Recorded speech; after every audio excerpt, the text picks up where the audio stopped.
Hey there, what you're watching is a compilation of my videos on the 3D Mario games, featuring every entry in the series from 64 to Bowser's Fury. Those of you who have been around a while may be thinking, "You never made a video on 3D Land though." And you're right.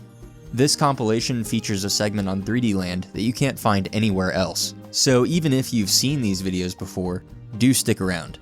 Now then, sit back, relax, grab a snack, and let's take a journey through the iconic Red Plumber's three-dimensional history.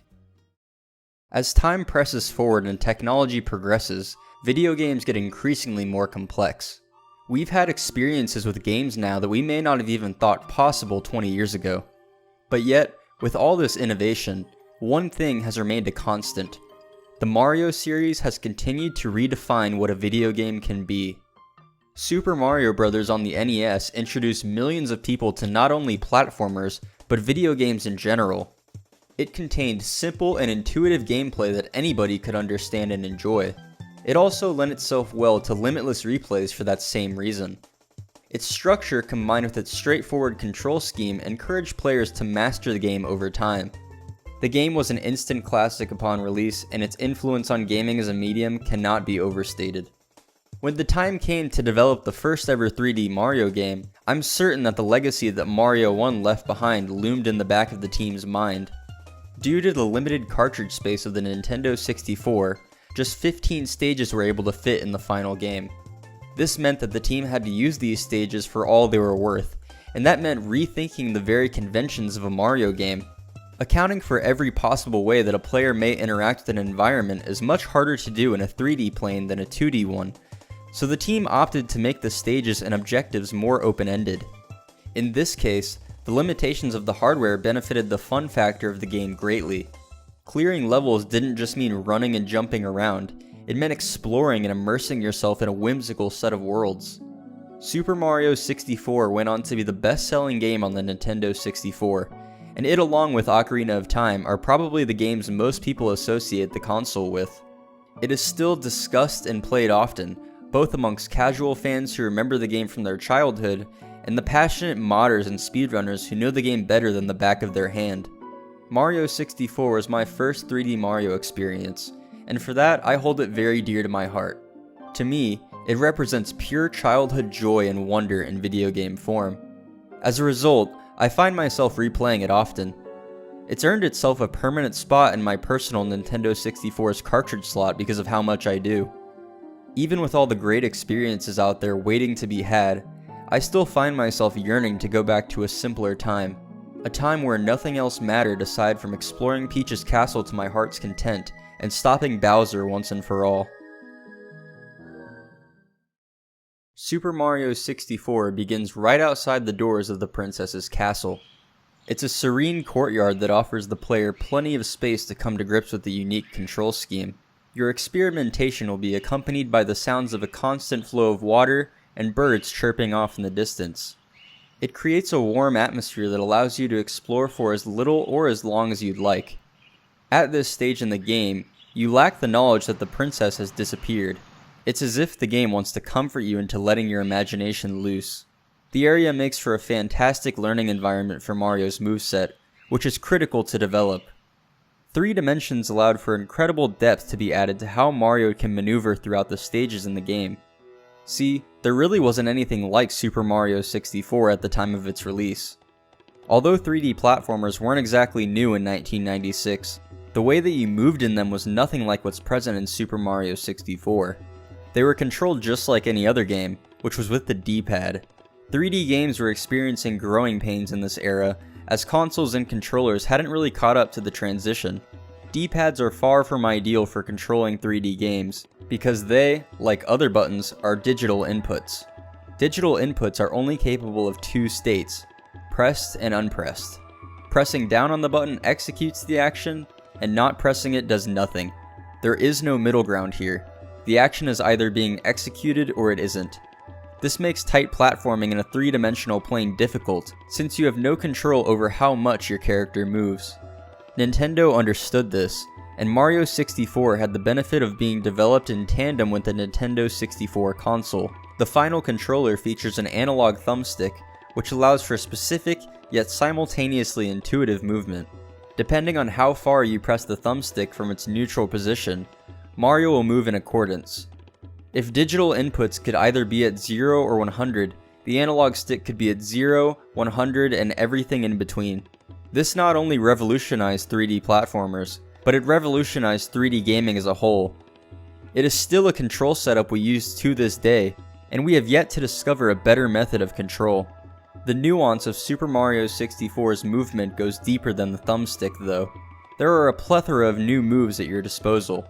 You can triple jump, long jump, backflip, side flip, dive, ground pound, kick, punch, etc. These moves already provide you with a host of options in any given platforming scenario, but many of them can be chained together flawlessly. Performing a triple jump or side flip into a dive is endlessly satisfying. The star wall kicks will work in Cool Mountain is an excellent showcase of how fluid the movement is. You'll first wall jump, then correctly space out a triple jump to clear a giant gap while still maintaining enough height to reach the wall above. You can then kick off that wall to reach the star. These moves flow seamlessly into each other in this section, and this is one of my favorite stars to go for in the entire game for that reason. The development team knew that creating a satisfying moveset was crucial to the quality of the game. The majority of the development period was actually spent on refining Mario's movement, with the stages almost being thrown together towards the end. Their efforts ultimately paid off, and considering that this was the very first game of its kind, their success is incredibly impressive. However, I can't say that it's absolutely perfect. There's a bit of jank when you need to quickly change the direction you're moving in, and I won't lie, it can be very bothersome. Having to snap the thumbstick in the opposite direction causes Mario to make a very wide turn when moving at full speed, but on narrow platforms, this can be a death sentence. This one little move has killed me on multiple occasions, and it adds this layer of impenetrable clunk to the movement. No matter how many times I play this game, I can never really get used to it. There is a way around this though. If you let Mario come to a complete stop before moving the stick, he will just snap around without making the wide turn. I just don't always remember to do this, and it can take you out of your rhythm. I also take issue with Mario's mobility while in midair. The direction and speed at which you move are the sole influencers of where your jump will take you. This may seem obvious, but the problem is that there's no way to influence where you land after performing the jump. Mario feels incredibly stiff while in the air, and it can make precise platforming rather difficult. The only possible way to perform any midair correction is by kicking, which can only take you backwards slightly. The dive grants you further horizontal clearance, but that's only if you intended on going the way Mario is facing. It's entirely possible to master the game's movement systems, but that doesn't make them imperfect. I believe that difficulty in games should come from their level design and objectives, and not having to grapple with the controls. Of course, we can't fault the designers too hard for this, as this was one of the first attempts at a game like this. Other than these relatively minor blemishes, the movement in Super Mario 64 is great. It's simple and intuitive, and that was possibly the most important thing it could have been, given the era the game was released in. But what I find most compelling about the game's movement is how it is used to interact with the stages. 2D Mario games had very simple movement systems. You can walk, run, and jump. There was no triple jump, long jump, side flip, etc. In order to make the games fun, the developers had to focus on intricately designing challenging levels around this limited moveset. The simplicity of the moves combined with repeatedly playing through the same levels over time makes players breeze through these stages in a matter of seconds. In contrast to the structure of 2D Mario, 64 features open sandbox stages, where objectives can be completed in mostly any order. As such, each playthrough of this game could look wildly different than the last. As you get better at moving, you'll pick up on all kinds of new strategies to get stars that aren't necessarily intended.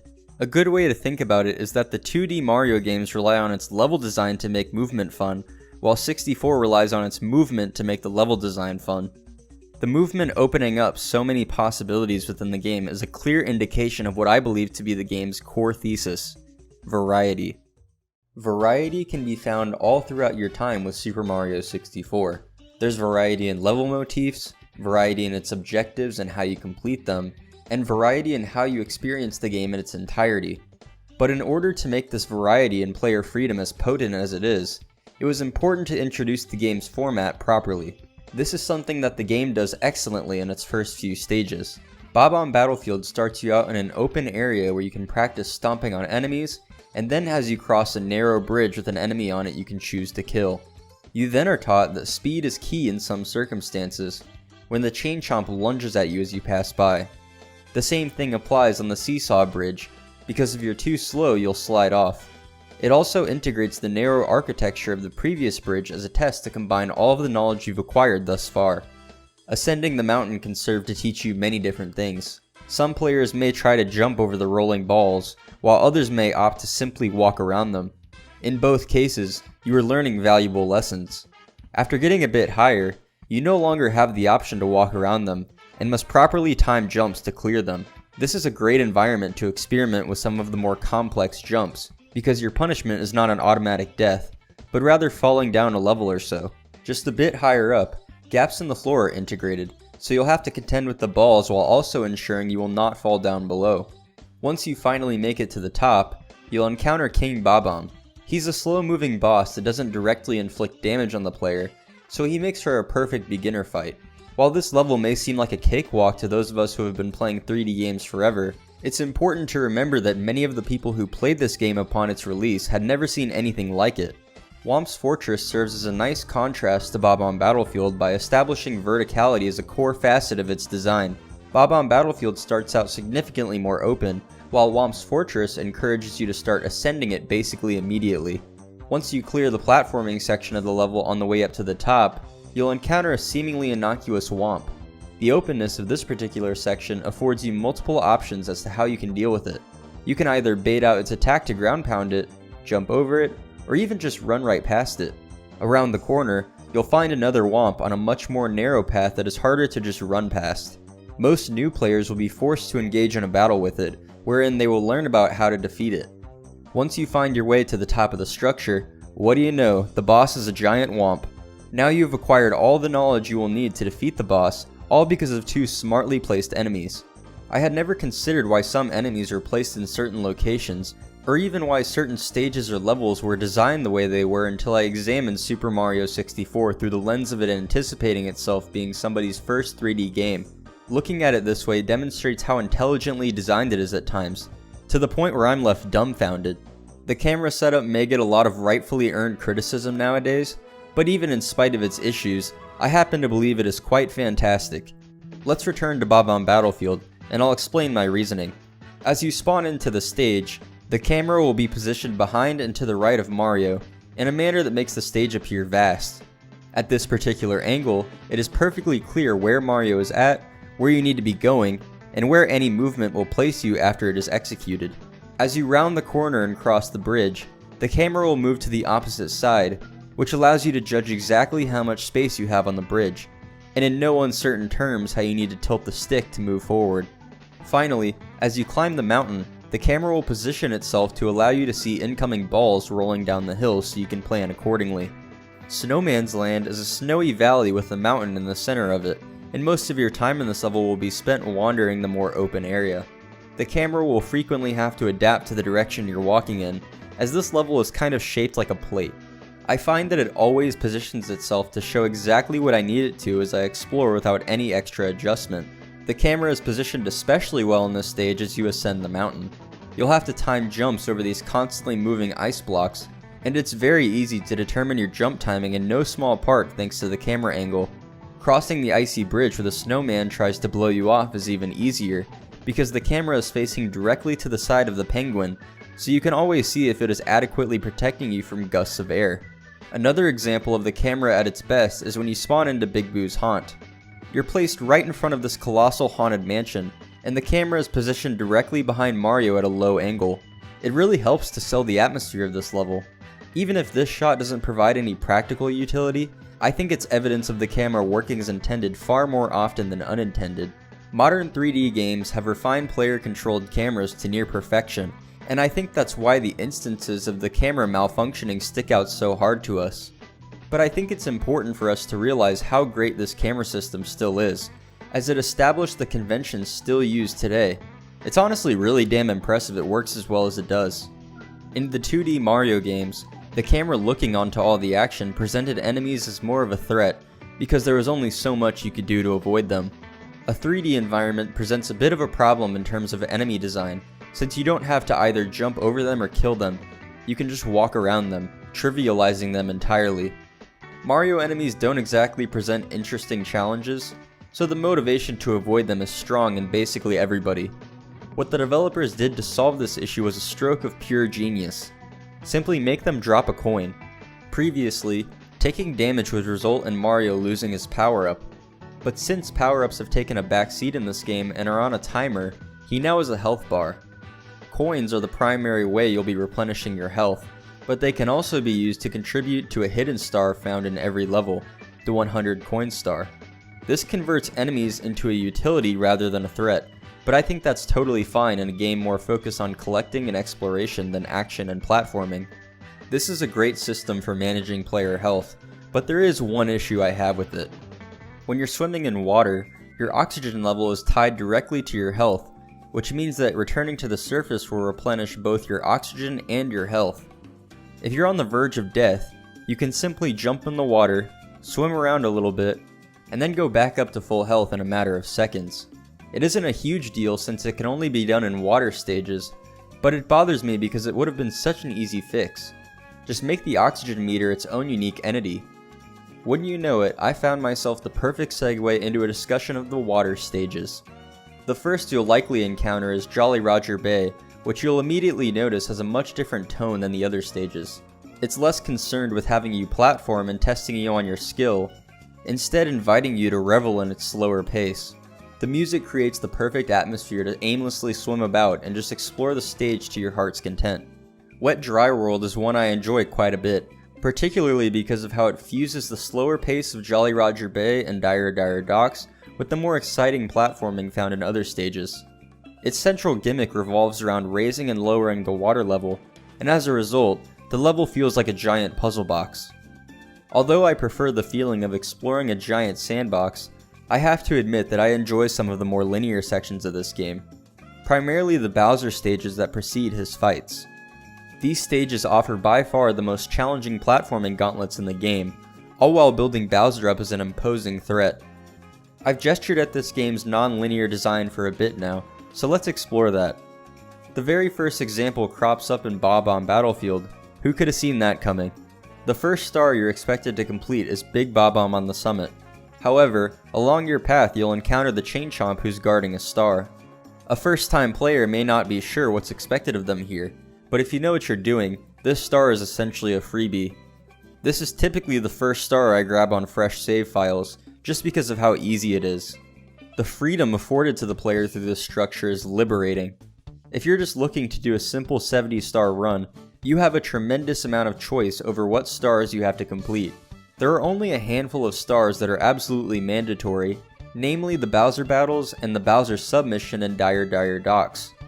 However, there are stars that will need to be obtained in order to have enough to progress.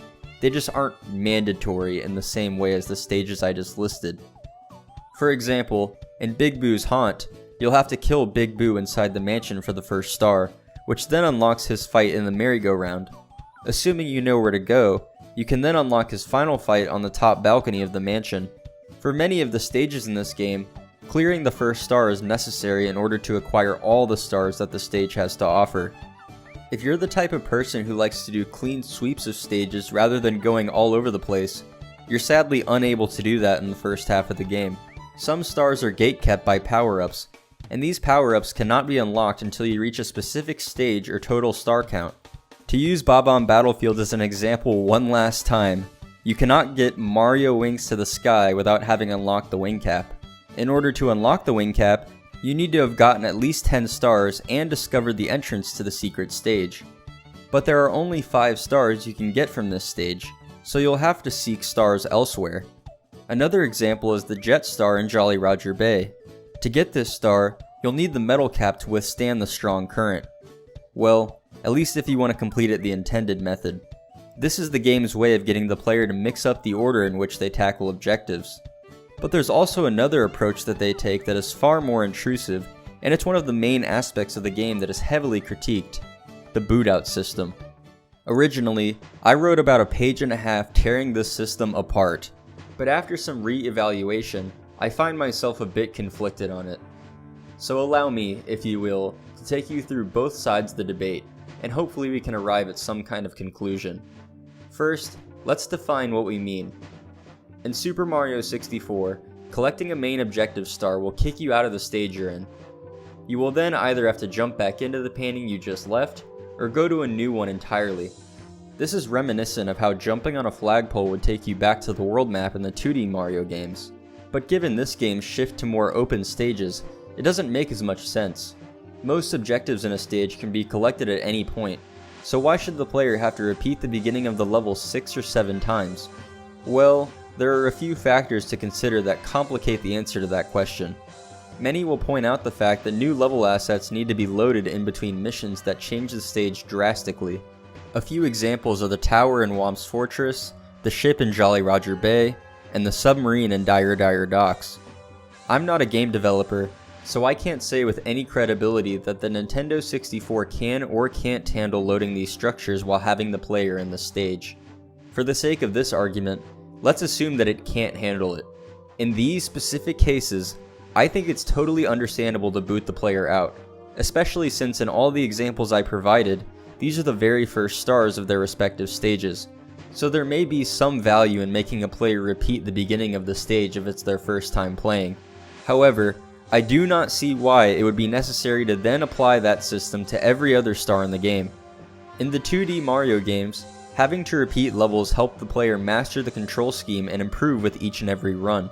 In Super Mario 64, there's much more open space with limited platforming challenges. This means that there's less for the player to do while traveling to the next objective, which exacerbates the feeling of repetition. It isn't as big of a deal in the beginning stages because you will seldom follow the exact same path multiple times, but the repetition is much more egregious in the linear platforming stages of the late game. Now, you could argue that this repetition was intended to have a similar effect that the 2D games had, developing your platforming skills. The problem is that in the 2D games, being forced to replay levels existed as a punishment for death.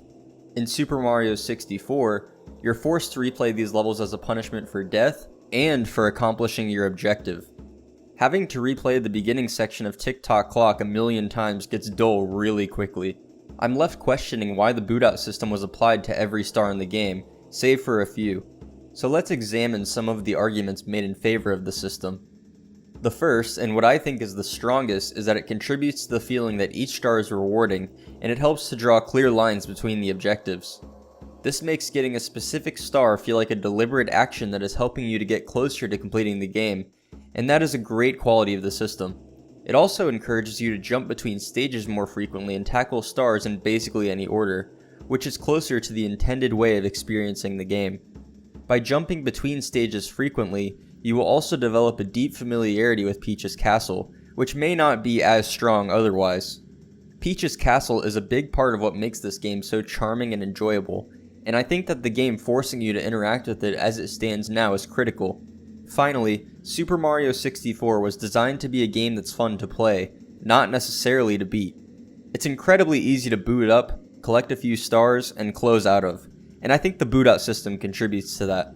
This is precisely why Mario 64 is one of my most replayed games, despite having only fully beaten it a handful of times. Although I find myself more in agreement with the anti-boot out side of the debate, I wouldn't be able to advocate for its removal without fully understanding how it would impact the game. To get a feel for how Super Mario 64 would play without such a restrictive boot out system, I downloaded the fan-made PC port of the game. This port contains a ton of customization options, one of which allows for the removal of the boot-out system entirely. Upon collecting a star, you're faced with a prompt asking if you would like to stay in the stage or return to Peach's Castle. This works wonders for the game's pacing, but yet it still manages to make each new star you found feel important. There's still the little celebratory music and pause that happens in the vanilla game, but you aren't forced out of the stage. I think this is the perfect compromise for that dilemma, so much so that it feels like a moot point in the discussion now. It also maintains the ability to jump in and out of the game as you please. However, the implementation isn't perfect. That's hardly the fault of the developers though. It's a product of the stage design. The placement of the stars can occasionally necessitate the game to boot you out, An example is in the star In the Deep Freeze in Snowman's Land. Collecting this star is a piece of cake, but after grabbing it, you'll be unable to leave the ice block because you can't grip the side of the walls. The levels also require being refreshed too often to be able to do a clean sweep in one or even two different stars. In spite of its flaws, this revision of the boot-out system benefits the game greatly, and is my preferred way to play now. Structural issues aside, I love the open system this game offers. I believe it was a great direction to take the series in, and it was executed fabulously, but the distinct stage motifs and non-linearity found throughout the game only contribute partially to why I believe the game's thesis to be variety. Throughout your time with Super Mario 64, your experience is grounded in a consistently fun and engaging hub world, Peach's Castle. The castle helps to thread all of these clashing level aesthetics together by portraying their entrance as traveling to another world via the paintings. It's essentially the sole reason that the game has the whimsical feeling it does when you play. The castle is massive in scope, but yet none of the space goes unused. The music that plays while you're traversing the castle hallways conveys both the prestige of the princess and her castle and the wonder of exploration. I often find myself humming the theme as I make my way through.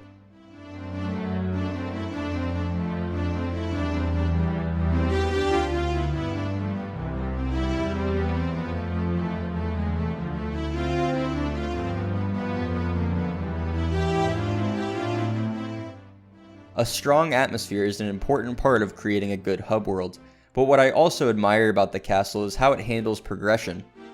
The easier, more open stages are placed in the main room of the castle, while the more linear and difficult stages are placed towards the top.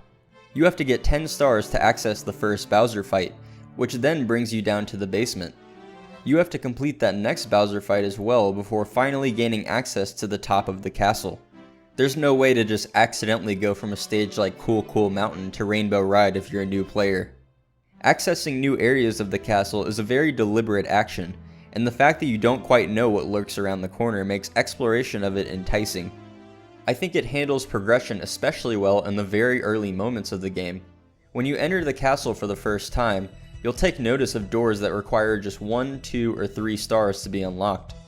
You'll head into Bob-omb Battlefield and collect whatever star strikes your fancy, and then you'll more than likely want to check out what lies beyond the doors you can now access. It's a perfect way to motivate players to do things out of order. But easily the best part of Peach's Castle is the sheer volume of secrets hidden within it. These secrets can range from talking to a random NPC to discovering entire stages. There's an indescribable magic to finding these secrets for yourself, and it's why the castle is such a revered hub world. These secrets are mostly optional, although there are a handful of mandatory ones, which I think is great. It requires all players to explore the castle thoroughly, even if they otherwise wouldn't have. The first secret that many will likely find is the hidden slide level just off the main room of the castle. There's a sign in the room that informs the player of the existence of secret stars, and that the entrance to one of them is in the room with you. Jumping through this decoy-stained window transports you into the slide level. I was elated when I found this star on my first playthrough, and it motivated me to comb through the castle to the best of my ability. Unlocking new sections of the castle remained exciting as a result, and it's one of the main memories I still have from that playthrough. I also find that the most memorable stages in the game for me are entered through unconventional means. Instead of walking through a door and jumping into a painting, Big Boo's haunt has you enter the castle courtyard and ground pound a specific boo to free a tiny cage. Walking up to this cage will presumably shrink you down and bring you to the stage. In the basement of the castle, there's a yellow rabbit named Mips who can be chased down and grabbed for a star. That isn't an easy feat though, as he'll likely juke you out with ease. He runs on a set path, and at one point he brings you to a seemingly dead end, until you realize that the wall is actually a painting. Jumping into it will take you to Shifting Sandland, which makes me love it even more than I already do. But easily my favorite entrance to any stage in the game can be found on the upper floor of the castle. You'll walk into a room with a giant mirror spanning the wall across from you with some familiar paintings in view. There's a blank wall to your left, but the mirror's reflection shows a painting with a few snowmen on that same wall. Jumping into the wall will take you to Snowman's Land. It was such a smart way to convey that there was a secret in the room, and I just find it incredibly charming. Of the 3 main power-ups in the game, 2 are unlocked for the first time in Peach's Castle. To get the wing cap, you'll need to stand in the center of the main room and look directly into the beam that the sun is emitting. To get the vanish cap, you'll have to head through a specific door in the basement and ground pound these 2 posts. This drains the entire moat surrounding the castle, which then allows you to enter a hole to the level. There really isn't any consistency to how you access the levels these power-ups are in, and that's something I love about them. It requires you to think outside of the box and use your imagination. Though Peach's castle may be emblematic of this, I believe that this applies to the entirety of the game. Tapping into your imagination is what gives each and every playthrough the sense of variety the game touts. The primary reason that Super Mario 64 has remained in the hearts and minds of millions across the world is how it makes you question what's possible within it. Part of the allure of these stages is that you never know what you're going to get yourself into in search of the next star. The title of each mission is all you're left with to direct you. These titles offer little hints as to what you can expect, and they used to get my imagination racing as a kid. A couple I've always liked are Swimming Beasts in the Cavern in Hazy Maze Cave, Secret of the Haunted Books in Big Boo's Haunt, and Mystery of the Monkey Cage in Tall Tall Mountain. That's yet another thing I enjoy about this game's open structure. There's a palpable sense of achievement after obtaining the stars. Linear obstacle courses are fun in their own right, but discovering the challenge in a non-linear fashion contributes to the feeling that you're crafting your own unique adventure. The epitome of this idea is when you find an entirely new section of a stage you had no idea even existed, namely the town in Wet Dry World. A first-time player's understanding of this stage will be that it's just one giant vertical box, until you find a tiny little tunnel in one of the corners that brings you to an expansive town square. There's an eerie lack of any living things here. It is bustling but simultaneously empty. This always made me wonder, what is this place? And what happened here? Why are the only sentient beings left these water bugs? How did the entire town become flooded? And why is the skybox this ominous purple color? The interior of the pyramid and shifting sandland also made my imagination run wild. The bottom of the pyramid is well below the ground outside, so what else could be under? Could the pyramid's boss be some kind of mummy or ancient spirit trapped inside its current form? Who built this pyramid, and where are they now? I absolutely adore that this game houses major areas inside of random objects or walls. The secret slide level and Snowman's Land entrances had me checking every corner for any other secrets I could find. It's why I feel such a strong bond with Peach's castle. Additionally, each stage has the ability to evoke different emotions from the player, based in part by how intact their imagination is. It's often said by people who prefer the original N64 version of Majora's Mask to the 3DS version that the abstract art style of the original contributes to the game's atmosphere. It amplifies just how creepy everything is. I also think that this is true for Super Mario 64, but not for the spookiness. Everything is so colorful and vibrant, but also simple, so your imagination has to do a lot of work to interpret the setting. It sells the feeling that the game is taking place in a dream or an alternate universe, and it's partly why I love this game so much. This also extends to how you think about the objectives themselves. Thanks to the flexibility afforded to you by the movement system, there are a multitude of ways you can acquire the stars. You can completely skip having to get the metal cap for the Jetstream stars in Jolly Roger Bay and Dire Docks by continuously swimming at a very specific angle. You can skip the cannon in Whomp's Fortress by performing a wall jump to get this star. You can skip the entirety of the surface in Shifting Sandland by triple jumping up this hill and sliding down to get to the pyramid. You can jump to the second level without the staircase in Big Boo's Haunt, and so much more. Most of these are techniques that skip content in the game, but perhaps some of these methods were intended by the developers after all. Perhaps they just wanted us to use our imaginations. We've all heard that video games are a form of escapism, but I believe that the opposite can be true as well. They can be a way to express yourself in one way or another. But that feeling is at its strongest when the game affords the player freedom, while also encouraging them to test the limits of what's possible within it. Being let loose into a non-restrictive world allows you to play at your own pace, to come up with your own means to getting stars, to spend countless hours just playing around with the movement systems. It's why so many of us identify so strongly with Mario as a character, despite being essentially a blank slate.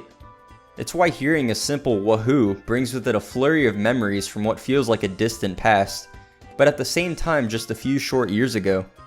I had never played anything like Super Mario 64 on my first playthrough, and I'd imagine many other people feel the same way. But it's why it sticks out so strongly in my memory to this day. A lot of games that are credited with being the first of their kind or as important stepping stones in video game history haven't aged gracefully.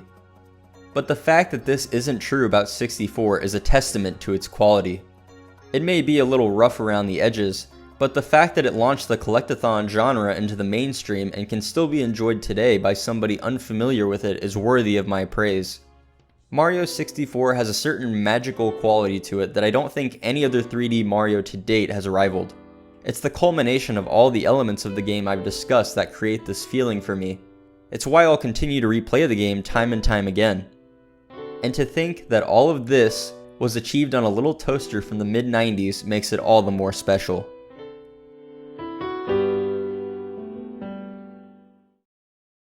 In 1996, Super Mario 64 proved to the world that 3 dimensions was the logical next step for gaming to take.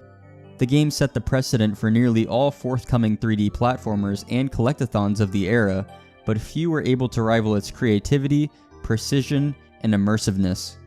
The GameCube's reveal in the year 2000 represented another massive technological leap and the potential of another revolution in what a 3D platformer game could be. Since Mario initially spearheaded the leap to 3D to widely acclaimed results, many looked to his next outing in anticipation of what was yet to come. During this time, Nintendo struggled to figure out how they would follow up 64. Multiple direct sequels were planned and ultimately scrapped. Shortly after the release of Majora's Mask, Yoshiaki Koizumi took on the role of director for the next 3D Mario game, and his idea featured Mario using a water pump. The setting was determined shortly after, and the game was developed in its entirety in just about 18 months. And with that, Super Mario Sunshine was released on August 26, 2002 in North America. The game's identity and design was undoubtedly shaped by the circumstances of its development, both for better and worse. Although the direct Mario 64 sequels were scrapped, the team still wanted to create within the framework laid out by 64. This meant open stages with varied objectives, an expressive movement system, and a lush setting. There is no doubt in my mind that some of the most interesting elements of this game wouldn't have made it into the final game, had it not been for the rushed development cycle. But the reverse is also true. Had the team been given a few extra months to reevaluate the game and polish its imperfections, I think we could have gotten a much better product. As it stands now, Super Mario Sunshine is an absolute mess. It's filled to the brim with glitches, padding, poorly designed objectives, and an inconsistent difficulty curve. It is by far the most divisive mainline Mario game, and I completely get why. As I get older and analyze the media I consume through a more critical lens, I occasionally have to contend with the fact that I don't enjoy the things I hold dear as much as I used to. Sunshine was one of the first Mario games I ever played, and it's one of the few games I had during my childhood. That alone makes it special to me, but I'll also always carry with me the memories of exploring Isle Delfino for the first time and messing about with Mario's movement. But even on a gameplay level, I used to love Super Mario Sunshine. I knew it had issues, but I genuinely found the game to be incredibly engaging from front to back. If you had asked me a few years ago, I probably would have declared it one of my favorite games ever made. While I still do enjoy it quite a bit, it has fallen down the ranks drastically. In this video, I want to explore why that is. I have quite a complicated relationship with this game, and while I may have some choice words, I hope you'll hear me out. This is Super Mario Sunshine.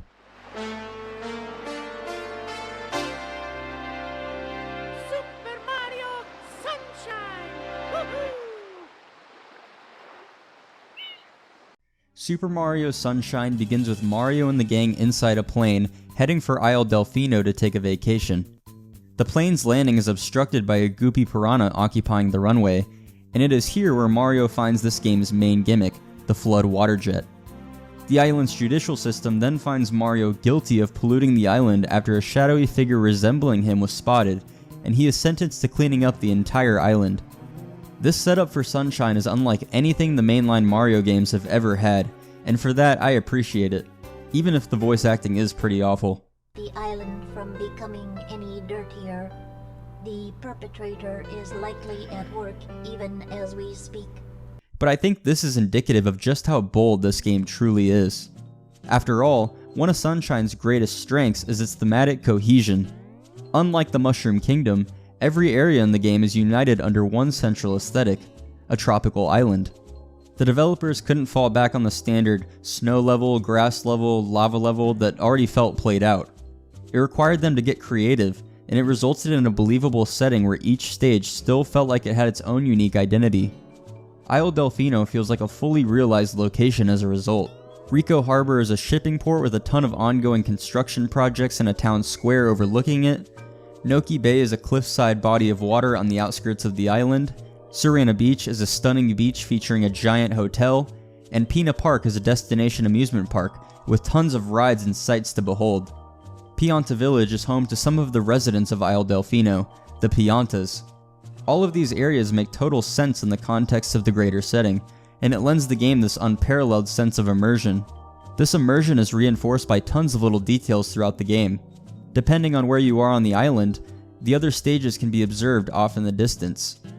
For example, Pina Park and Rico Harbor can be seen while in Bianco Hills.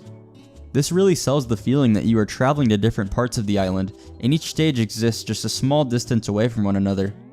This game also conveys this sense of immersion through its level design. Missing a jump in Mario games of the past would typically result in you falling to your death in a bottomless pit. Respawning will place you either at the beginning of the stage or a checkpoint, and booting you out of the level in the process in some cases. Sunshine features a distinct lack of insta-kill hazards when compared to those games. They still do exist, but they are few and far between. Tricky platforming sections are placed over bodies of water or high above the ground, as opposed to bottomless pits. Neither of those things will kill you outright, so you'll begrudgingly make your way back up to where you were in the platforming challenge. The game utilizes inconvenience as a punishment for failure, rather than death. There are differing opinions on whether or not that is a good design choice, but I err on the side of positivity here. I feel this way mostly because by not killing the player, they do not get booted out of the level, and thus their immersion is left intact. It's far less monotonous than dying over and over in 64 just to get placed at the beginning of the level every time. There isn't a single main stage that features floating platforms attached to nothing. Every single platform on Isle Delfino is contextualized somehow. Bianco Hills and moving platforms are attached to a windmill atop a hill, so it makes sense in this world that they'd be moving. Noki Bay has hidden tunnels carved out in the side of the mountain. Rico Harbor has scaffolding spanning nearly the entire level. Sunshine never asks you to suspend disbelief like in prior games. Every single platform makes sense in their given setting. Well, until you enter the secret stages, but we'll get to that in due time. Even some of the game's objectives contribute to the feeling that Isle Delfino is lived in. One of my favorites is Mysterious Hotel Delfino in Surena Beach. It has you jumping all throughout the hotel in different rooms in search of a pineapple. While navigating through it, you'll see all these Piantas and Nokis occupying the rooms. Noki Bay tells a story as you progress through its shines, wherein you must find the source of the poison in the water. You'll attempt many different remedies until you find the true source is a poisonous eel at the ocean floor. Something that always stood out to me was the fact that there are heat waves over some of the objects and level geometry that are further away from the camera. A tropical island in the middle of summer is definitely hot, so it's just something that helps sell the setting in a subtle way. Speaking of visual elements, this game looks remarkably good for its time. Environments and objects within them are full 3D models rather than 2D sprites, so everything is much more visible and clearly defined. Also, just look at this water. What an incredible achievement. The final example I'd like to posit is the game's music. Bianco Hills, Rico Harbor, and Gelato Beach all feature the same melody in their respective themes, just with their own unique instrumentation.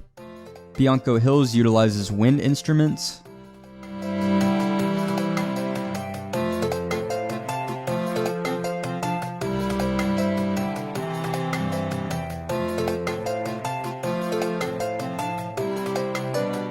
Rico Harbor is a saxophone and electric guitar,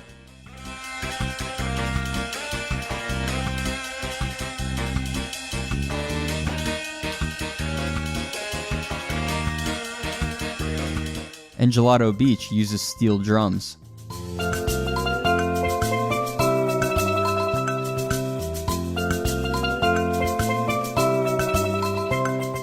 On your first playthrough, you may not have even noticed that all these songs had an overlapping melody because of how distinct each track manages to sound.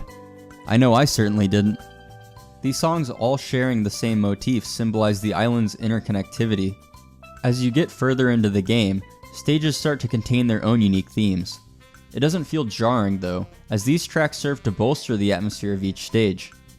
A great example is Noki Bay's slower, more subdued theme.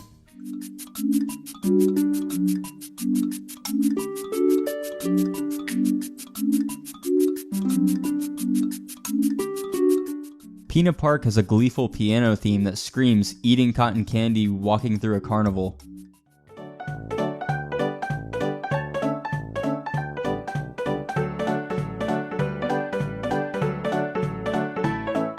This soundtrack ties all the elements of this game's presentation together beautifully. And of course, who could forget about Delfino Plaza?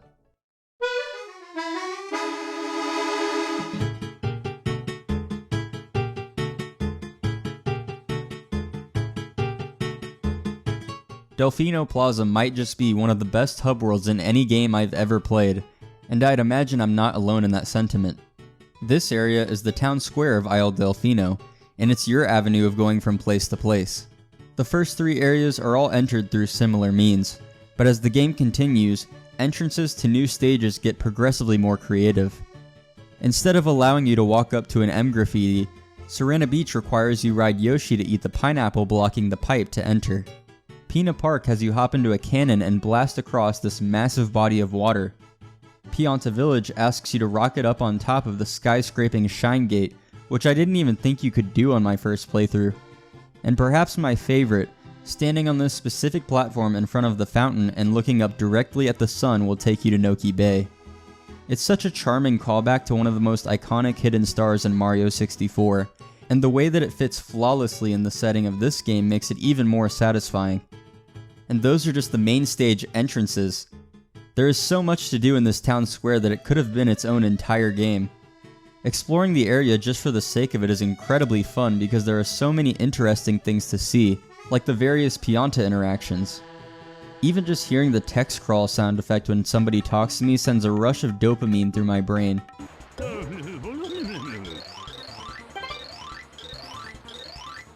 I also love the little news bar at the bottom of the screen. It's as if a bunch of Piantas are sitting around their TV watching your gameplay. These elements may seem small, but they come together to give the area this unparalleled sense of character.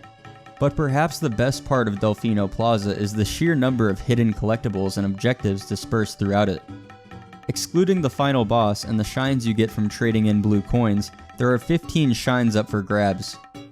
There's also a secret area within Delfino Plaza that offers another shine, but that one is counted separately. Some of these shines require you to complete a platforming challenge, collect a certain number of red coins, or just be observant enough to notice when things look out of the ordinary. Like Mario 64, there's this sense of wonder whenever you notice something that may seem small, like spraying goop off a bell or rocketing yourself into the air and getting rewarded with a shine. Delfino Plaza rocks, and honestly, it's one of my favorite parts of the entire game. While I may not care much for Flood as a character, I can absolutely appreciate how great of a mechanic it is in gameplay. It serves as a compelling differentiator to Mario 64, greatly expanding your movement and utility options. Broadly, it's used to spray water, but this is applied in many different ways. The default squirt nozzle is your main facet of interacting with the world, as it's used to fight enemies, clean goop, and uncover secrets. In the original release of Sunshine on GameCube, Flood's squirt nozzle was impacted by how far you press the triggers on the GameCube controller, thanks to their analog input. This allowed you to spray a small amount of water and still move around with Mario, or you could press them all the way in and come to a complete stop with a stronger blast.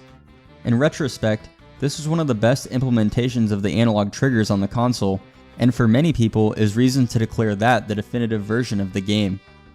The hover nozzle does exactly what you'd imagine. It allows you to hover.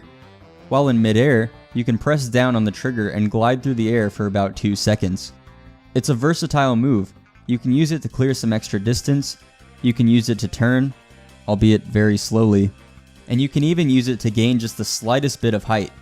The other nozzles, while still useful, are very situational. The rocket nozzle allows you to launch Mario to insane heights, and the turbo nozzle turns you into Sonic the Hedgehog. There are only a handful of collectibles and scenarios that mandate these nozzles, but they are both worthy additions that add a great deal of variety to Mario's moveset. Mario's base movement has been carried over from 64, with the exception of the long jump. The hover nozzle practically serves as a replacement to that move, but that also means that you can't clear long distances as quickly and fluidly as before. Aside from that, Mario's movement has been refined to near perfection here.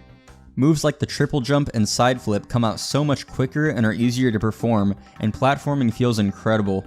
The wall jump has been improved with the addition of Mario sliding down the wall after making contact with it to allow a much wider time frame to jump. The side flip in particular has become one of my favorite moves because of how much verticality it offers, and it demands far less of you than 64 did. If you're in a pinch in a tighter area, simply side flip and wall jump and you'll clear the obstacle effortlessly. There is one new move that has been added, and it happens to be another one of my favorites, the spin. Give your control stick a 360-degree twirl, and Mario will begin spinning rapidly. You can start spraying water with FLUDD to cover a ton of ground around you, or you can jump in the air and fly to ridiculous heights.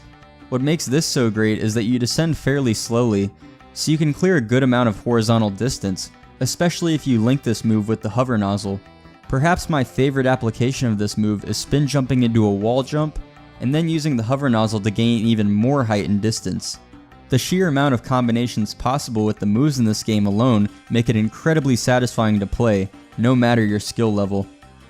If you recall, one of my biggest criticisms of the movement in Mario 64 was that upon changing the direction Mario was moving, he'd perform this wide U-turn that would often make you fall on tight platforms. Well, I'm happy to report that this issue has been completely fixed. He still does a U-turn, but it is far less of a nuisance than it was in 64. I'm not sure that it has ever killed me even once in this game. FLUDD will be your main avenue of midair correction, but even without him, you have far more control than 64 in this regard. You aren't as committed to the direction of a jump in Sunshine, as you are simply able to pull back on the control stick, and Mario will go back to the ledge he was on, provided you didn't jump far horizontally. Thanks to both FLUDD and the improved base movement, all of my criticisms of Mario 64's movement have been addressed. The end result is quite possibly the best movement of any 3D Mario game to date. New players have the crutch of FLUDD to rely on, while more experienced players can experiment and optimize their movement with little restriction.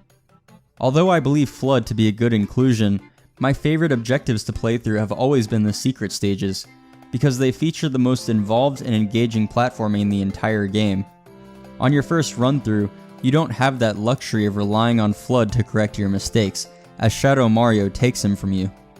There's also a great objective in Pianta Village that sees you being separated from FLUDD and the surface of the stage being covered in fiery goop. You'll have to navigate around it to reunite with him, but the path there is treacherous. The intended route is to go to the underside of the village, and overcoming the challenges down there isn't easy. In both of these scenarios, you are being tested on your acclimation to Mario's base movement, and overcoming that limitation makes these challenges incredibly satisfying. Another addition to the game that shakes up the movement is Yoshi. He kinda gets a lot of shit for his appearance in this game. While some of it is warranted, I've never been able to fully get behind that. I think that some of the objectives he's required for left a bad taste in people's mouths. It is definitely true that Yoshi has way less variety in how he can move compared to Mario, and forcing those limitations onto Mario can feel a bit suffocating. However, possibly the best move in the entire game is only accessible with Yoshi. Doing a spin jump while on Yoshi's back sends you soaring into the air, and you can combine this move with his flutter jump to reach even greater heights. He controls just as tightly as Mario, so in that regard he feels like an extension of his movement. I do think that he could have used a few more unique attributes to fully justify limiting Mario's movement, and he's woefully underused across the entire game, so it's hard to say for certain if he was a worthy inclusion. As it stands now though, I'm fine with him being here. I just think there was a lot of untapped potential. Overall, I adore the movement in Sunshine. It's Mario 64 on crack, and that makes it a joy to play around with. Had the devs not experimented with Mario's moveset in this game, I think my enjoyment of it would have been hurt substantially. Alright, I've been saying that I have some harsh opinions on this game, but I've mostly been positive so far. Let's go ahead and rip that band-aid off. My most recent playthrough of Sunshine felt strangely dull. I remembered this game having an astonishing variety of objectives that were all engaging and fulfilling to complete. This time around, so much of the content in the game felt repetitive, boring, and uninspired. And I think I might know why. Sunshine fails to stick the landing in the most crucial area for a Mario game, its objectives and its progression. Mario 64's objectives rarely ask much of you, but they at least hit an acceptable baseline of quality. I enjoy scouring the levels and tackling a variety of different tasks unique to their locations. Sunshine, however, relies far too heavily on recycling content and failing to present a consistent level of enjoyable challenges. And that frustrates me, because there is genuinely so much to love about this game. The unparalleled sense of immersion in a setting I adore, the experimental and snappy control setup, the goofy tone, but it isn't enough to counteract its problems. There are two gameplay styles packed within Sunshine, and they feel at odds with each other. There's the slower, more explorative gameplay, and the faster, more exciting platforming in mostly the secret areas. The issue is that both of these gameplay styles are flawed in their own unique ways. The exploration-based objectives rarely ever present fun or engaging challenges, to the point where a lot of the game feels redundant. I'm not particularly compelled by spraying 10 Piantas out of fiery goop, spraying cataquacks off of mirrors, pushing watermelons, and chasing Shadow Mario. And I'm especially not compelled by doing this type of thing multiple times. Seriously, you chase Shadow Mario 11 fucking times in this game, it's absurd. They don't alter these changes in any meaningful ways, so it just feels like your time is being wasted. You fight the Gooper Blooper boss 3 separate times, you fight that Goopy Piranha like 5 times with no changes. There are multiple shines where your only objective is to clean the surface of a stage. You race Il Piantissimo 3 times, you give Chain Chomps a bath just a few shines apart, it genuinely gets exhausting. The red coin missions from Mario 64 make a return, and they are the worst offender of repetition. In total, there are 24 shines to get from collecting red coins. There are 120 total shines, which means that over 1/6 of the overall shine count is made up by these missions. Super Mario 64 had 23 red coin missions total, but they played a lot differently than the ones in Sunshine. In 64, red coin missions only appeared once per stage, and they could be combined with 100 coin stars to optimize your time, as 1 red coin is equal to 2 regular coins. You aren't able to do this in Sunshine, so it accentuates how lackluster they are as objectives. 64 containing double the amount of worlds that Sunshine has created the illusion that they were spread apart, despite the raw numbers being almost equal. Bianco Hills, for example, has 4 red coin missions out of 11, which is a bit much. So many of these red coin missions in Sunshine are total retreads. Every single secret stage has a red coin mission, and there's even a red coin in Serena Beach that has you doing literally the exact same thing you did in episode 3. They are rarely ever a challenge to collect, and for that reason they feel monotonous. On the flip side, some of the stages in Sunshine can be massive spikes in difficulty, and I suspect that was not the ultimate goal of the developers. The hardest stage's difficulty is mostly a product of how janky this game can be, not as a product of intricate level design or unique challenges. There's the infamous Pachinko level that asks you to collect 8 red coins inside it, but the caveat is that you don't actually get to control Mario. Stepping on this launch pad forfeits the mid-air control the player has over him, and you'll likely die many times in the process of attaining this shine. I've been playing this game for most of my life, and I still don't have a consistent strategy for grabbing this one. You kinda just have to spray the hover nozzle in the direction you want to go and pray. Another shine that asks you to pray is the secret Chuckster stage in Pianta Village. There are long stretches of bottomless pits without any platforms to jump on, so you'll need to rely on these Piantas here to throw you across. The angle they throw you at is predicated entirely on where they turn to talk to Mario. You have very little control over how they do this, so the best strategy is to just align yourself right in the middle of their body, facing the direction of the next platform. This can be difficult to get right continuously because the Piantas are always walking in various directions, or you have to contend with the enemies as you try to talk to them. It's a mess. This stage just isn't the kind of difficulty I'd like to see in a sandbox platformer game.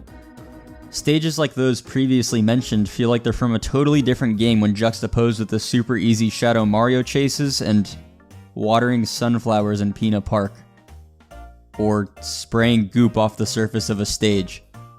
It's not even that there's anything inherently wrong with these sorts of objectives, it's just that they don't really complement each other in terms of difficulty.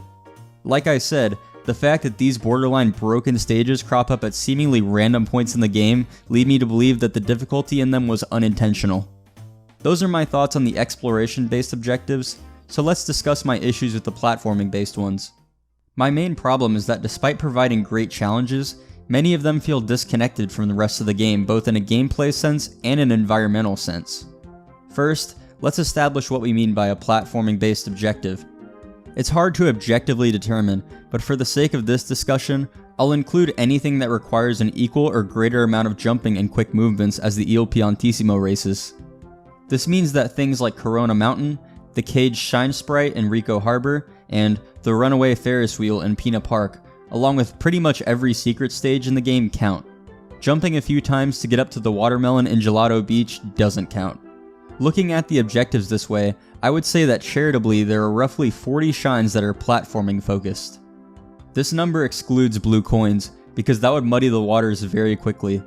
The challenges these shines present vary greatly, so for that reason some of them may not feel like they're dedicated entirely to platforming, and may just feel like exploring the area. The level where you unplug the cork in Noki Bay comes to mind. I have no issue with objectives like that in the aforementioned Rico Harbor one, because they take place within the environment and often present fun challenges. They just aren't as engaging as the best platforming sections in the game. The vast majority of the dedicated platforming objectives take place in the secret stages, and these are usually my favorite levels to tackle because of how involved they are. Unlike the levels I mentioned before, these are actually meant to be difficult, and they play just as you'd expect them to. My problem is that for a game that is so focused on creating a consistent setting, it feels awfully out of place to divert from it so often. Secret platforming stages take place in this generic, retro Mario-esque void, and it completely shatters my immersion. Imagine how cool it could have been to walk into one of the caves in Bianco Hills, and the backdrop of the level is a water filtration or sewage system under Isle Delfino. Or you walk into the shell in Noki Bay and the walls are all swirling pink. They could have even made the theme universal, and had all the entrances just bring you down to the bottom of the ocean, where there are obstacle courses set up for you. Just something. Including the Sandbird, there are 10 secret stages that must be completed to unlock the final boss. There are 9 hidden shines in the form of red coins in those areas, and there are 3 secret area shines in Delfino Plaza. This brings us to a total of 22 platforming-based secret area shines. It's disappointing that by far my favorite parts of the game are soured by how disconnected they feel from the rest of it. I'm a total sucker for beachy settings and tricky platforming, and the game rarely, if ever, lets me have both at the same time. And it's sad because it totally could have been done. Once again, Rico Harbor and Noki Bay are proof of this. And by the way, I don't even fault the developers for this. I'd hate to insinuate that they're just lazy or something. I'm sure they would have absolutely loved to place these objectives throughout the world in areas that made contextual sense, or spent more time crafting engaging explorative objectives. This is yet another area of the game I feel suffered greatly as a product of how rushed the game was. Okay, but if this game is taking cues from Mario 64, you should be able to skip the bad stuff, right? You may be thinking. And that would be a great point, but the problem is, you can't. Sunshine has 7 main stages, and you must chase down Shadow Mario in every single one to unlock the final boss. The problem is that Shadow Mario only appears in episode 7 of each stage, which means that you have to clear episodes 1, 2, 3, 4, 5, and 6 beforehand. There is no negotiation. You have to get all 49 of these shines in the exact order the game lays out for you. I'm not a fan of this. The freedom to collect any star you'd like and have it contribute to getting you closer to the final boss in 64 is what makes it so replayable.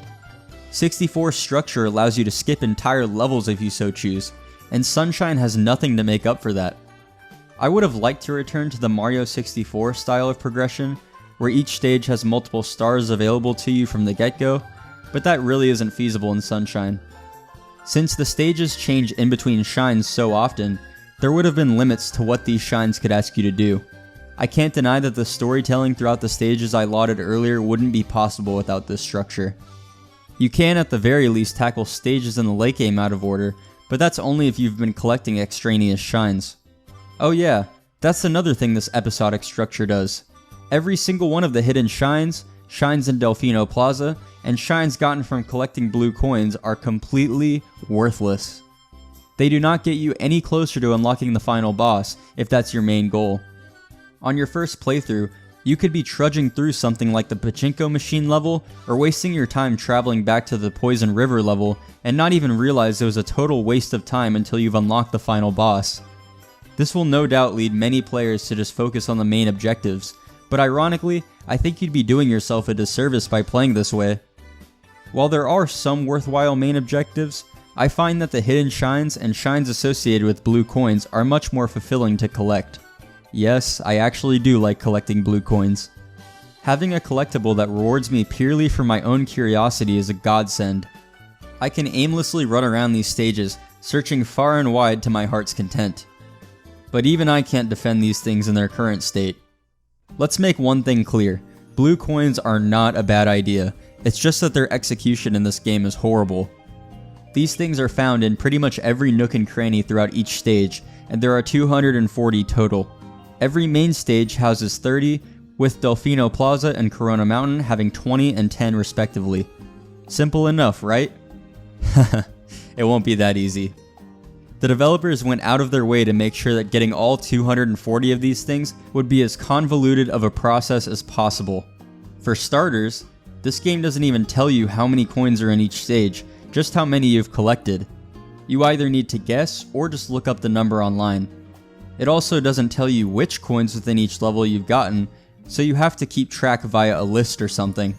And that's not even the worst part. A good amount of the blue coins in Sunshine are specific to certain episodes of their respective stages. For instance, there's a blue coin that appears in episode 4 of Bianco Hills that just isn't there in any of the prior episodes. There's also this infamous one in the casino area of the Serena Beach Hotel that appears behind you only in episode 5. It isn't there when you come here in the episode right before this one. I couldn't tell you why. And some of the other blue coins throughout the game are just super obtuse. Like check out this one in Rico Harbor. Why the hell would anybody think to spray right there? Or there's this one in Pianta Village, where you spray at the waterfall in the center of the village. What? It's blue coins like this that set the precedent that they could be literally anywhere in the stage. So if you're dead set on not looking anything up, enjoy spraying every object there is. This sort of thing makes going for 100% completion a nightmare without a guide.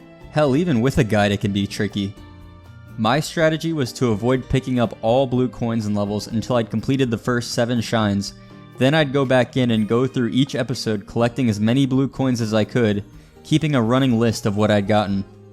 It's as tedious as it sounds, but it's a whole lot easier to keep track of. Speaking of tediousness, there are these Piantas in Delfino Plaza that ask you to bring them a certain number of various fruits in exchange for a blue coin. These are already pretty lame challenges to rehash, but they're easy enough to complete in a few seconds. That is, until you get to this godforsaken durian one. See, fruits in this game are able to be held by Mario, with the exception of the durian.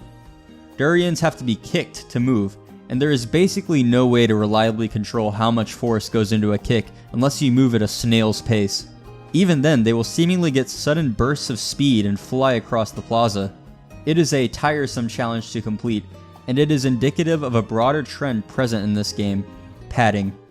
Sunshine has far too many shines that exist solely to waste the player's time. I think there were concerns over at Nintendo about how much content this game would have, so the devs just had to make do. I would personally consider the more lackluster objectives I mentioned earlier to fit under this umbrella, but I recognize that not many people will be satisfied with that, and that's okay. Different strokes for different folks and all that. However, I can point to 3 specific examples of shines that I think we can all agree absolutely fit this criteria. The first one is probably pretty obvious to most of you, the lily pad level. The entrance to this stage is on an island out in the ocean, but there's goop covering the top that only Yoshi can disintegrate. The problem is, Yoshi can't swim, so you've got to find a way to get him over there. So you grab Yoshi the fruit he wants, hop on his back, go down in the sewer and emerge at this island. Then, you have to wait for this boat to come get you, hop on it, wait for it to slowly make its way to this center platform. And then you get to do it all over again for the next boat. Slowly, and finally. You hop into the pipe and you're presented with what many say is the hardest level in the entire game. I've personally never had too much trouble with this one, but I can definitely understand why others do. It's a fast-paced stage where one minor slip-up means your death. I hope you stocked up on lives, because if you run out, you get brought back to Delfino Plaza, which means you have to go through that entire process all over again. Just getting to this island takes roughly 4 minutes, so that definitely adds to the perceived difficulty. This whole route is needlessly convoluted though. The goop should be permanently removed after spraying at once, but I don't even know if that would be enough. If there were a 4-minute lead up to this level that actually presented some kind of challenge to the player, I'd be singing a much different tune. As it exists now though, I dread this level every time I play, and I rarely even die here. The second example is the casino area of Serena Beach. This might win the award for the single worst Mario area ever for me. You'll enter the casino, and your first task is to get 3 lucky 7s on the 2 giant slot machines on the sides. There's no real skill or strategy to employ here, it's completely up to luck. If you're really unlucky, you could spend minutes on this part just waiting. Once you're finished there, you have to flip the panels on the wall to match up and display a shine sprite. The problem is, you have to do this with FLUDD, and Mario is too far back for the water to shoot accurately at a single panel. Panels below and to the sides will more than likely catch a stray blast of water and ruin your progress. There is a strategy to this part at least, but it can still take quite a while to complete. After overcoming your trials and tribulations, you will later have to come back to fight the shittiest boss in the game, King Boo.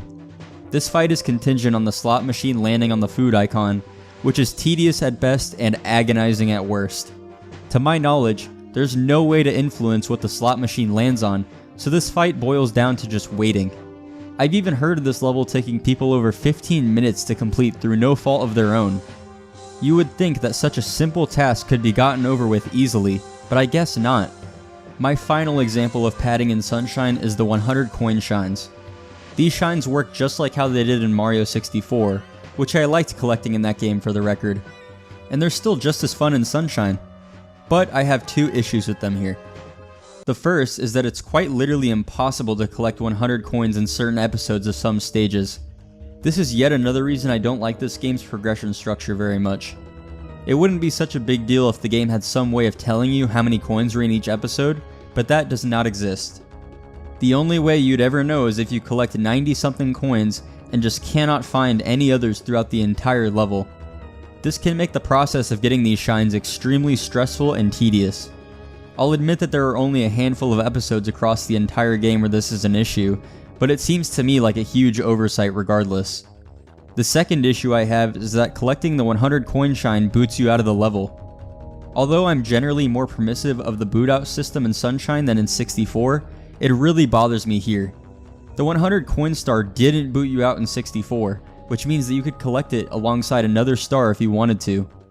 I see no reason to make the change in Sunshine, especially because it's specifically going for immersion. I think it would have added on to the sense that I'm exploring these sandbox levels for collectibles, rather than completing objectives in a linear order. But no, they're just used as another excuse to get you to re-enter the level and walk the same path you already have 8 times before. Those are the worst offenders out of the shines, but I have another example of padding in relation to blue coins, Corona Mountain. This is the final level in the game, and the second half of it asks you to control this janky boat and navigate through a bunch of rocks in a lava pool. If you so much as nudge one of the rocks, you die. At the end, there are 10 blue coins placed in orbit of this central platform, with rocks littered about. Did I mention that this boat is janky? The best way to do this part is just repeatedly tapping the spray button until you can angle yourself perfectly to get the coins. Is it a total slog to play this way? Absolutely. Is it better than dying every 5 seconds? You bet it is. All of these issues create this feeling that Sunshine doesn't really respect your time. Some of these collectibles are a serious test of your determination. There are far too many boring, rushed, and poorly thought out challenges that make it difficult for me to consistently enjoy this game. My takeaway from everything I've discussed is that Sunshine is a roller coaster in video game form, a game of great highs and dismal lows.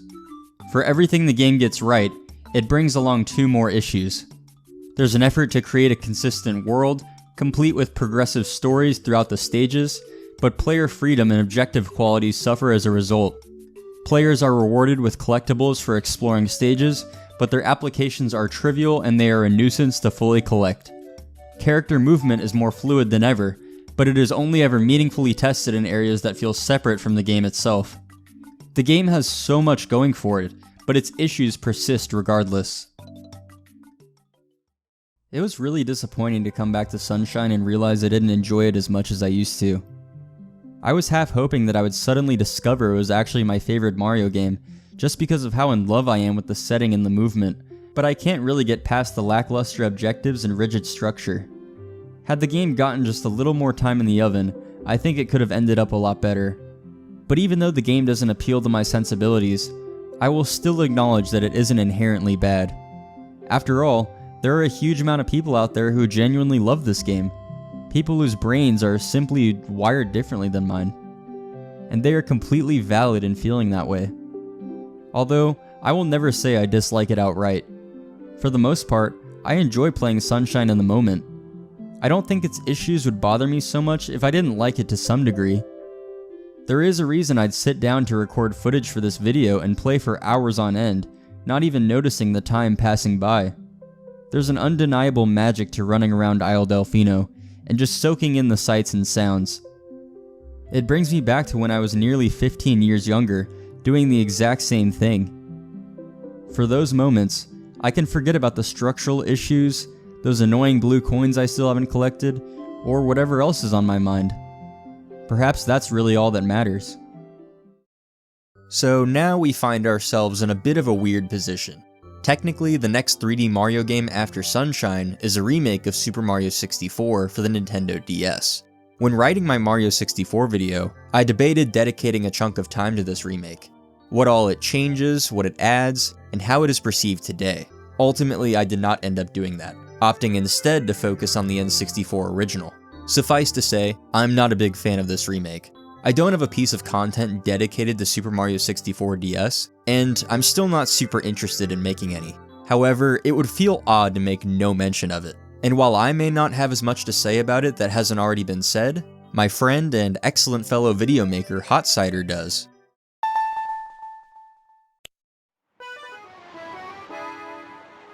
Released just 8 years after it had landed on home consoles, Nintendo defied the odds by not only porting Super Mario 64 to a device a fraction of the size, but they managed to make it a far more enticing purchase. Higher fidelity visuals, brand new levels and power stars to collect, and the introduction of multiplayer to the 3D Mario series.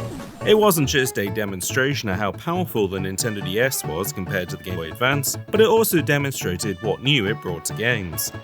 One benefit of this new hardware is immediate. The DS's second screen gives players a top-down map of each world, offering helpful direction to objectives while outright solving every puzzle. It's a subtle tweak that makes the game far more portable. Now, you don't need to carry around a player's guide to track down its trickiest stars.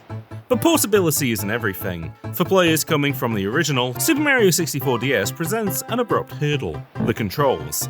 The original game was a showcase for the Nintendo 64's analog stick, letting players move Mario with fluidity and precision. The DS, lacking that input, offers two imperfect alternatives. The D-pad with a run button sacrifices subtlety, while the touchscreen, though novel, lacks the tactile feedback needed for fine control. It's something you can eventually adjust to, but it's a compromise that undercuts the idea of this being a one-to-one portable version of the original. The shift in control isn't just felt in movement, but also the game's new content.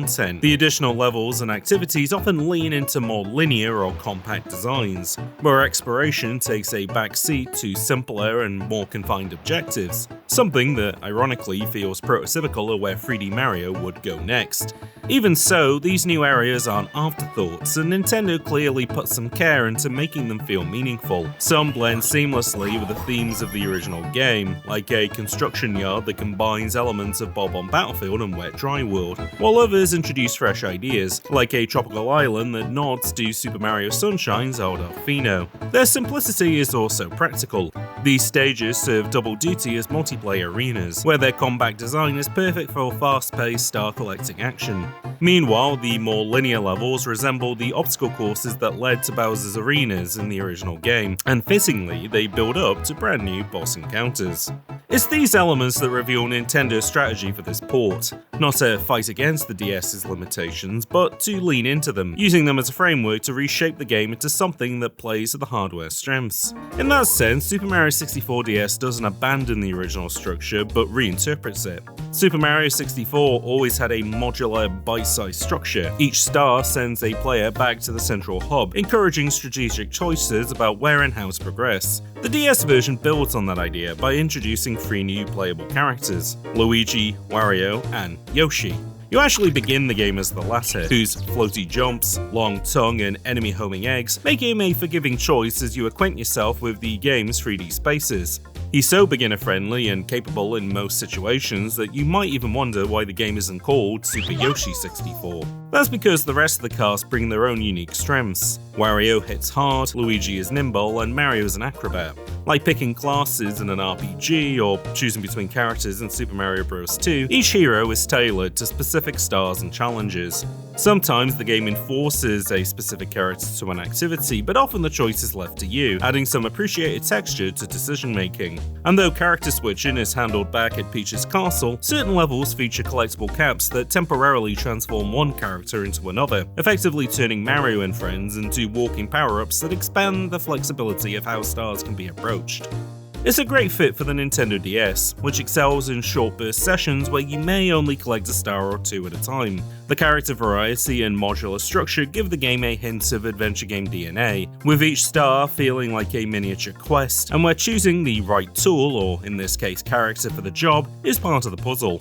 In embracing this structure, each character gets the chance to express the mechanics and personality of their solo appearances, making them feel less like alternate Marios and more like heroes in their own right. And by giving each Power Star more purpose, Super Mario 64 DS shifts from a free-form sandbox into a collection of carefully designed challenges, an approach that would be embraced fully in Super Mario Galaxy. So as a direct replacement for the original Super Mario 64, the DS version falters. It lacks the streamlined movement and effortless control that define that game, but as its own experience, a reimagining tailored for the DS, it shines as a broader, more character-driven adventure.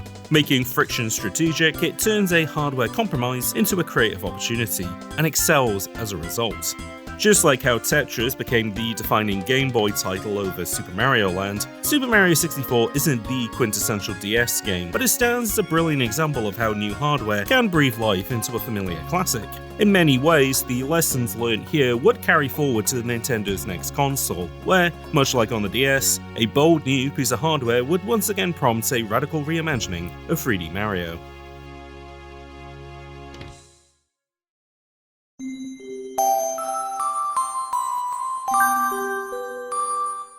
When you think of outer space, what comes to your mind? Do you think about how vast our universe is, with it more than likely containing millions of other life forms humans may not ever cross paths with? Or do you think of more abstract concepts like isolation, fear, or even serenity? To me, space has always represented growth.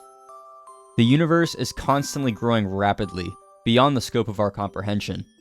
But yet, human curiosity compels us to learn as much as we can about it. We developed supercomputers, rocket ships, satellites, and we even walked on the moon, one of the apexes of human achievement. Our desire to learn a little more about our galaxy prompted us to grow.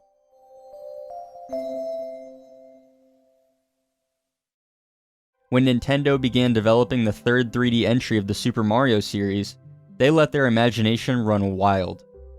A tech demo made for the GameCube inspired the idea of a game where the player would be jumping across spherical platforms. This was an ambitious concept, and that inspired the developers to create an unforgettable experience. Such a drastic shakeup to the 3D platform formula required a re-evaluation of Mario tradition.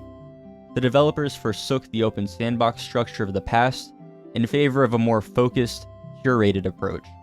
Although this change proved to be controversial, it was in service of a greater artistic vision, one that challenged the world's preconceptions of what a Mario game could be. Super Mario Galaxy released on November 12, 2007, to near unanimous acclaim. The game's inventive physics system, unique levels, and impeccable atmosphere left a strong impression on players. It felt like everything that Mario is not allowed to be. It had emotional weight. It felt cinematic, like the stakes were higher than ever before. But it also wasn't afraid to explore its characters and setting, all while providing exceptional gameplay. After a somewhat divisive follow-up to Super Mario 64, the Mario series underwent the growth it so desperately needed. At some point during my childhood, I was given Super Mario Galaxy as a gift. Its linear nature ensured that I would never get confused about where to go next to progress. As a result, I crafted a deep bond with the game, and I played it endlessly. I was obsessed with the world of Mario Galaxy, constantly creating new save files to pretend it was my first time playing all over again. My fascination for this game turned to comfort as I got older, still revisiting it from time to time. It was a game I knew like the back of my hand, so I could breeze through it without breaking a sweat. In a time where it felt like my life was changing relentlessly, I could always rely on Mario Galaxy to slow things down. Stemming from a desire to share my thoughts on the video games I loved, I decided to record my annual playthrough of Galaxy in June of 2022. That playthrough inspired a script, and a video entitled A Look Back at Super Mario Galaxy was uploaded to my YouTube channel, marking my debut on the platform. There is a reason you can no longer find that video on my channel. To put it bluntly, it's a difficult watch. It contains surface-level analysis, a deadpan voiceover, and every video essay cliche you could possibly think of. Most importantly, it failed to communicate how much I admire the game and what it truly means to me. As much as I would love to be able to wipe it off the face of the internet, it was a video I needed to make. Throughout the creation process, I learned a lot about the nature of making content. I'd like to think I've come a long way, but there is still work that needs to be done. I am far from where I'd like to be in terms of quality, but I use that as a driving force rather than a hindrance. I simply take it one video at a time. Growth is a gradual process. It doesn't just happen overnight. It requires constant effort and a strong drive. Personal growth is something that everybody should be in pursuit of, as our time on Earth is finite. Channeling that drive into our own endeavors is how we get fulfillment from our lives. After coming to terms with the quality of my original video, I vowed to return to the game on this channel once I felt capable enough. I would dedicate the thought and effort I felt it wholeheartedly deserved. Now is the time. You could say this is what my ongoing 3D Mario retrospective has been building toward.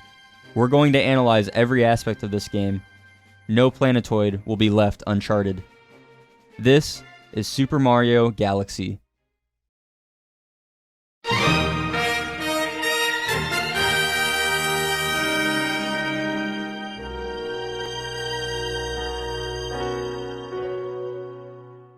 This title screen manages to convey so many different emotions in spite of its simplicity.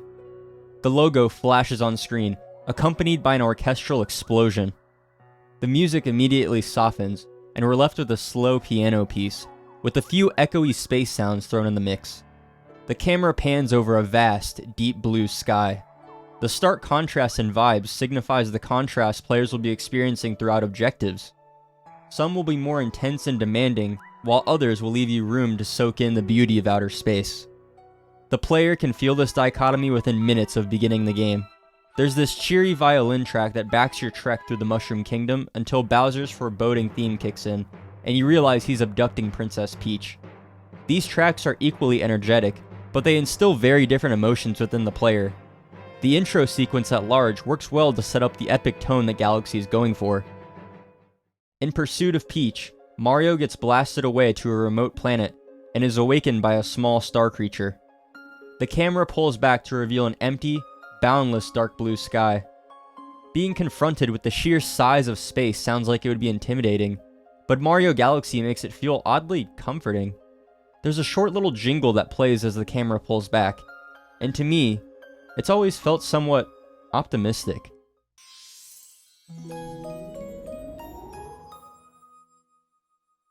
I've always interpreted it as a way to ease the player into the unfamiliar setting. You know that feeling when you're scared to do something, but you have somebody you love by your side encouraging you to go through with it, that everything will be okay in the end? Yeah, it's like that. The daunting prospect of being stranded on a tiny planet in the middle of space suddenly feels liberating, all because of a little jingle. It no longer feels like, I don't know what lies beyond this planet and that terrifies me. Instead, it feels like an invitation to explore all the universe has to offer, on your own terms. The game still gives the player time to adjust to the game's atmosphere and physics system though. You'll spend some time on this planet searching for 3 bunnies, which is a perfect challenge for this. There isn't any sense of urgency, so you can take as long as you'd like. The backing track cements this feeling. It's low-key, but yet it holds my attention throughout its entire runtime. It effortlessly conveys the emptiness and melancholy of this little planet and its surrounding void. And those opening notes never fail to send chills down my spine.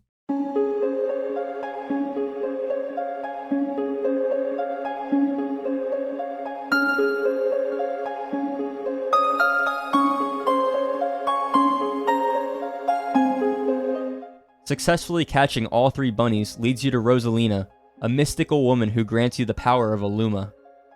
We'll talk more about her later. For now, I'd like to focus on this segment of the game. After talking with her, the player is launched straight into the first level of the game.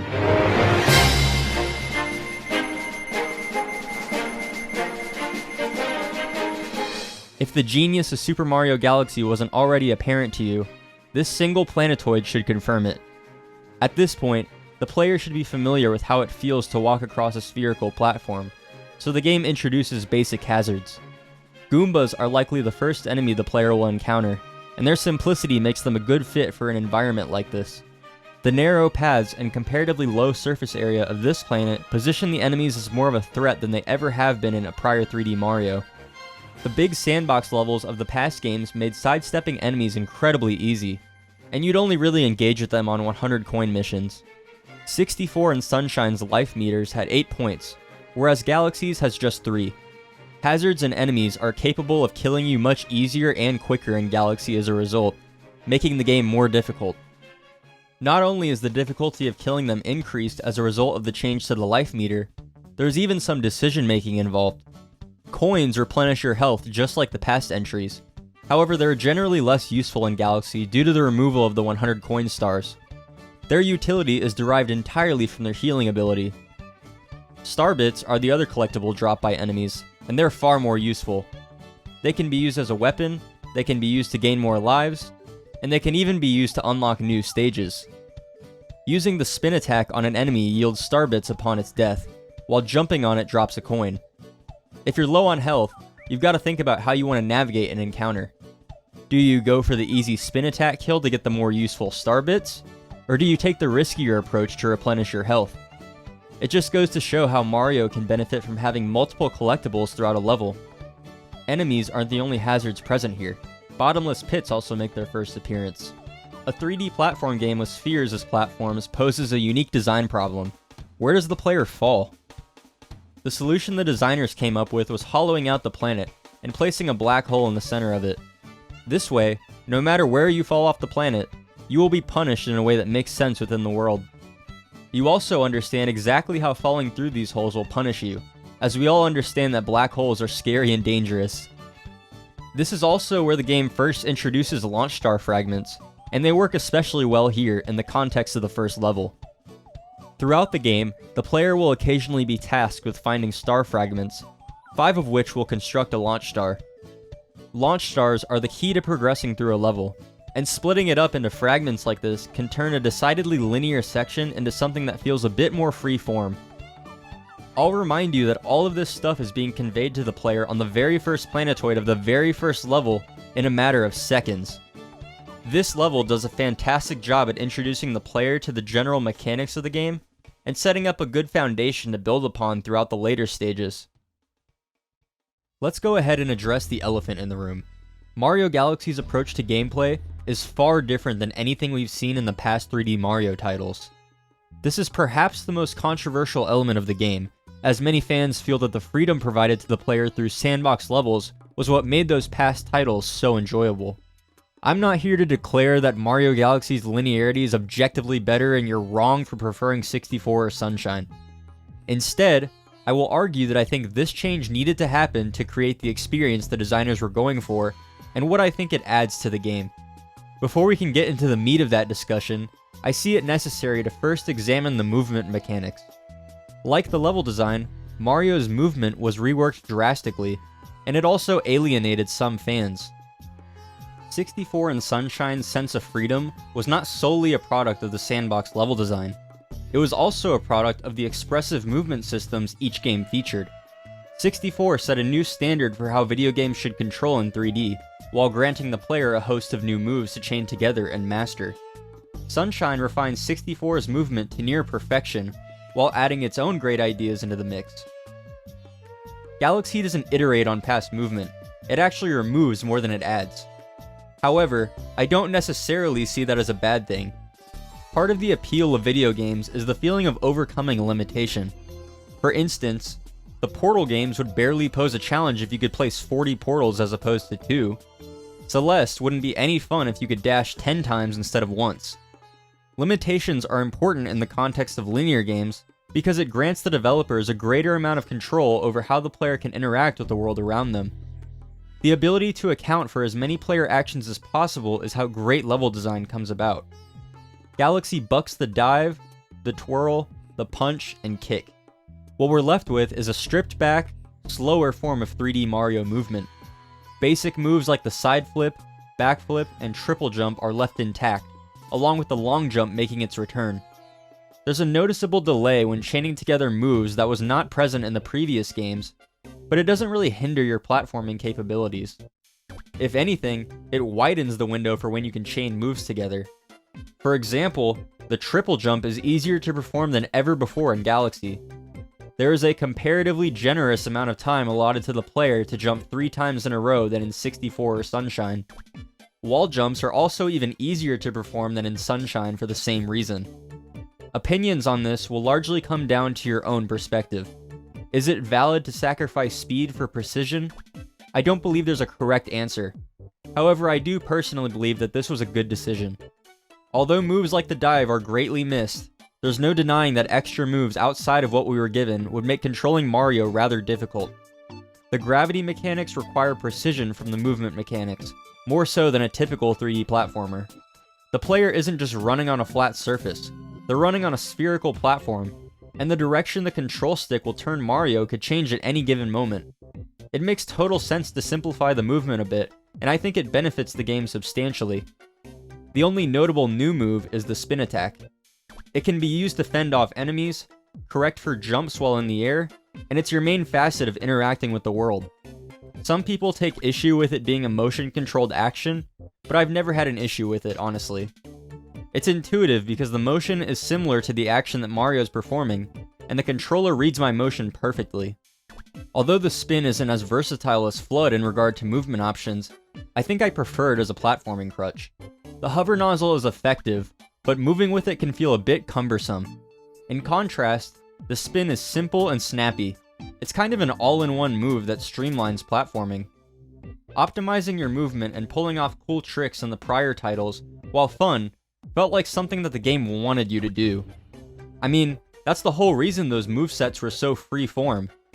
Galaxy's does feel more restrictive by comparison, but that doesn't mean it isn't also fun to optimize. Long jumps can be performed in succession to maximize your horizontal speed, and there are a variety of jump combinations that make scaling a level a breeze. One of my favorite combos is backflipping into a wall jump into a spin. This grants you an insane amount of height in no time flat, and it's very easy to pull off. It's reminiscent of a combo in Sunshine I always use. A deep knowledge of the movement mechanics can facilitate the use of all kinds of little micro-optimizations throughout stages. The most well-known example is the ability to triple jump onto the top of the Mushroom House in Good Egg Galaxy, but there are far more than that. Obtaining the second star of Good Egg Galaxy requires you to construct a pole star out of fragments laying around. Or does it? I figured out that you can simply long jump into the center of the platform and spin, and you'll grab the star every single time. Or how about the second phase of the Mega Leg fight, where you can jump over the metal fencing and guide the bullet bill straight to the grand star. Check out this section of Freeze Flame, where instead of using the pull stars to get to the launch star, I just ice skated and sent Mario flying toward it. There are so many small tricks that when compounded, make the player feel like they have mastered the game's movement. The common denominator between all these shortcuts I discussed is none of them use glitches. I don't know this for certain, but I would say with confidence that the opportunities to perform these tricks were placed intentionally. It goes back to the idea that linear design gives developers a greater understanding of how players will engage with the game's systems.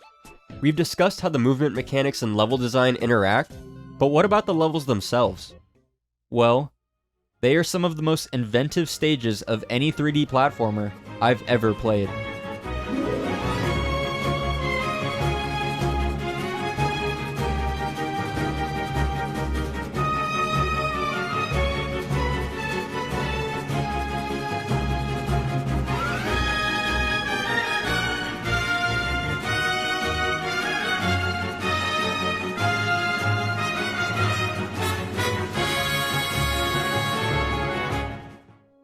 Space was a very convenient setting for the developers, as humans have a limited understanding of what lies beyond our galaxy.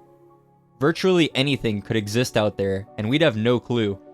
Mario Galaxy revels in that fact. Levels embrace a variety of different themes. Rarely are broader settings revisited. Galaxy is kind of a marriage of 64's diverse level motifs and Sunshine's consistent overarching setting. It's something I've come to really appreciate about it, especially since these levels couldn't have been done any other way. Freeze Flame Galaxy wouldn't have been possible under Sunshine's philosophy. While that game wasn't exactly concerned with realism, it did at least make an effort to have its various locales feel believable. An icy platform with giant lava balls connected to it doesn't make logical sense, but it doesn't need to. We're in space, anything is possible. There's a giant fish planet, there's a golf course galaxy, there's a galaxy of automated children's toys. There are so many wacky concepts at play, and yet they never feel out of place. They simply serve to make every stage feel distinct and memorable, which is fully accomplished. Even some of the more standard Mario aesthetics feel out of the ordinary.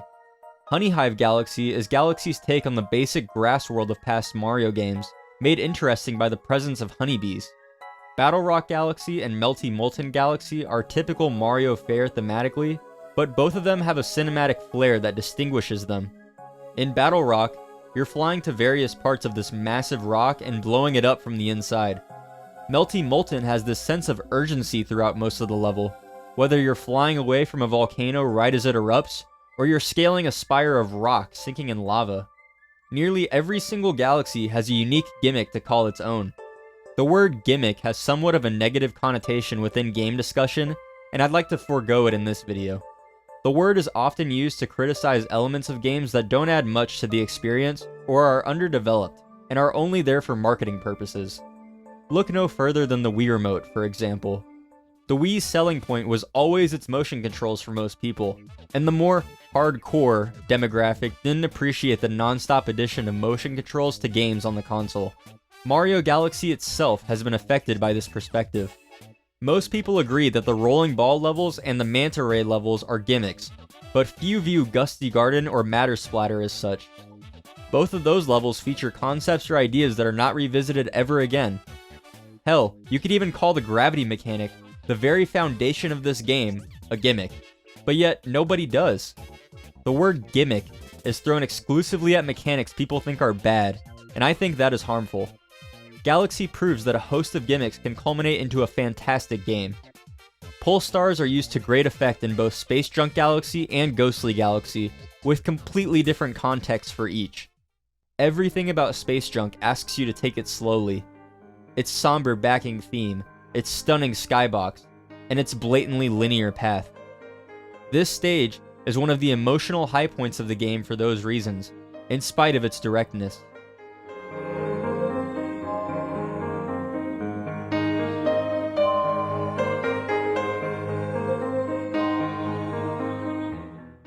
Contrast that with the Ghostly Galaxy's Boo Race, where you have to think quickly about which Polestar path you want to take to beat the spooky speedster. It's a lot of fun to strategize on the fly, and it makes pulling out a victory all the more satisfying. The sling pods and pointer bubbles serve similar purposes, but they function quite differently. Sling pods demand more precision from your aim, and they also require you to commit to a launch once you release the pod. The bubbles rely on the positioning of your pointer and how long you hold down the A button. In practice, its movement feels unlike anything else in the game. That's kind of the theme of Mario Galaxy's gimmicks. Vary how movement feels. This even extends to the game's power-ups. Galaxy's power-ups often get a lot of shit thrown at them, and while I can understand where that criticism is coming from, I would handily disagree. The nature of the term power-up will lead players to expect an upgrade from their base movement and capabilities, but Galaxy doesn't really offer that. Its actual power-ups are either on a timer or situational changes to Mario's moveset. The latter are the ones I find to be more interesting. B Mario is the first of these power-ups the player encounters. It allows you to hover for a few seconds, it lets you walk on flowers and clouds, and it lets you climb honeycombs. The trade-off is that you're unable to use any advanced jump moves or go into water. Spring Mario gives you a massive jump height in exchange for waiving your ability to actually control Mario on the ground. It's far from my favorite power-up to play with, but it does at the very least have unique applications in the levels it appears in. One of my favorite sections that uses it is in Matter Splatter Galaxy, where the level auto-scrolls upward, and the player has to time a landing on platforms that aren't even visible yet.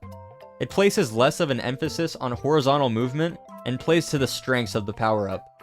The Boo Mushroom serves a similar purpose as the Bee Mushroom, except there isn't a cooldown on your ability to float, and it's even more difficult to control precisely in the air. Additionally, you are vulnerable to beams of light, so some of the challenges in the Boo levels can get pretty difficult. These power-ups all inhibit the player's movement to change how you fundamentally interact with the levels. When you view them that way, I think they were a success. This is evidenced by the fantastic Sand Spiral Galaxy. This is the only level in the game that lets you choose between two different power-ups to complete an objective. If you choose the Bee Mushroom, you'll have to contend with the water jets and properly allocate your hover ability to make it across wide gaps.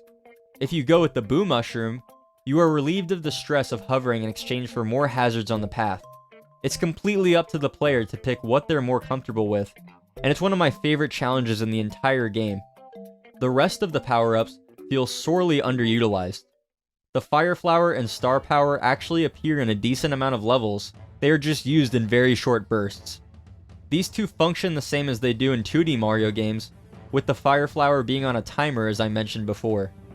Aside from the star being able to destroy some enemies the Fire Flower can't, like Chain Chomps, it feels a bit superfluous, as the Fire Flower is able to dispose of regular enemies at a comparable speed to the star. I certainly won't deny how fun it is to run at full speed with this thing equipped though. The Ice Flower is a power-up new to this game, and I'm quite fond of it, even in spite of its underuse. It allows the player to turn any liquid they touch into a block of ice and skate around on top of it. This has great applications in Freeze Flame Galaxy, for example, where right here the player has to triple jump up these water blasters to reach the Sling Star. There's also a star in Beach Bowl Galaxy that asks you to guide a Cataquack on a strip of ice as you create it to boost you up to nearby waterfalls, and eventually the Power Star. Frankly, I'm surprised it's taken this long for a power-up like this to be added to a Mario game, but it was worth the wait. I really respect the game's overall approach to power-ups, where they are more of a tool to shake up level conventions rather than a straight buff, even if that can lead to the feeling that they're underwhelming. A power-up that I think would be hard to argue against being underwhelming though, is the Red Star. The Red Star allows the player to fly for a set amount of time, similar to the Wing Cap from 64. It's far easier to control, but you only get to use it once in the actual game. The objective in question is a leisurely stroll through the planet you began the game on, collecting purple coins. There's nothing wrong with the objective itself, but it feels like an appetizer for later uses of the Red Star. This power-up would only work well in more open-ended stages, but Nintendo showed they were willing to add them a la Beach Bowl and Honey Hive. I wouldn't advocate for its addition in any existing stages anyway. However, I could see a Red Star-based mission similar to the Guppy objectives being a lot of fun if done right. The possibilities for this thing are endless, and it's a real shame that it's only used in an offshoot course. Sweet Sweet Galaxy is a pretty straightforward level in regard to its central gimmick. You've got to clear these long stretches of moving platforms with predictable patterns of bottomless pits. These platforms move pretty quick, so you've got to properly time your jump to ensure you do not fall into a hole or touch a nearby electric current. At the next turn, the platforms are sectioned off, and instead of moving downward, they move right and left. The platforms are a bit less predictable this time around due to the increase in sections. Then, you make your way through a winding path as the floor under you rotates instead of moving in one direction, and the holes are even wider. Finally, the typical platforms alternate between them and their inverse, allowing you to platform only on cutout sections at points. The stage's gimmick itself remains the same, but is kept enjoyable through different applications of the concept, not to mention more challenging. It only took me around a minute to complete this stage, and this level idea is never revisited again in the game. That fact is a testament to just how many ideas are present here. Toy Time Galaxy places Mario on massive real-world toys and objects like moving trains, plates and silverware, and even a giant Bowser robot at the end of the first level. This is the galaxy that I feel flaunts the gravity mechanics the most, as it has some of the only instances in the game that I can think of where the gravity shifts across one single platform in full 3D. Here you've got to stay on this pink path or else you'll fall into the abyss. There's also these two 3D rectangles interlocked that each have their own gravity field on every single side. The spring power-up is a great fit for this stage, as it works in both a gameplay sense and a contextual sense. A bouncy spring doesn't feel out of place at all surrounded by giant toys, and it makes for fun platforming setups. Dusty Dune Galaxy features a unique set of tornado creatures that can launch Mario into the air. They're used to great effect in a variety of platforming scenarios. Jumping from tornado to tornado requires precision from the player, as Mario continually descends and the tornado creatures are constantly moving.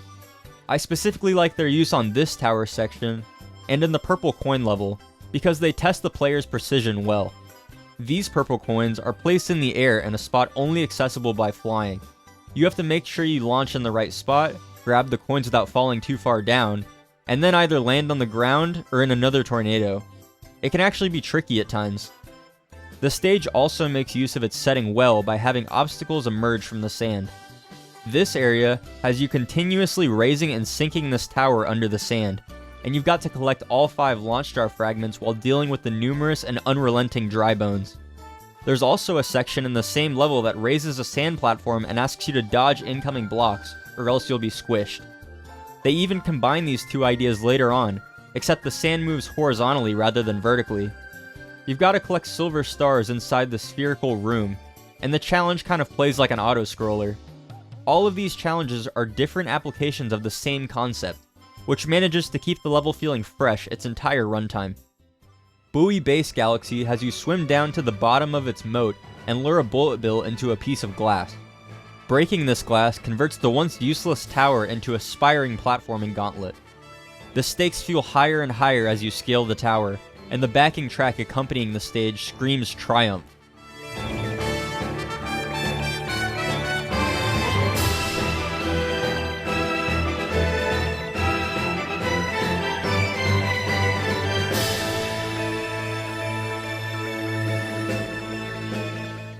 Airship Armada might just be my favorite idea for a Bowser's Castle stage in any Mario game.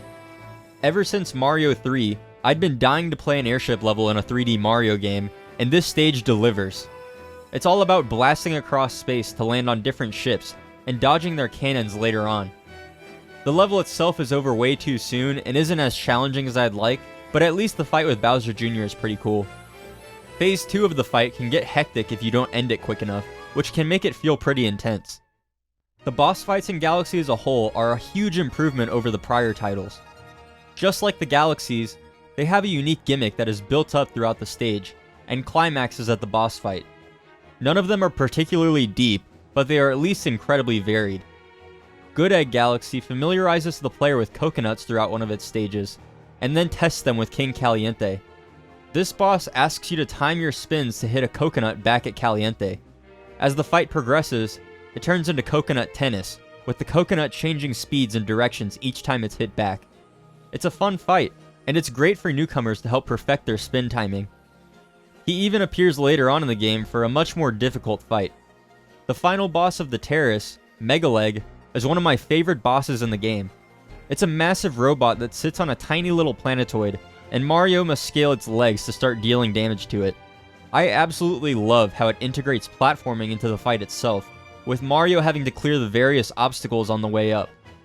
There are even more level gimmicks and bosses I could gush about like Bouldergeist, Herontox, Bowser's Dark Matter, and Dreadnought, but I don't want to belabor the point. Simply put, Galaxy is chock full of great ideas and set pieces that will knock your socks off. If there's one thing about this approach I don't love, it's that for how quickly the game introduces and discards level mechanics, it can take too long to change up the aesthetics. This can hinder the pacing of the game to the point where it wears me down. The main galaxies always have 3 primary objectives, and then typically 2 to 3 secondary objectives.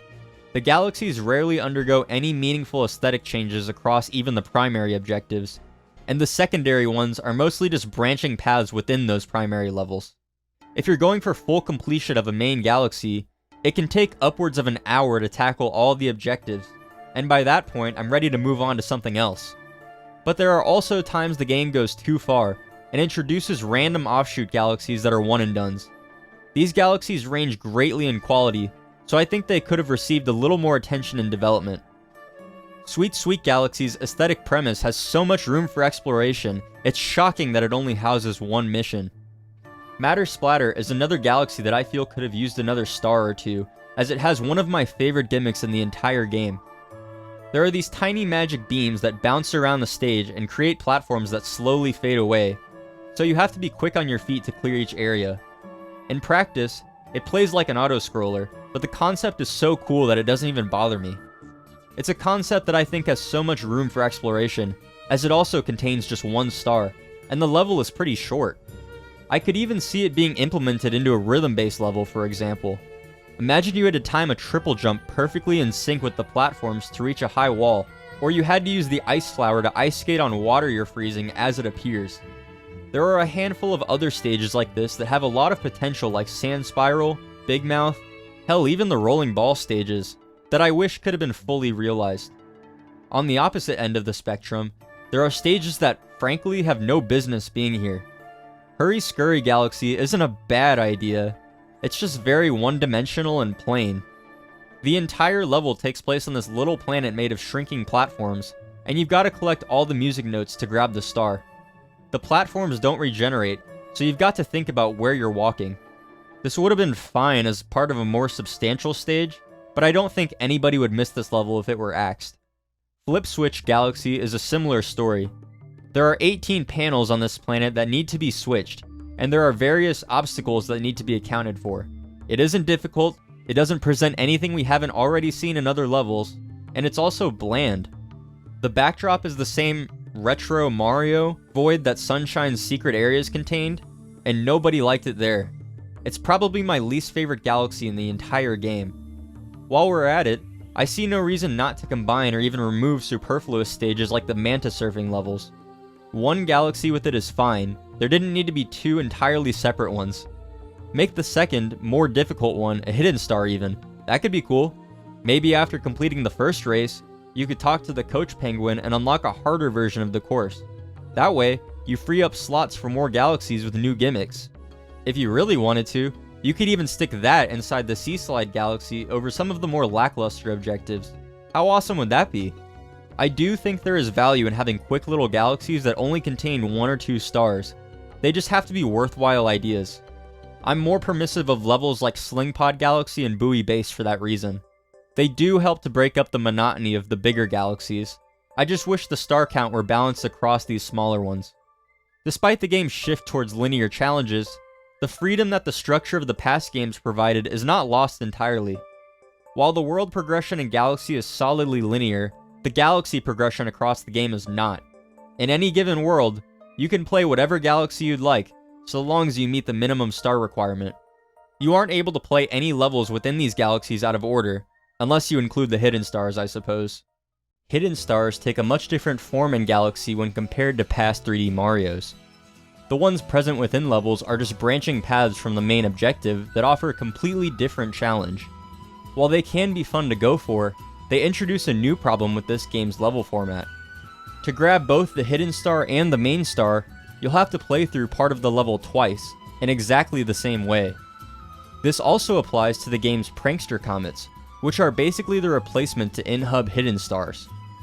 Prankster comets are extra stars built off of pre-existing levels that mix up how you engage with a level. Speedy comets impose a time limit on the player, Daredevil comets limit Mario's health to just 1 instead of 3, Cosmic comets have you race Shadow Mario to some endpoint, and Purple comets ask you to collect 100 purple coins in a level. None of these challenges are very difficult, as both the Speedy comets and the Cosmic comets allot more than enough time to make many mistakes. In the moment, it just feels like an effortless rehash of a level you've already experienced. The Daredevil comets are definitely a step above these, as they mostly focus on boss fights. Melty Molten's Daredevil run is a welcome challenge, however, as having just 1 health significantly changes how you engage with the level, and it makes the level feel way more oppressive. It's very easy to accidentally touch a fire geyser or fall in lava, so there is no room for mistakes. I'm not as big of a fan of the purple coin stars. While they do solve the problem that Sunshine had with levels not containing enough coins to get the shine, they can feel just as tedious to collect. Freeze Flame and Sea Slide's purple coin missions take forever to complete, as these levels are sprawling, and in the case of the former, organized in sections. I much prefer the purple coin stars that place a time limit on the player, as at least you're assured that the coins can all be grabbed in a few minutes. The Battle Rock and Ghostly Galaxy's purple coin stars are a lot of fun, for example. They challenge your mechanical skill, and the levels are short enough to where failing once or twice isn't discouraging. I probably would have done away with the prankster comets entirely, but if they must stay, I would have preferred the other purple coin stars be modeled after these objectives. In essence, my main problem with Galaxy is its pacing. The game doesn't properly balance its ideas across the experience, and the egregious amount of borderline unaltered repetition of levels leaves me fatigued. The game ultimately suffers from the arbitrary assertion that 3D Mario games must have 120 stars. Meeting that threshold with equally engaging levels across the entire game wouldn't have been easy, so I don't really blame them for padding it out. But I just have to ask, would this game be worse off with just 90 stars? You could even just cap it out at a nice 100. It's just a real shame that some of the best gameplay of any 3D platformer I've ever played had to be compromised like this. While Mario Galaxy's unique gameplay mechanics and ideas piqued the interest of fans, its atmosphere was what left an impact. Galaxy is a complete tonal shift from past Mario games, and that ultimately came to define its identity. This game's moodiness is infectious. Every skybox is meticulously designed to make the player feel like the space they're seeing is endless. The orchestrated soundtrack lends the game a sense of grandiosity that no Mario game had ever had previously. Every track is stunningly gorgeous, and they each fit their respective setting flawlessly.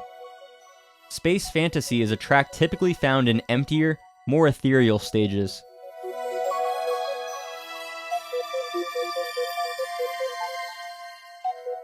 In many cases, it's what gives these levels their quaint atmospheres. So imagine the punch in the gut you feel when you arrive at Battle Rock Galaxy and hear how they completely transform this theme to suit a more oppressive tone.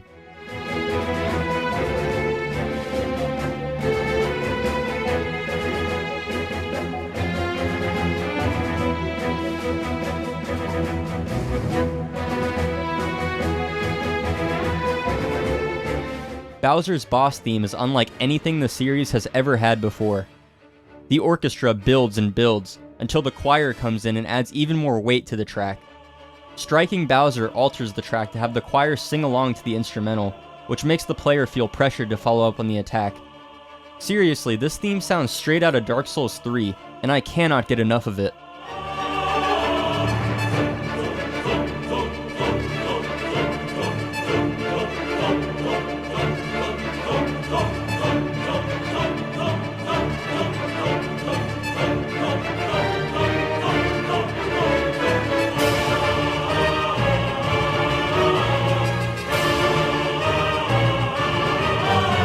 These more extravagant tracks often steal the spotlight on whatever level they're in, and they make the adventure feel meaningful.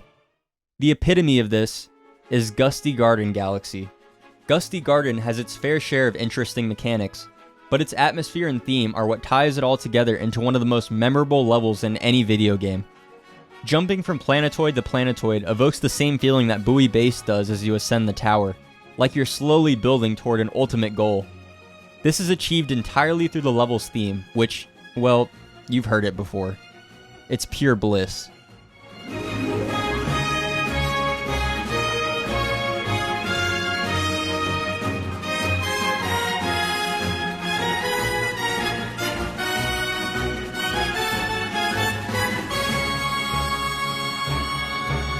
All this excitement packed into one game requires that the player has time to wind down, which is exactly what the Comet Observatory allows.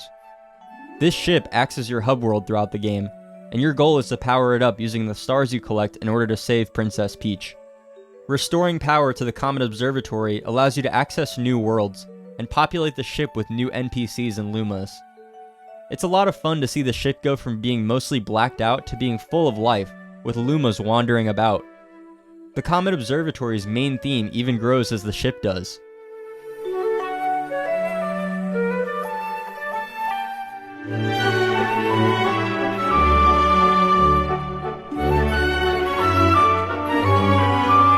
The Comet Observatory has far less to mess around with than the past game's hub worlds, but it has possibly the strongest atmosphere. Like Delfino Plaza, the observatory feels lived in, as each dome acts as a room of a house. It's probably one of the 3D Mario hubs I do the least hanging out in, just because the other entries in the series hubs have far more to play around with. As a base of operations though, it is satisfactory. On top of having fantastic level design, Galaxy's atmosphere and soundtrack elevate the game to new heights that other entries couldn't dream of reaching. Even in spite of its flaws, it's an experience that will stick with you for a lifetime. Before we wrap up, there is one more aspect of this game I'd like to discuss. There's a door in the Comet Observatory that can be entered after grabbing the third Grand Star. It doesn't appear on the map, and the only way you'd ever know what lies inside is by entering. This is the library, and upon coming in, you'll catch Rosalina beginning to read a story to the Lumas. The story begins with a young girl finding a Luma in the rubble of a crashed spaceship. The Luma tells the girl that it's in search of its mother, and so the two of them venture out into space to find her. While on this voyage, she comes to terms with the fact that she will never see her mother again. She channels her grief into devotion to the Luma, and finds purpose in helping raise the Lumas on her Comet Observatory. The Luma she traveled with later sacrifices itself for the girl, turning into a comet so that she could travel the universe effortlessly. And so every 100 years, a comet passes by her home planet, to overlook the tree that her mother is buried under. This is a rather candid story for a Mario game to have, considering that most of the games just see Peach being kidnapped and Mario rescuing her. It's a simple story, but it succeeds at adding emotional weight to the game. After all, there is beauty in simplicity. Rosalina is a child when she and the Luma embark on their journey. Neither of them were prepared for what they were getting themselves into. While grappling with the reality that her mother is gone, she consoles the Luma and assures him that his mother is out there, and that they'll keep searching together. In essence, she was forced to grow up. When I first read this story as a kid, I didn't process a whole lot of it. I knew that Rosalina was the little girl, and the home she built was the Comet Observatory, but there wasn't much else to it, right? When the player finishes reading the story, they find the library completely empty, with a somber, otherworldly song accompanying them. I correctly identified that the game was giving you an opportunity to reflect on what you just read, but I wasn't quite sure what I was supposed to reflect on. As I grew up and continued to revisit Mario Galaxy, more and more of the story started to make sense to me. I realized that Rosalina's mom wasn't just lost, she had died. Death in Mario games doesn't have any meaningful weight to them. If you have lives, you'll just respawn. If you die on your last life, you just get sent back to the last save point with 5 more. Being confronted with a death that was permanent in a Mario game made me begin to recognize what was truly being said in the story. Despite never experiencing any familial loss, I found parts of Rosalina's character arc relatable. I found that my perception of time continued to hasten. It felt like I was losing grip of my childhood, and subsequently my life. I didn't feel ready to grow up and leave it all behind. But as I got even older, I realized that I didn't have to leave it all behind. The memories I made in my childhood with my favorite games or activities weren't going anywhere. There wasn't anything stopping me from going back to my Wii and running through a new Mario Galaxy save. There isn't anything wrong with returning to the things you held dear to you in your past. The Comet Observatory has a bonus world at the very top of it, and it's quite distinct from any other room on the ship. Typically, when you enter one of the domes, there's some ambient space music in the background, whereas entering the garden leaves the player with just the sound of birds chirping.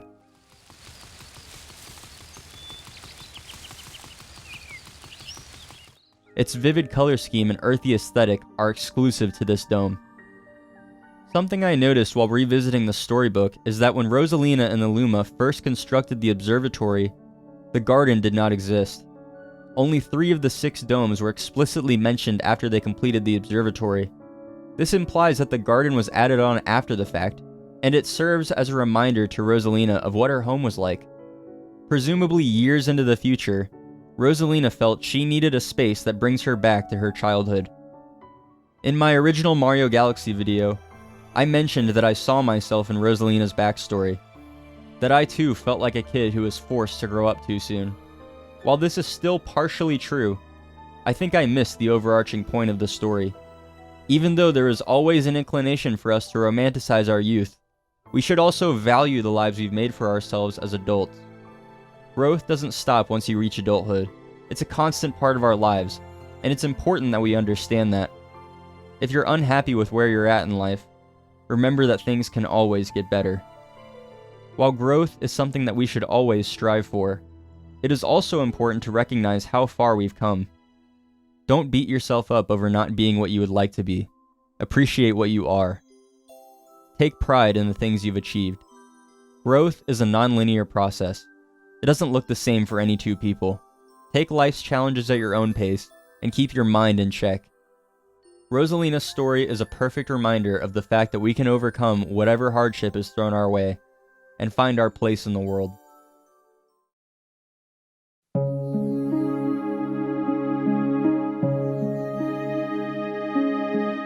Super Mario Galaxy 2 is the first direct sequel in the 3D Mario series, and it also happens to be my favorite Mario game. It expands on ideas pioneered by Mario Galaxy and simultaneously acts as a celebration of the entire franchise. It is probably the game I have replayed from start to finish the most in my life, and I don't see that changing anytime soon. I have a deep nostalgia for Galaxy 2 that few other games come close to matching, to the point that every single moment in the game elicits the exact same emotions from me as my first playthrough did. I remember the intense excitement I felt first stepping foot on Sky Station Galaxy.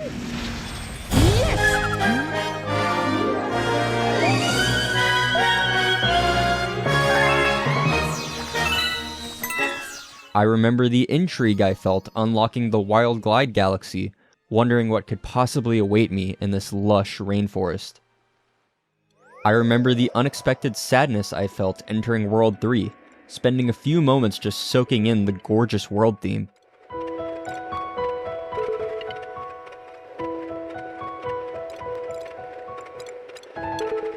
I remember the motivating sense of momentum I felt progressing through World 6's stages. I remember the weird mixture of confidence and uncertainty I felt rolling up to the final Bowser fight. And I remember the euphoria I felt when the credits finally rolled. The point is, my connection to this game transcends an appreciation of its mechanics and level design. It's a connection that is deeply personal. It was one of those games that went on to define my gaming tastes for many years. So why then have I had such difficulty writing about it? Super Mario Galaxy 2 is the first direct sequel in the 3D Mario series, and it shows. It rarely tries to expand upon the foundation set by the original, and is content just living in the shadow of that game. The Mario series has always been about breaking new ground, defining the conventions of side-scrolling platform games, laying the groundwork for how a platformer should play in 3 dimensions, taking a vacation on a tropical island, and traveling to outer space.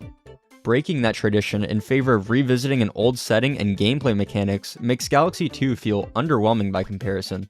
There's no bold new idea that justifies a full-fledged sequel, but rather some refinements that aim to correct the original shortcomings. It's been difficult for me to find anything valuable to say about this game, because it feels like the game itself doesn't have anything to say. Days have passed me by where I accomplished nothing more than staring at a blank Google Doc, praying for words to appear on the page. I just couldn't understand why the idea of writing about one of my favorite games of all time ignited such little passion within me. After a bit of introspection, I think I'm finally ready to come to terms with my real opinion on Galaxy 2. I don't quite know what it'll look like yet, but I hope you're ready to join me. Without further ado, this is Super Mario Galaxy 2.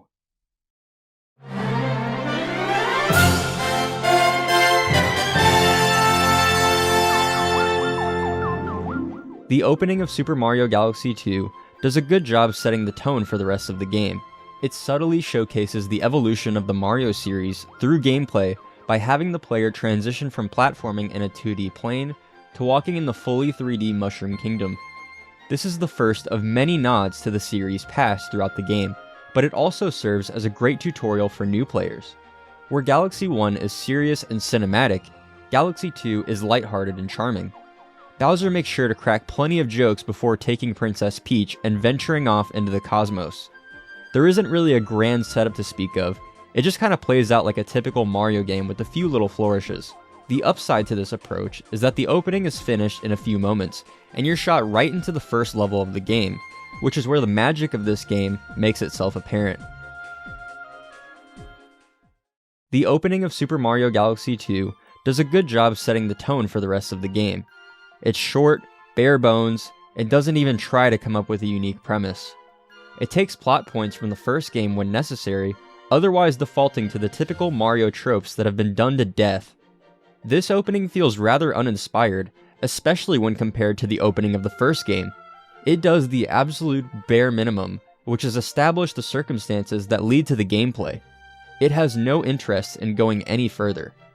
It feels like the game acknowledges that it doesn't have much going for it plot-wise, as it wastes no time shooting you straight into the first level of the game. Galaxy 1's opening sequence gives the player time to breathe after the excitement that took place the scene before, and it does a phenomenal job of acquainting the player to the game's atmosphere. As such, it is one of the most memorable parts in the entire Mario franchise for me, and it works wonders in the greater context of that game and its story. It's as if Galaxy 2 spits in the face of that idea, and it's disappointing. I'm not proposing a rehash of the same story beats from the first game, but rather some new scenario that justifies a revisit to the cosmos we just explored. There's no denying that the approach that 2 takes has its own merits, but I prefer the slower paced structure of the first game. The levels in Galaxy 2 are a constant barrage of new mechanic after new mechanic, new set piece after new set piece, new idea after new idea. Part of what makes this possible is the addition of Yoshi, and all of the new power-ups he brings along with him. Unlike in Sunshine, Yoshi is a clear upgrade to Mario's moveset in Galaxy 2. He runs faster, he can flutter jump, and his tongue has a variety of applications. His power-ups are all explored fully throughout the course of the game, and they're a ton of fun to use. The pepper allows him to run at insane speeds and even run across bodies of water. The blimp fruit fills him with air, which he uses to slowly propel himself upward for a few seconds. The bulb berry reveals hidden platforms that can only be stood on with the power-up active, and its use is also limited to just a couple of seconds. Mario himself also nets some new power-ups, and I'm a lot less conflicted about them than I am the ones in the first game. The drill allows you to dig through a planet or platform to the other side of it. It's the least compelling of the 3 new power-ups, since the game doesn't really evolve the ways it tests you on it, but it's still a neat concept and it's decently fun to use. The rock mushroom turns Mario into a giant boulder and grants him a burst of speed, which allows you to pummel through hordes of enemies and destroy particularly sturdy structures. This power-up is explored thoroughly throughout the course of the game, and climaxes in World 6, where you have to platform through a level as the boulder. More on that later. Finally, the Cloud Flower grants Mario a floatier jump, along with the ability to create 3 platforms wherever you choose. The potential use cases for this power-up are limitless, and a Mario power-up based on resource use rather than a timer or damage is a nice change of pace. It's incredibly rewarding to bank some extra clouds throughout the course of a level to save them for a section that would otherwise be much more difficult, and for that, it's my favorite power-up in the game. Now that we've gone over the new mechanisms by which you engage with the levels, let's discuss the levels themselves. Galaxy 2 includes a mix of new level ideas, along with revisitations of concepts found in the previous game. For the most part, these levels boast completely unique mechanics and gimmicks, which makes each stage feel memorable and fun to play through. One of my favorites is the Hightail Falls Galaxy, where you are first introduced to the Hot Pepper. It effectively teaches you how it works on this first platform, and wastes no time upping the difficulty. This is actually one of the trickier levels in the game, since it requires a comparatively high amount of precision than the other stages. It may be incredibly linear, but it's a level I always look forward to when replaying this game because of the thrilling challenge it offers.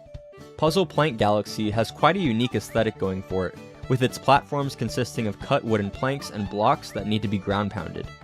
I appreciate that the developers felt the need to contextualize the falling platforms in this way, because most Mario games are content to just simply have them descend into the abyss. But I've gotta be honest, the main reason I love this one so much is that absolutely boppin' theme.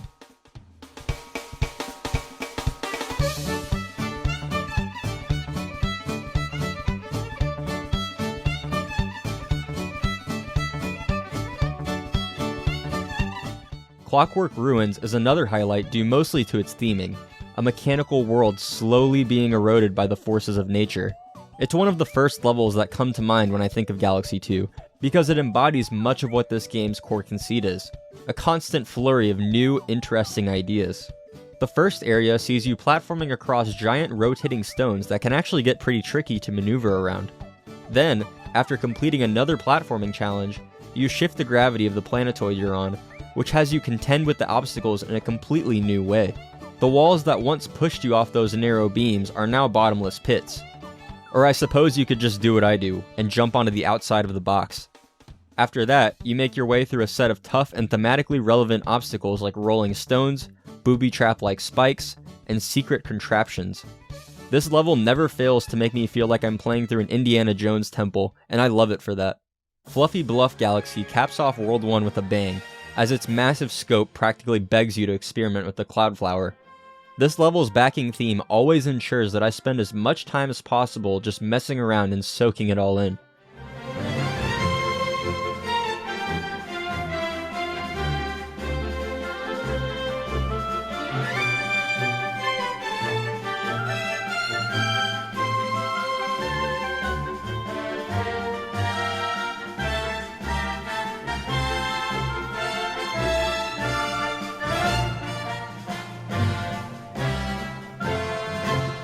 Melty Monster Galaxy's first star revolves around quickly moving lava monsters and lava waves, and the entire level has this oppressive atmosphere, due in part to the bombastic orchestral piece that accompanies this stage.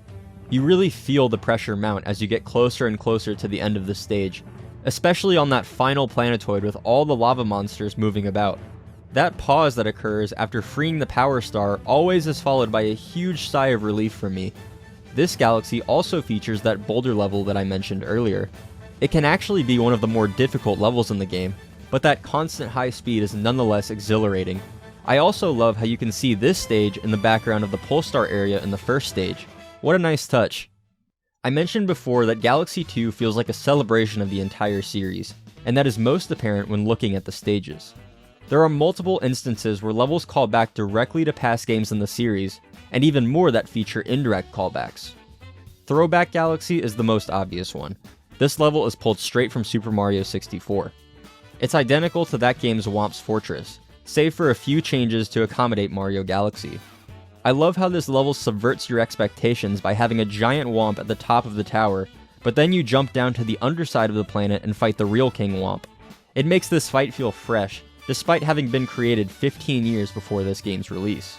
Tall Trunk Galaxy's second star consists entirely of one long, dangerous slide, and you're treated to a remix version of Super Mario 64's slide theme with instruments that fit the level's wooden theme like a glove.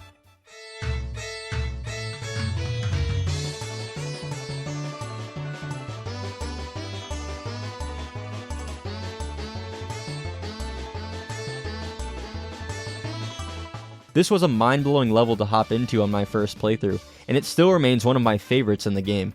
Supermassive Galaxy is a revisitation of a concept appearing in both Super Mario 64 via Tiny Huge Island, and Giant Land from Mario Bros. 3. It features giant versions of classic Mario Galaxy characters, enemies, and level design tropes. The idea makes a fairly typical Mario level from a design standpoint feel completely unique. Super Mario Sunshine also gets acknowledged through Starshine Beach Galaxy. It's a wholly original level using many flourishes of Mario Sunshine, like its location, its residence, and its general vibe. It's also one of the more open-ended levels in the game, since it requires very little platforming from you. It also features one of my very favorite songs in the entire game.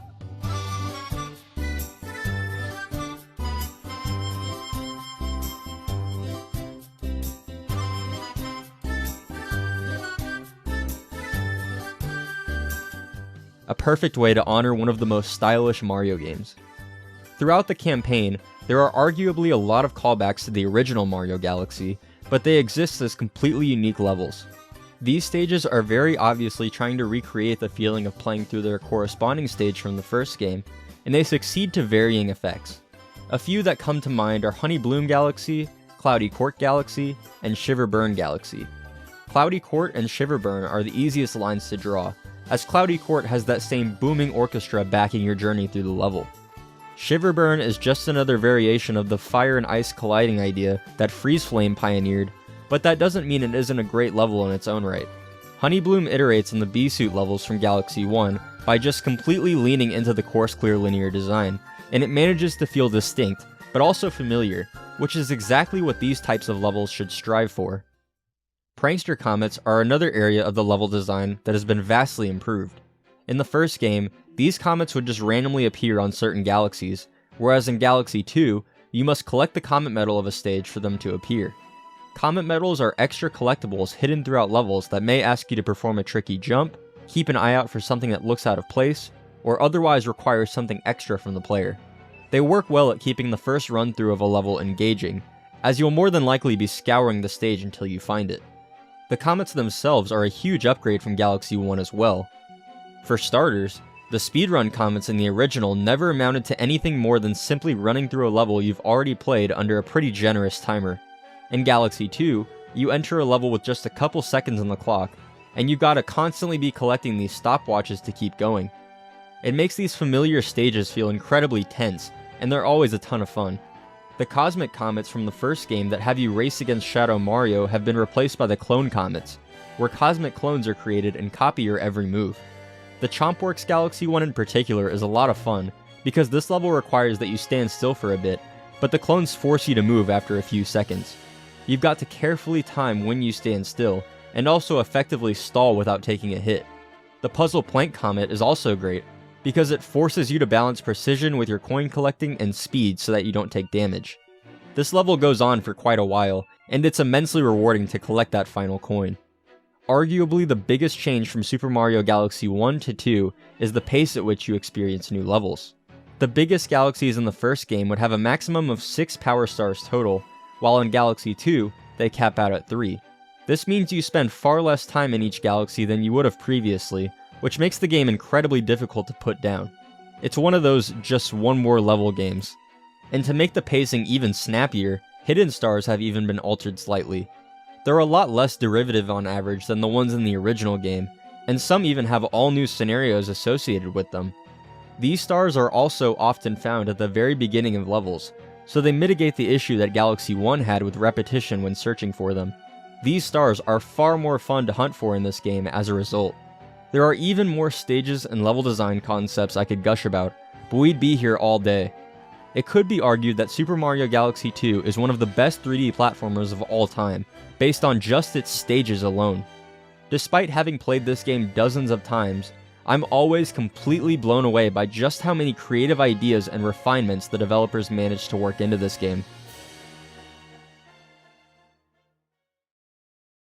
The levels in Galaxy 2 are a constant barrage of new mechanic after new mechanic, new set piece after new set piece, new idea after new idea. There's no denying that these levels are a lot of fun to play through, but I can't help but feel that there was something lost in this change to approach.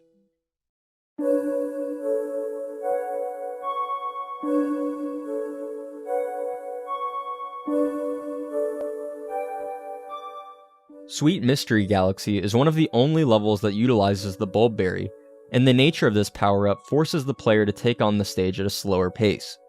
This stage's song is rather subdued and otherworldly, and with a combination of the detailed starry skybox, the level has this moody, laid-back atmosphere. Despite its relative simplicity, it's a stage that's always stuck out of my memory when I reflect on Galaxy 2. Cosmic Cove Galaxy is in a similar boat.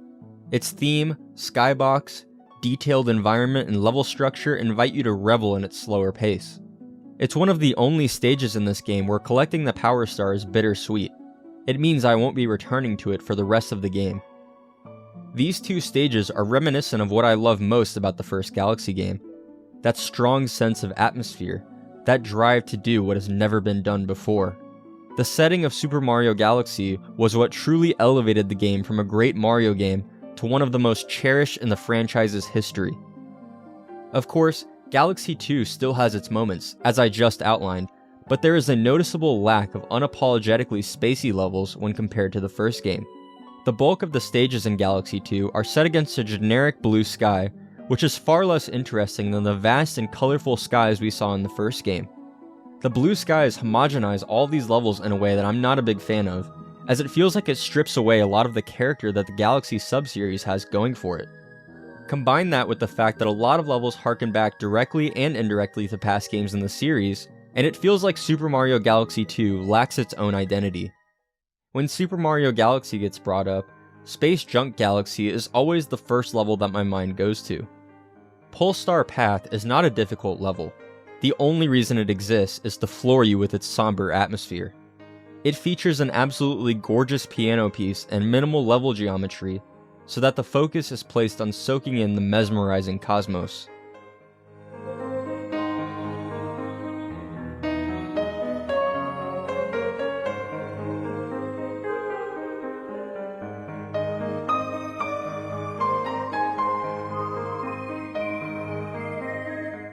As I get older and generally more patient, I find that my appreciation for moments like these in games increases. My younger self preferred the constant adrenaline rush of fresh platforming challenges, and they were memorable just because they were fun. But with my at least somewhat more developed brain, I'm able to identify themes and stages and gameplay moments I never even knew existed back then. Now that I'm a more experienced and well-rounded gamer, great level design on its own doesn't particularly stick out in my memory, because I encounter it very often. And don't get me wrong, Galaxy 2 is still leagues above most other platformers, but so is Galaxy 1, and that emotional weight gives it an edge. Starship Mario is the hub world of Super Mario Galaxy 2, and it embodies many of the philosophies behind this game's design. For starters, it streamlines traversal, both on the hub itself and when trekking between galaxies on the New World map. The Comet Observatory from Galaxy 1 was massive, and you could only access certain galaxies from their respective domes, which meant a lot of walking back and forth. In Galaxy 2, the hub is about the size of a small planetoid, which has the added benefit of making Starship Mario feel denser and livelier. Like the first game, the ship populates and expands as you progress through the game. There are lots of unique NPCs to talk to by the end, and even little mini-games to play. Starship Mario also has the theme that grows alongside your progression, and it's arguably even better than the first game.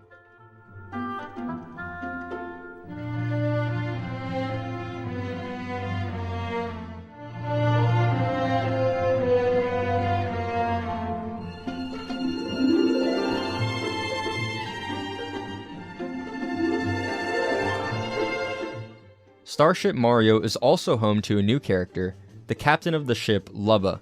Although he doesn't have the same allure as Rosalina, he still makes for a decent companion character. I find him endearing in an unfunny but well-meaning uncle kind of way. When you first arrive on Starship Mario, Lubba can't help but crack a million jokes, even in light of his home literally being destroyed by meteors.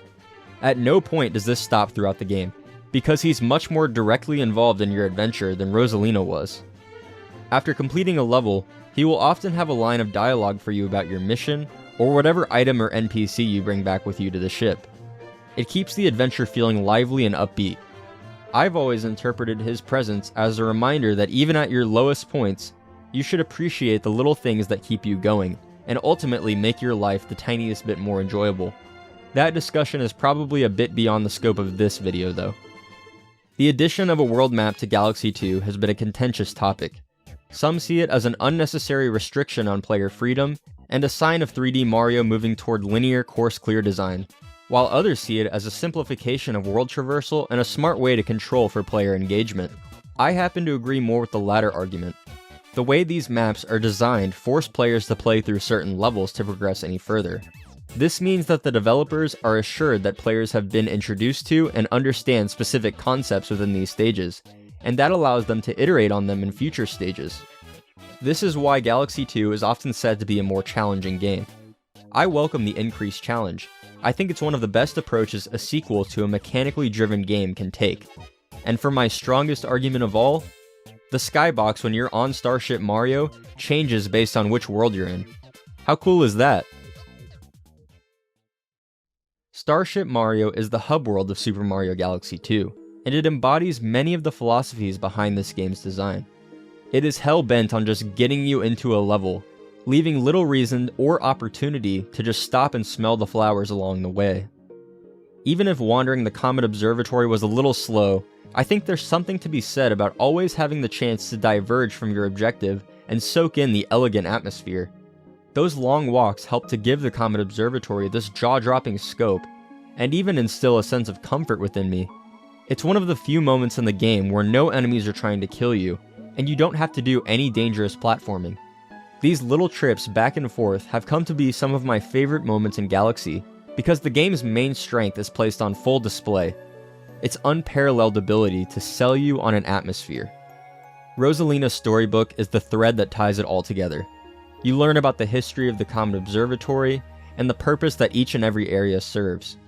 You come to foster a strong attachment to this ship over the course of the game, which unfortunately, Starship Mario doesn't really have going for it.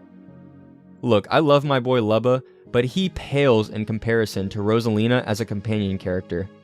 I just wish the game gave me more of a reason to slow down every so often, but as it stands now, you're plopped right on the deck of the ship, with that giant yellow pad that brings you to the world map always in view. Super Mario Galaxy 2 is the first game in the series to feature a legitimate post-game, and it contains quite a bit of content. After rolling credits and returning to your save, you will unlock World S, a secret world housing some of the most difficult content in the game. World S takes the idea of celebrating past Mario titles and goes even harder with it.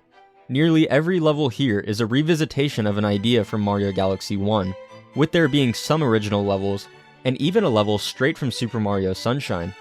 Of course, the highlight of World S is the final stage, Grand Master Galaxy. This galaxy is an incredible final send-off for the Super Mario Galaxy series. It's a test of all the knowledge you've acquired throughout these games, with each section being more difficult than the last. After grabbing the main star and collecting 9,999 star bits, you unlock one last challenge, the perfect run. This is a harder remixed version of the first star, where one tick of damage sends you back to the very beginning of the level. This mission is one of the most notorious in the entire Mario series for its difficulty. Personally, I've never found it too hard because there are a lot of little tricks you can use to make it easier. With a well-timed long jump in this cloud section, you can refill your cloud suit and bank 2 or 3 for the next area, making that section significantly easier. And for one of my favorites, you can completely trivialize this pole star section by simply falling and pulling yourself back up into the air. However you decide to tackle this stage, there is no denying the pure euphoria when collecting that final star. It's one of the most satisfying levels in the entire Mario series to complete for me. But in order to unlock this stage, you must collect every star in the game, including the new green stars. After collecting all 120 stars, green comets will shower the worlds you've explored, adding 120 more green stars to collect. These stars are found throughout levels you've previously explored, and they're often placed in hard-to-reach areas that you have to go out of your way to look for. These stars turn the most linear 3D Mario game yet into a game that encourages scouring every nook and cranny for collectibles. Most of these stars are just off the beaten path, but they can sometimes completely recontextualize certain levels. An example is the first green star in Shiverburn Galaxy. It's tucked away inside this volcano that isn't connected to any platform on the main path. I actually didn't even know you could walk on this thing until it came time to search for green stars on my first playthrough. There's also this green star in Boulder Bowl Galaxy that asks you to wall jump up this bridge you usually knock down. It's quite tricky to get on top of. And possibly one of my favorite green stars, this one in Puzzle Plank, is placed above the question block, which you would normally break, but you have to use it here to grab the star. Stars like these that ask you to platform to unconventional areas are among my favorites, but unfortunately, they are few and far between. Super Mario Galaxy 2 is the first game in the series to feature a legitimate postgame, and it contains quite a bit of content. The bulk of it consists of the Green Star Comets, which are mildly interesting at best and an absolute slog at worst. There are 120 green stars to collect, the same amount as regular stars in the game. Although they sometimes present new challenges, they mostly amount to walking through levels you've already experienced multiple times over. Each stage has 2 to 3 green stars, and collecting each one boots you out of the level. That means you have to re-enter them and play through the exact same parts of the level you just did, and then some, depending on what order you collect the stars in. Combine that with the fact that most of the levels in this game are incredibly linear, and you start to see why this portion of the game is so hated.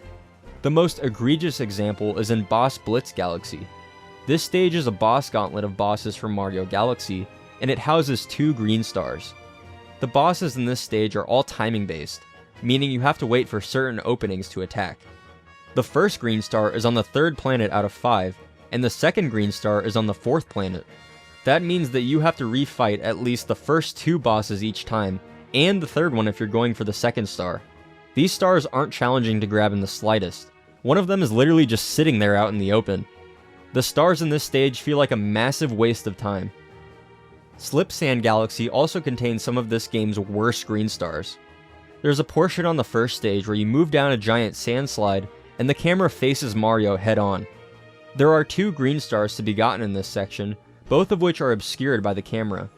On your first playthrough of this level, you'll slide on the sand slide and ride it like normal, and then you'll suddenly see the green stars zoom past you, unable to be reached. This means that you can only grab these stars on your first try if you know exactly where they're located already. If not, you'll be replaying the level again to get back to the slide, as if they weren't already tedious enough. And that's not even the worst part. I mentioned that collecting each green star boots you out of the level, but forcing you to replay part of a level you've already played through multiple times is only the half of it.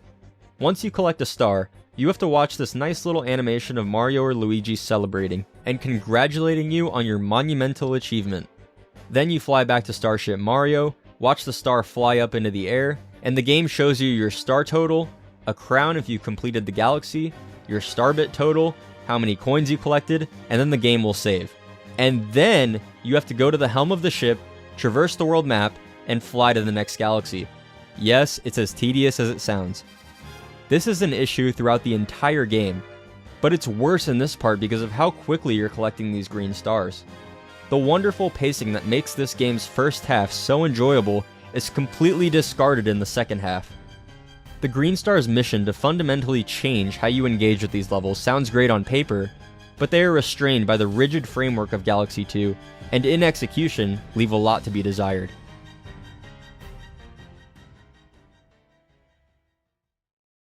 So those are my thoughts on Super Mario Galaxy 2. They may have been a little messy, incoherent, or even contradictory at times, but I think this video contains just about every opinion I have on this game that I feel strongly about. This whole ordeal has left me very confused. Everything that I think makes this game great also comes with a massive caveat. Throughout my time writing this video, I came to a realization. Super Mario Galaxy 2 is not trying to be its own thing. I mean, it's quite literally in the title. And for that, I'm okay with its existence, but I can no longer consider it one of the most compelling offerings of the Mario series. I think Galaxy 2 achieved what it set out to do, which was to streamline and expand on Super Mario Galaxy. However, the ways in which it did so were simultaneously beneficial and detrimental to the overall experience for me. A greater focus on interesting levels and gimmicks meant neglecting the moodiness and atmospheric flourishes that solidified the original game as one of the best games ever made. It's funny then that despite Galaxy 2's mission, it has a very different appeal than the first game. If I want to play through a game with the fast pace and magnificently crafted levels, I'll boot up Galaxy 2.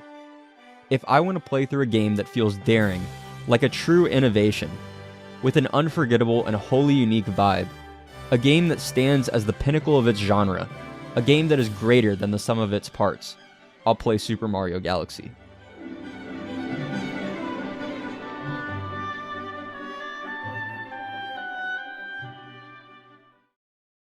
I want to preface this segment by saying that I don't think that 3D Land is some random spin-off unworthy of being considered a 3D Mario. It is absolutely one of the core 3D titles, and being released for a handheld doesn't change that.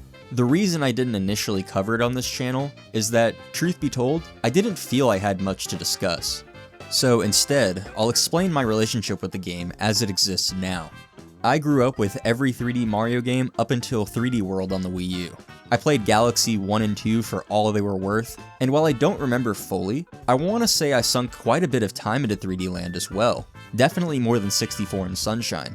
Despite the time I've spent playing this game, I'd say it's the 3D Mario I'm the least familiar with. On this recent playthrough, I realized just how much of this game I'd forgotten about.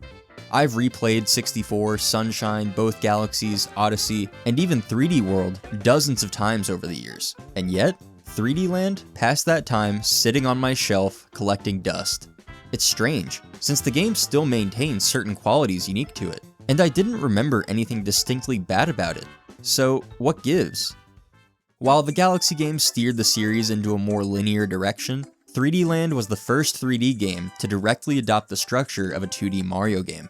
It features a world map that is essentially a straight horizontal line, straightforward levels that see you collecting 3 MacGuffins, and jumping on a flagpole to mark the end of a level.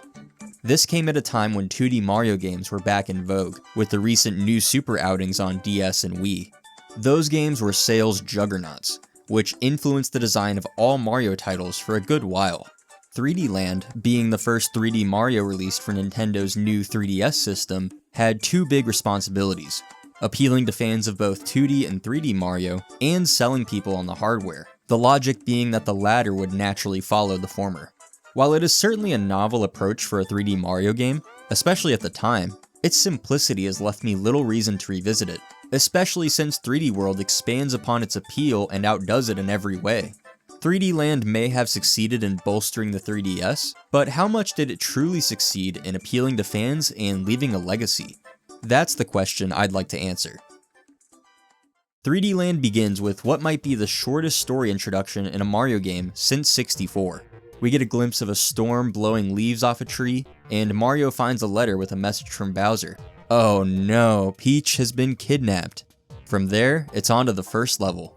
I appreciate the brevity of this game's intro, and I think it works for what 3D Land is, but it doesn't give me much motivation to see the game through to the end on its own. It's about as basic as you can possibly get with Mario. The same can be said for the first level. With just a few jumps on some moving platforms and on the heads of Goombas, you're at the flagpole. The second level takes the typical underground motif and tries to spice it up with these ink piranha plants, and it does a fine job.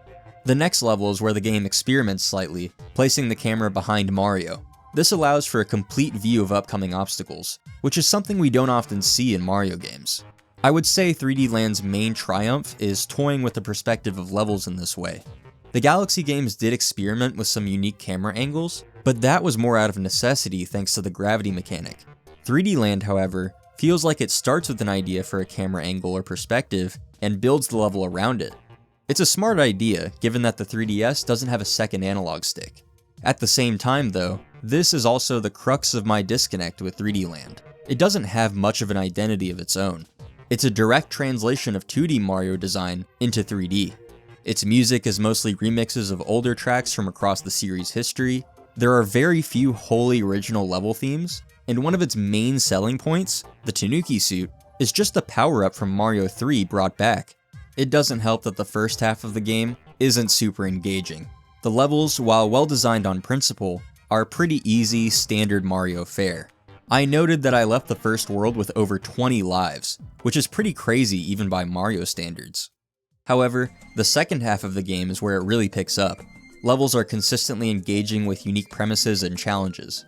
They aren't anything crazy when compared to its pseudo-sequel, but in isolation, they're fun, bite-sized platforming gauntlets that get in, execute their core concept well, and get out. The final boss is genuinely really awesome though. There's a fake out after defeating him for the first time that requires you to play through an entire extra level that feels straight out of Mario Galaxy, and then you take on a much more intimidating Bowser for the final encounter. Still fairly easy, but cinematic as all hell, and a great way to cap off the game. 3D Land features a meaty post-game with 8 additional worlds, which consist of remixed levels from the main campaign. They can get decently challenging, but I'm still not super motivated to clear them all. It's cool that it's here for people who are interested though. So, to answer the question we began with, 3D Land may have succeeded in helping to change the course of the 3DS, but in doing so, it struggled to stick out as a novel entry in the 3D Mario series. The qualities unique to it, like the glasses-free 3D, were cool for the era it released in, but leave little reason to revisit it these days. As such, it's hard to attribute much of a legacy to it. It just stands out as an interesting moment in the 3D Mario lineage, when the design became more stripped back and conventional. It might sound like I hate this game, and in many ways it's an anti-Kohana 3D Mario, but like pizza, even a bad 3D Mario game is still pretty decent. May 15th, 2006. New Super Mario Bros. Is released into the world. It was the first original 2D Mario game to release in over 13 years, and ushered in a brand new era for the series as a whole.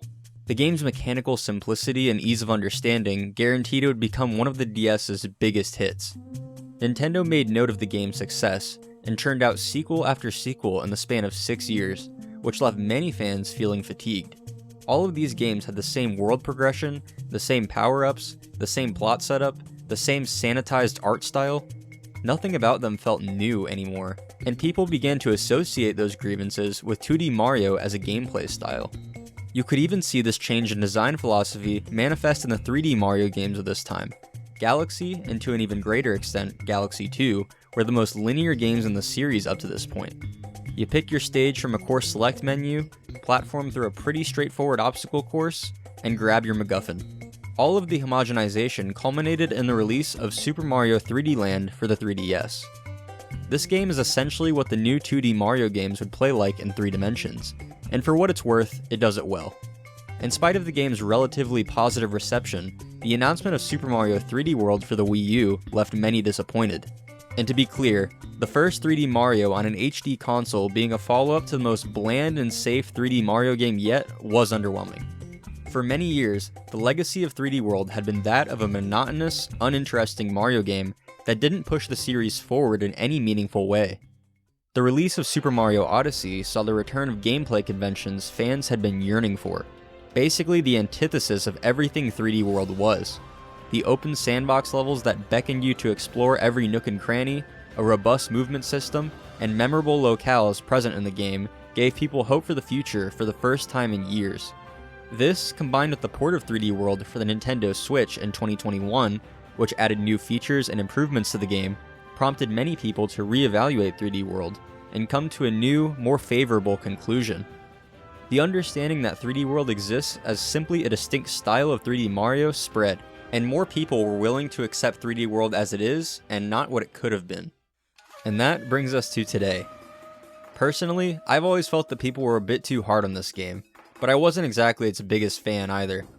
Its levels were decent fun, but nothing about it resonated with me to the same extent that exploring Isle Delfino in Sunshine or reading Rosalina's origin story in Galaxy did. I put off making a video on this game because I wasn't even sure I'd have too much interesting to say about it, let alone see my perception change. A couple of weeks ago, I got a random urge to boot up the game for the first time in years, and figured I'd capture some footage just in case it could come in handy. I went in thinking I'd play a few levels and get bored pretty quickly, but I ended up playing all the way until World 3, and found myself looking forward to the next opportunity I'd have to play more. After 100% completing the game and replaying it further, I came away from it with not only a new perspective, but a message that I needed to hear in this stage of my life. I want to explore how that happened, why I think it is a more than worthy entry in the 3D Mario series, and what the game taught me about art as a whole. But first, Patreon. If you would like to support me monetarily, you can do so for as little as $1 a month.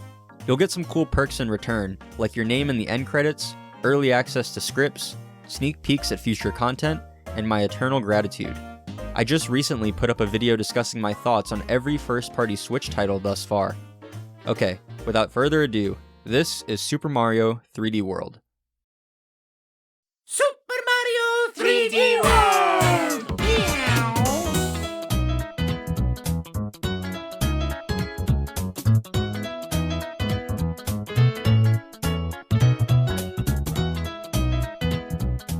Mario and company are strolling around in the Mushroom Kingdom when they find a mysterious broken clear pipe.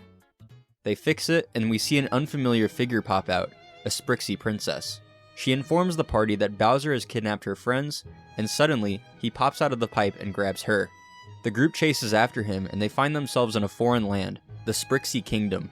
Something I appreciate about this game taking place in somewhere other than the Mushroom Kingdom is that although the worlds generally adhere to traditional Mario theming, World 1 is the grass world, World 2 is the desert world, etc., each level is allowed to be whatever it wants. Take for example World 4. This world is supposed to be a mountain, or canyon, or something. I'm not quite sure, to be honest. Either way, just one level in this world inherits the world's aesthetic. Ant Trooper Hill sees you bouncing across giant ants in a region that looks right at home on the world map. But then, the next level takes place in a poisonous swamp, the one after that brings back the beat blocks from Mario Galaxy in space, and later on, you climb through the ruins of a city inhabited by spikes. Contrast that with something like World 8 from New Super Mario Bros. Wii, where every level is just a different take on Fiery Volcano, and it's clear that the level themes in 3D World are a lot more inspired. Now, something I praise Sunshine for is that each stage feels distinct from the last, all while existing under the tropical island umbrella. It would have been really neat to have each stage in 3D World take similar cues, where each stage has its own unique setting and gimmick, but still fits in the broader environment. However, I cannot deny that the approach 3D World does take is effective in its own way. There's a remarkable sense of speed throughout the adventure. Even if you're not explicitly moving quickly, you'll likely find that you're flying through levels at an exquisite pace. And I think that each level being themed wildly different from the last only intensifies that feeling. Part of what makes this game feel so good to play are the controls.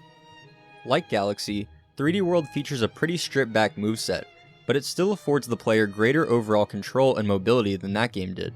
For starters, Mario can only move in 8 directions.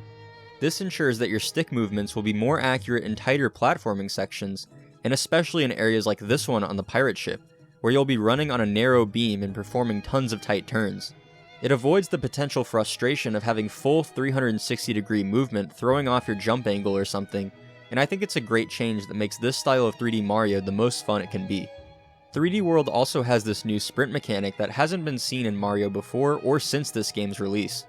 Mario games have allowed you to sprint since the beginning of time, but you simply had to hold down the button and it would activate immediately. In 3D World, you have to hold down the button and build up your momentum before the sprint modifier actually kicks in. I'm not quite sure why it works this way, but if I had to guess, the delay acts as a confirmation window of sorts. An unintentional press of the sprint button and its immediate activation could be enough to kill a player that's a little too close to the edge of a platform, and the Switch port's 40% increase to base movement speed heightens that possibility. Given that one of 3D World's primary missions was to introduce 3D Mario to as many new people as possible, I think this is an understandable decision to make. Standard moves like the wall jump, long jump, side somersault, spin jump, and ground pound return virtually unaltered, and they feel great here. The removal of the triple jump is disappointing, but we'll come back to why I think it was removed later. The Switch port added a new dive roll move from Mario Odyssey, which allows for easier recovery when you miscalculate a jump, or serve as a utility for getting up to some hard-to-reach platforms. Another thing from Mario Odyssey that the Switch port brought with it is the ability to ground pound jump, which is a useful feature for grabbing some items, and in certain cases can completely trivialize certain challenges, depending on the character you're using. That's another thing that 3D World brings new to the table, the ability to play as multiple characters. The Galaxy games toyed with this idea, allowing you to play as Luigi on occasion, who had a significantly greater jump height and running speed than Mario at the cost of being more slippery. But these differences never amounted to any kind of meaningful change in how you engage with the game's levels. 3D World goes all out on this idea. Each character has their own attribute that distinguishes them from the others. to the point that you'll want to carefully consider who you choose to play certain levels as. Mario is the jack of all trades. He's got a decent running speed and jump height, but nothing more. He's a safe pick for pretty much every level. Luigi has the highest jump in the game, which makes him a great choice for hunting down collectibles. Princess Peach is very slow, but she has the ability to glide through the air for a couple of seconds, which is extremely helpful. Toad is by far the fastest out of the group, but his jump is pathetic. Still, he's got his uses, and he's a fun character to play as on repeat playthroughs for an added challenge. Finally, Rosalina is a secret unlockable character that can be gotten in one of the special worlds.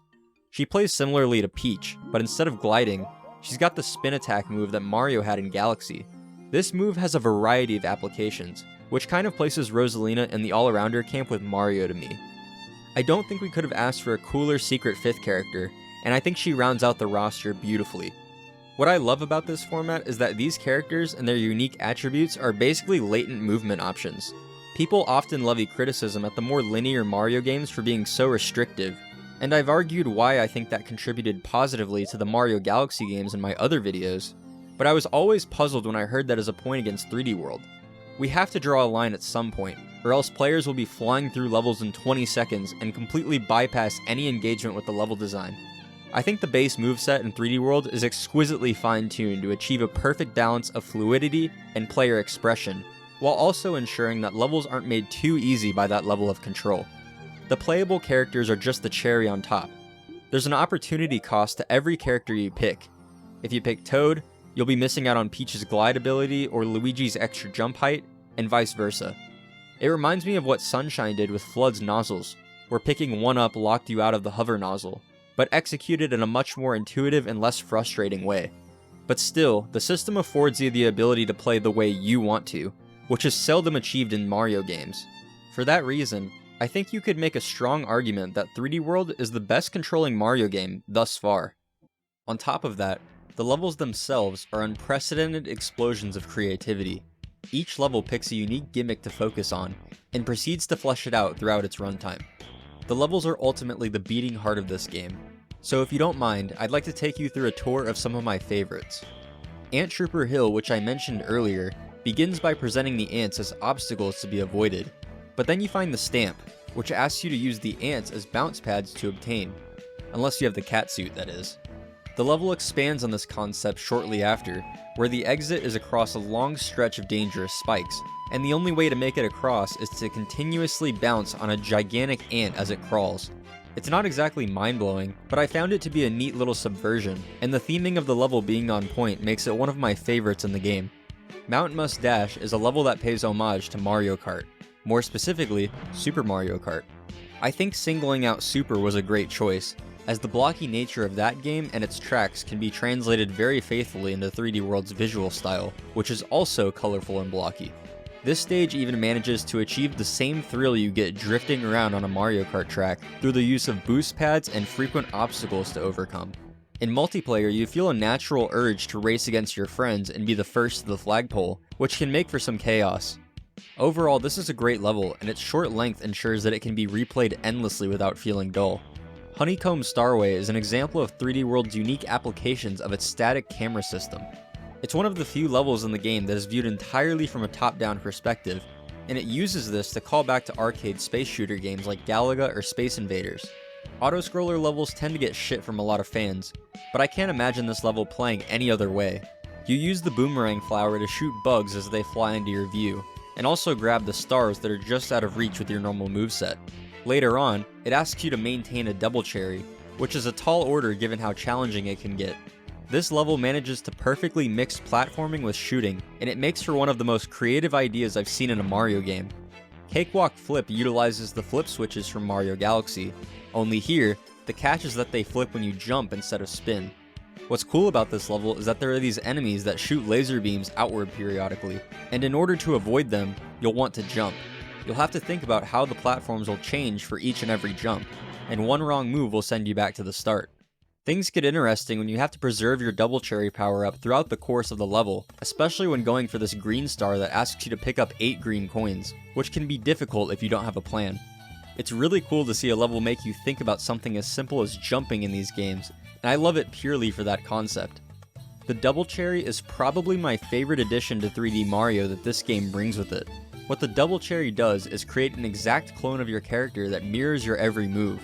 This clone will eat a hit of damage and disappear at no further cost to you, but your main priority should be keeping it alive. Whenever this power-up shows up in a level, you will have to hold on to it to grab a collectible later on in the level. Instead of feeling the confidence that a power-up typically affords you in Mario, you will be on edge until you grab that coveted item. A great example of this in action is Beat Block Skyway. This level features block-shaped platforms that alternate to the beat of the music, a direct callback to a stage in Mario Galaxy 2, which is awesome.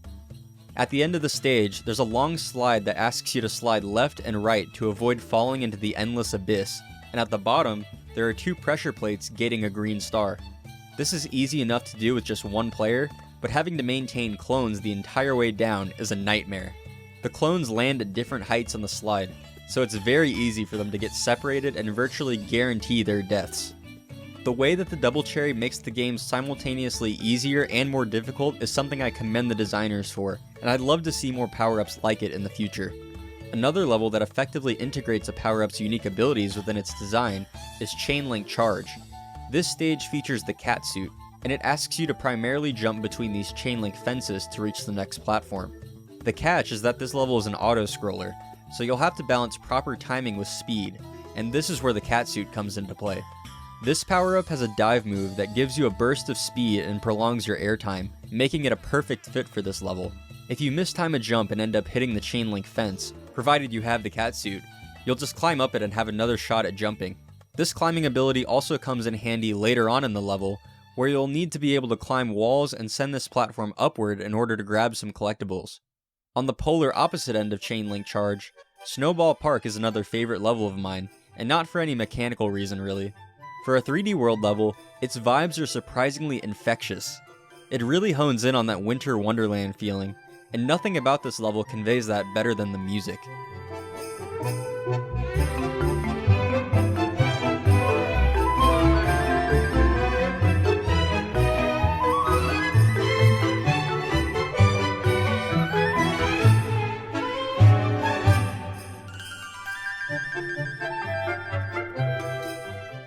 This is a good time to mention that this game's soundtrack is genuinely incredible. It mostly consists of big band jazz tracks that lend 3D World a distinct identity. Many songs feature instruments like saxophones and trumpets, which still remains unique in the franchise to this day. In contrast to the Galaxy game's focus on atmosphere, these songs were composed to convey the faster pace of 3D World. Beat Block Skyway, which I brought up earlier, contains probably my favorite track in the game for that reason. It finds a perfect balance between the quaint atmosphere of space and the urgency that the level design desperately wants to instill in the player.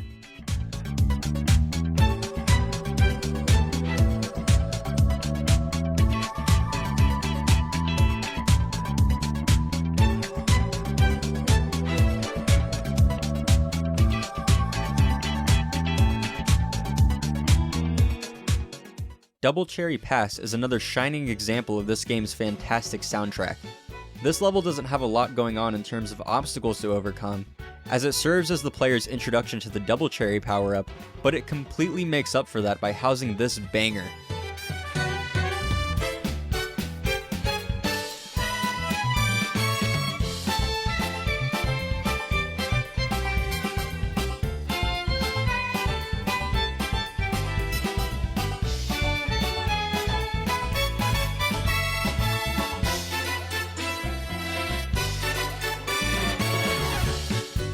I absolutely love how it is simultaneously elegant and playful. It's unlike anything I've ever seen in a Mario game. I can't in good conscience bring up departures from Mario norms without discussing Hands-On Hall. This is one of the most iconic levels in this game, and for good reason. It's themed after a traditional Japanese dojo, and you spend the bulk of the level walking through hallways with various obstacles and objects to engage with. I love how progressing frequently requires you to hit a gong or fold the wall. It sells the atmosphere in a way that few levels in the game even attempt. The Great Gulp Hole is another stage that subverts typical Mario tropes in an interesting way. Upon entering this level, you'll see what appears to be the very end of the stage right in front of you. But walk up to the flag and it'll start flying away. You'll have to chase it down through a linear obstacle course and grab onto it in under 100 seconds. The catch is that you'll want to find a balance between speed and caution, assuming you're going for all the collectibles. If you grab onto the pole too early, you'll miss your chance at grabbing the stars later on in the level, but you might also be too slow to catch up to the flag in time. This is one of the most memorable stages in the game for me, and it's one I always look forward to replaying. I could go on and on about the best stages 3D World has to offer, but this video would be way too long. Here are a few more great ones I don't have quite as much to say about, but wanted to mention anyway, just because I think they contain worthy design concepts. Shadowplay Alley. This level plays with lighting and perspective in some cool ways, and it makes for one of the most visually intriguing levels in the game.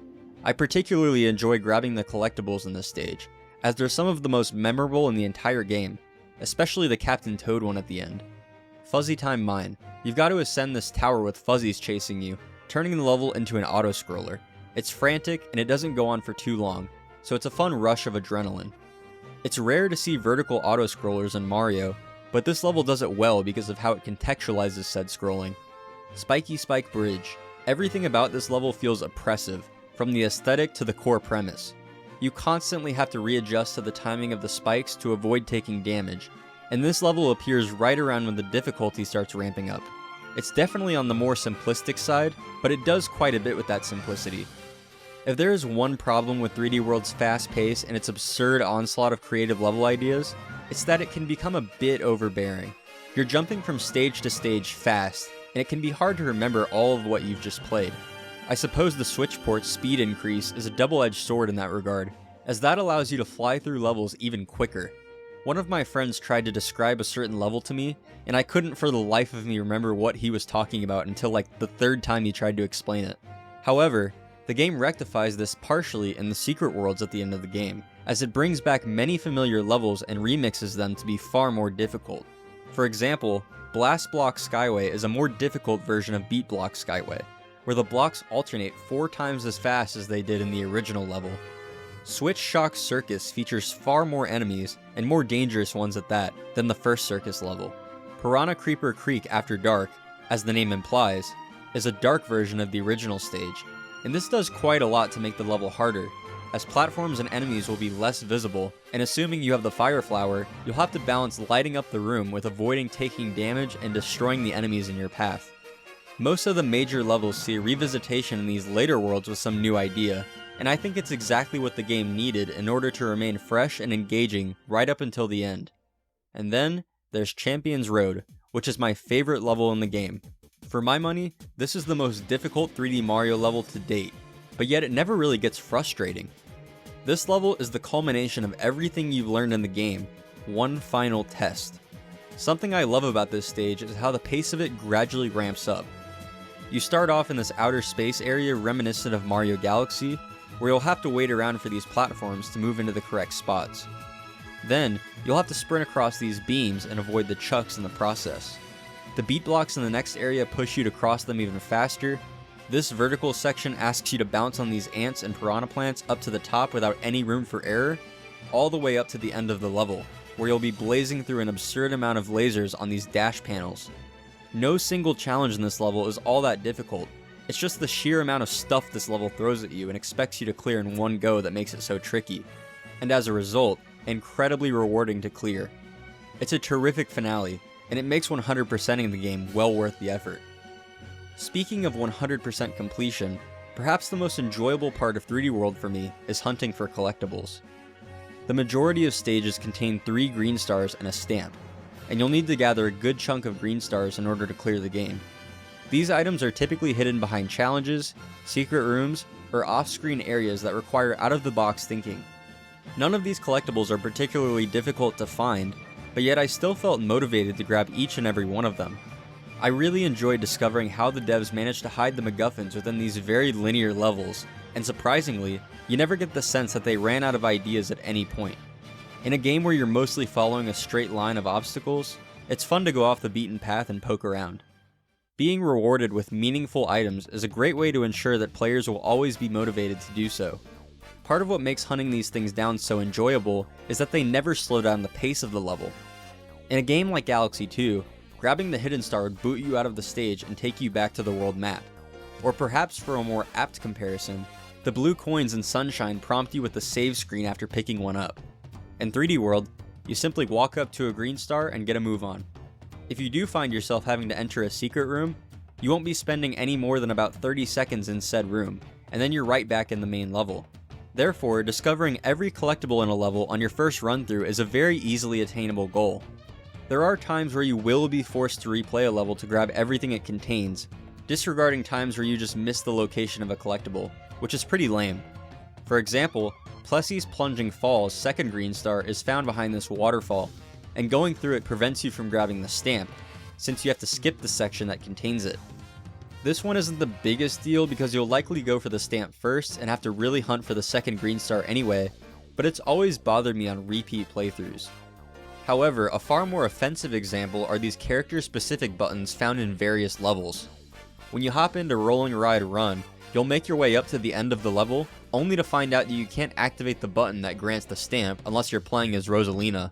That means you'll have to play the level all over again if you're going for full completion. On one hand, you could argue that these switches were implemented to encourage experimentation with other characters instead of sticking to one you really like, but I think the various hiding spots and challenges that these collectibles ask you to engage with already do a perfectly fine job of that. Furthermore, there's no way of knowing what character you'll need beforehand, so these come across kind of lazy. I wouldn't be harping on this so much if it were not for this game's incredible pacing, because they've always stuck out like a sore thumb to me. Of course, there are other methods of obtaining green stars in particular, and they are some of my favorite moments in the game. There are these occasional levels that have you play as Captain Toad in order to collect 5 green stars, and they're a huge departure from the typical 3D World gameplay. Playing as Captain Toad modifies the fundamental rules of 3D World, which always makes for a welcome change of pace. For one, you can't jump at all, and second, you can't obtain any ability-altering power-ups. This means that in order to navigate these stages, Toad will have to manipulate the environment around him. These levels end up feeling more like puzzle boxes than platforming challenges, and that's perfectly alright with me. The other way you'll be finding green stars is completing these mystery box challenge gauntlets. You'll be placed in a room where you have 10 seconds to kill all the enemies or complete a random challenge. Doing so successfully will reward you with a green star and take you into the next room, where the cycle repeats until you clear the entire stage. These gauntlets start off simple at the beginning of the game, but slowly evolve to be longer and have more involved challenges. They coalesce in the final world of the game, a 30 room long level where you cannot mess up a single time. This is another one of my favorite stages in the entire game. You could arguably say it delves into roguelite territory with how devastating a death can be in this level. Finally nabbing that 30th green star is one of the most euphoric moments I've had playing a Mario game, and hey, if they wanted to fully embrace the roguelite design in a future game, I certainly wouldn't be opposed. 3D World is the first 3D Mario to feature simultaneous 4-player multiplayer, which was arguably the game's main selling point, and I think informed a lot of the design choices this game makes. This was a facet of the game I was never able to experience until the addition of online multiplayer to the Switch port, and has played a role in changing my perspective on 3D World. And now that I've experienced it for myself, I have quite a bit to say. In the early stages of Super Mario 64's development, a 2-player mode had been planned and worked on for the game, but was ultimately scrapped due to the hardware limitations of the Nintendo 64.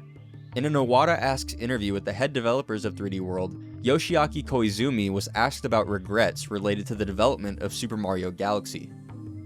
One goes all the way back to Super Mario 64. When we made the first prototype, Mario and Luigi were on a flat field. Because of hardware limitations, we had a choice between cutting Luigi or making more elaborate landforms. Then, in tears, we had to ask Luigi to leave. Koizumi goes on to say that he was able to rectify this in 3D World. I believe that the desire to create a multiplayer 3D Mario experience was at the heart of the decision to model this game after the 2D Mario games. Koizumi stated in this same interview that he believed the 2D Mario games were easier for the greatest number of people to understand, and they wanted to explore the concepts they had just developed in 3D Land even further. A game comprised of linear levels also simplifies the issue of camera control when multiple players are moving around. There are far fewer potential camera angles to account for than something like Super Mario Sunshine, and having to deal with multiple characters exploring a vast stage would prove difficult for the designers. So when we look at it that way, the decision to double down on this linear design makes total sense. Given everything I just stated, you might be surprised to learn that playing Super Mario 3D World with 3 or more players drastically changes how you engage with the game in ways I never could have expected. Switchboard Falls is a pretty straightforward level when you're playing on your own. Standing on the right side of the board will make it travel rightward, and standing on the left will send it leftward. None of the obstacles are too difficult, and all you've really got to do is properly time a few jumps at the end. In multiplayer, I loathe this stage.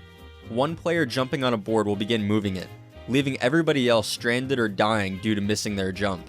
And even if you do get everyone on the same board somehow, you'll have to contend with the obstacles in your path, which will likely shuffle everybody's placement on the board, which has the potential to stop the board's movement or completely reverse the direction it's going in. You and your crew have to be extremely careful and calculate exactly how your movements will impact the broader stage, or you won't have a prayer of beating this level in a timely manner. Puff Prod Peaks was a level that was originally meant to justify a lot of the Wii U gamepad's tech. Blowing on the microphone would move the platforms, and certain obstacles require you to activate them via the touchscreen. There's this one section where you have to scale a giant wall using nothing but these touch-activated blocks, and it's simple enough to do on your own, but in multiplayer, ensuring that everybody makes it to the top is near impossible. Oftentimes, these blocks will bar others from following the path you make for yourself when you activate them, forcing them to wait. But that can be dangerous, as this section is just tall enough to kill any player who isn't on screen for a few seconds. There's also Cakewalk Flip, which I discussed briefly. You remember those flip panels I talked about? Yeah, those will trigger whenever anybody jumps. That makes scaling this wall right here a real pain in the ass with friends. Once again, the wall is high enough to kill anybody who is left down too low, and that can make knowing where to jump quite difficult. Basically every level in the game has some obstacle that is a completely different beast in multiplayer, and you know what? I wouldn't have it any other way. You get the same thrill you would get from playing something like Mario Kart Wii or Mario Party because of how bullshit the game can be sometimes, which is fitting, because in multiplayer, 3D World feels more like a party game than a platforming adventure at times. 3D World is the first 3D game in the Mario series to feature a scoring system akin to the older 2D titles, and to my knowledge, it's the only game where the score matters, at least somewhat. You'll get points for defeating enemies, nabbing MacGuffins, and landing on the flagpole at the end of the level. After completing the level, every player's overall score is tallied up, and whoever accumulated the highest number of points is awarded a crown. This crown is visible on your character in every subsequent level, as long as you maintain it. However, other players have the ability to pick up the crown for themselves. If you take damage while wearing the crown, or even have another player ground pound your head, the crown will fall off of you and be up for grabs by others. The kicker? This crown does absolutely nothing, aside from grant the wearer a few extra 1,000 bonus points at the end of the level. It's more or less just there to make the wearer feel cool. The crown was included in the game to keep players on track and give them a reason to perform well in stages, despite whatever adversity they may face. And to that end, it succeeds. You might be surprised to learn just how desperately some people want this thing just for the hell of it. I've had experiences playing with friends where the instant we hop into a level, it's a free-for-all battle over the crown until somebody is able to escape the starting area with it and run through the level, which could take as long as 45 seconds. There is no Mario multiplayer experience out there quite like 3D World, and I cherish the memories I've made with my friends in this game over the years. Overall, I came away from 3D World feeling very positively. The game is exceptionally well paced, the stages are always a blast, bringing with them a unique concept or idea we've never seen before, and on top of that, you can experience the entirety of the game with a group of friends. So that's great and all, but I mentioned earlier that the game taught me something about art. It's no secret that even after the opinion renaissance this game underwent post Mario Odyssey, it has still been viewed as underwhelming when compared to that game or the likes of Mario Galaxy. And while I do agree with that to an extent, I can tell you that that thought did not once cross my mind when I was actually playing the game. 3D World may not have reinvented the wheel, but not everything has to in order to be worthwhile. I think the obsession we have with each and every work blowing the previous work out of the water is dangerous to both artists and consumers of said art. By setting our expectations too high, we are inevitably setting ourselves up for disappointment, while simultaneously creating a colossal amount of undue pressure on the artists we claim to care about. Constant exponential improvement is an unfeasible ask of anybody, and at worst, this can send the wrong message to the artist, and result in something that pleases nobody. I don't believe that artists should never step out of their comfort zones, but rather that we should be okay with the occasional disappointment, as it's simply a part of the growing process as an artist. And besides, had we jumped from Galaxy 2 straight to Odyssey, I'd have never made the memories in the multiplayer mode of 3D World I talked about. We need to be more willing to recognize the good in art that doesn't necessarily appeal to all of our tastes. I knew that I'd want to talk about 3D World on my channel at some point, but I'd held off on doing any preparation for the video because I was worried I wouldn't be saying anything of value. Lately, I've been struggling with the notion that the videos I make must have some grand purpose, or contribute something new to the discourse surrounding a game. It's partially why my output has slowed over the last few months. I felt the need to constantly evolve and talk about things in a new way, but that attitude inevitably resulted in burnout. I think I'm in a better headspace now, and I can attribute that at least in part to 3D World. Sometimes, I just want to come on here and talk about a thing I like for a little bit, and that's completely valid. This isn't to say I'll stop putting in effort though. After every video I make, I'm going to take some time to reflect. What do I think worked? What didn't work? How could I improve what didn't work in the future? I hope the growth will be evident in my future work. At the very least, you can expect to see more from me soon. I'm extremely happy that I decided to discuss 3D World in this phase of my life, and what I ultimately want you to take away from this video is that sometimes, it is necessary to fail in order to succeed. There is nothing to be learned from doing nothing.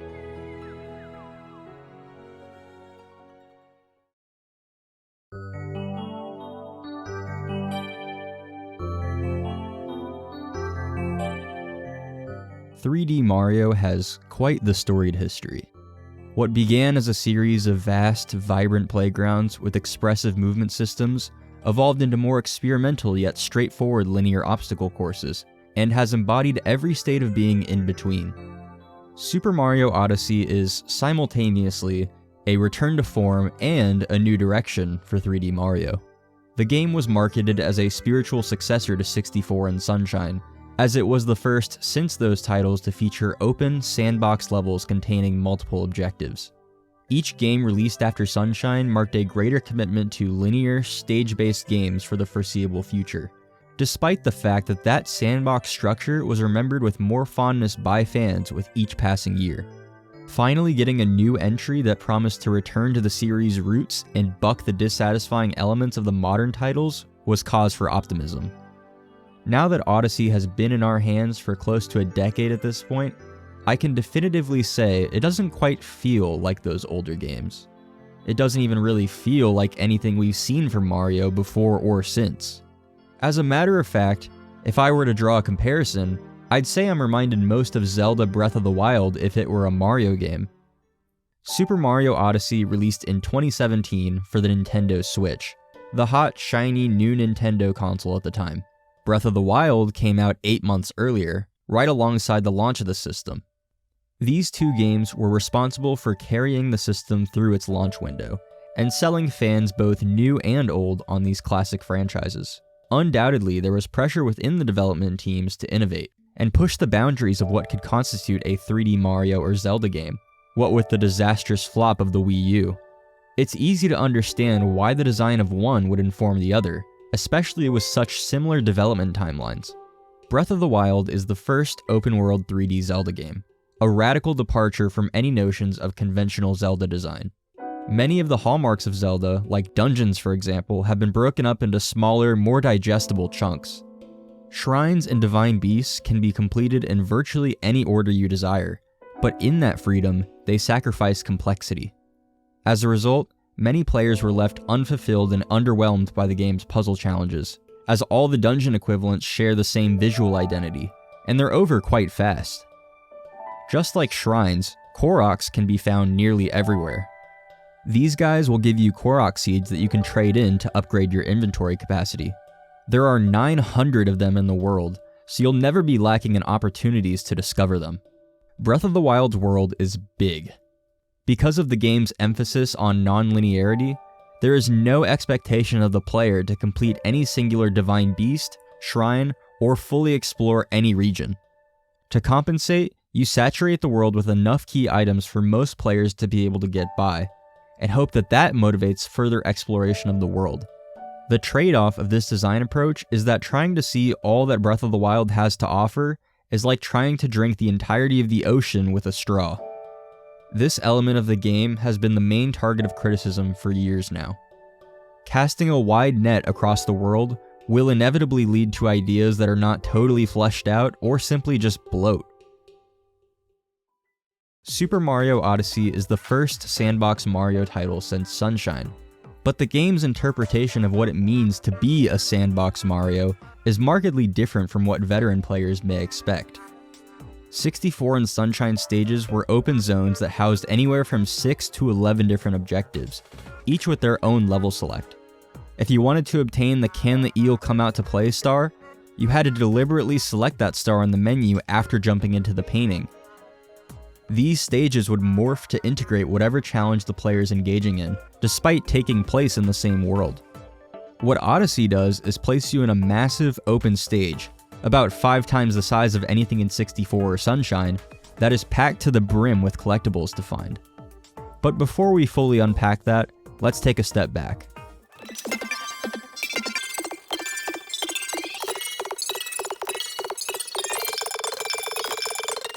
Odyssey begins right in the heat of action. A duel between Mario and Bowser that ends with Mario being knocked off the airship, and his iconic cap being torn to shreds. Bowser reveals his intention of marrying Princess Peach, who is evidently opposed to this idea. Mario finds himself awoken in a colorless world engulfed in fog, next to a little ghost that runs off with the remaining piece of his cap. After catching up to the ghost, Mario learns his name is Cappy, and his sister was also kidnapped by Bowser to be used as a prop in the wedding. Having identified a common enemy, the two decide to team up and give chase to Bowser to save his victims. Together, they travel across the world visiting different kingdoms in search of Bowser in a ship called the Odyssey. The important thing about the Odyssey is that it sources its energy from Power Moons, which are the game's main collectible. Power Moons are given as a reward for just about everything in the game, in contrast to 3D Marios of the past. Whether you're completing a platforming challenge, beating a boss, or simply performing a ground pound on a glowing spot on the ground, the game will give you a Power Moon. Objects or challenges that may have given a 1-up mushroom, or even coins, in past 3D Mario games would likely give you moons in Odyssey. This is why I drew the comparison to Breath of the Wild earlier, because in my view, Power Moons function most similarly to Korok Seeds. Super Mario Odyssey has a total of 880 unique Power Moons to discover, with the word unique doing quite a bit of heavy lifting. It's no secret that many of the objectives you'll be completing are rehashed at multiple points throughout the game. The sheer number of Power Moons present in the world is already contentious enough, but the reuse of content in that manner makes the conversation around this game even more heated. I definitely have mixed feelings on this topic, so I'd like to lay them all out and hopefully arrive at some semblance of a conclusion. Let's start with the positives.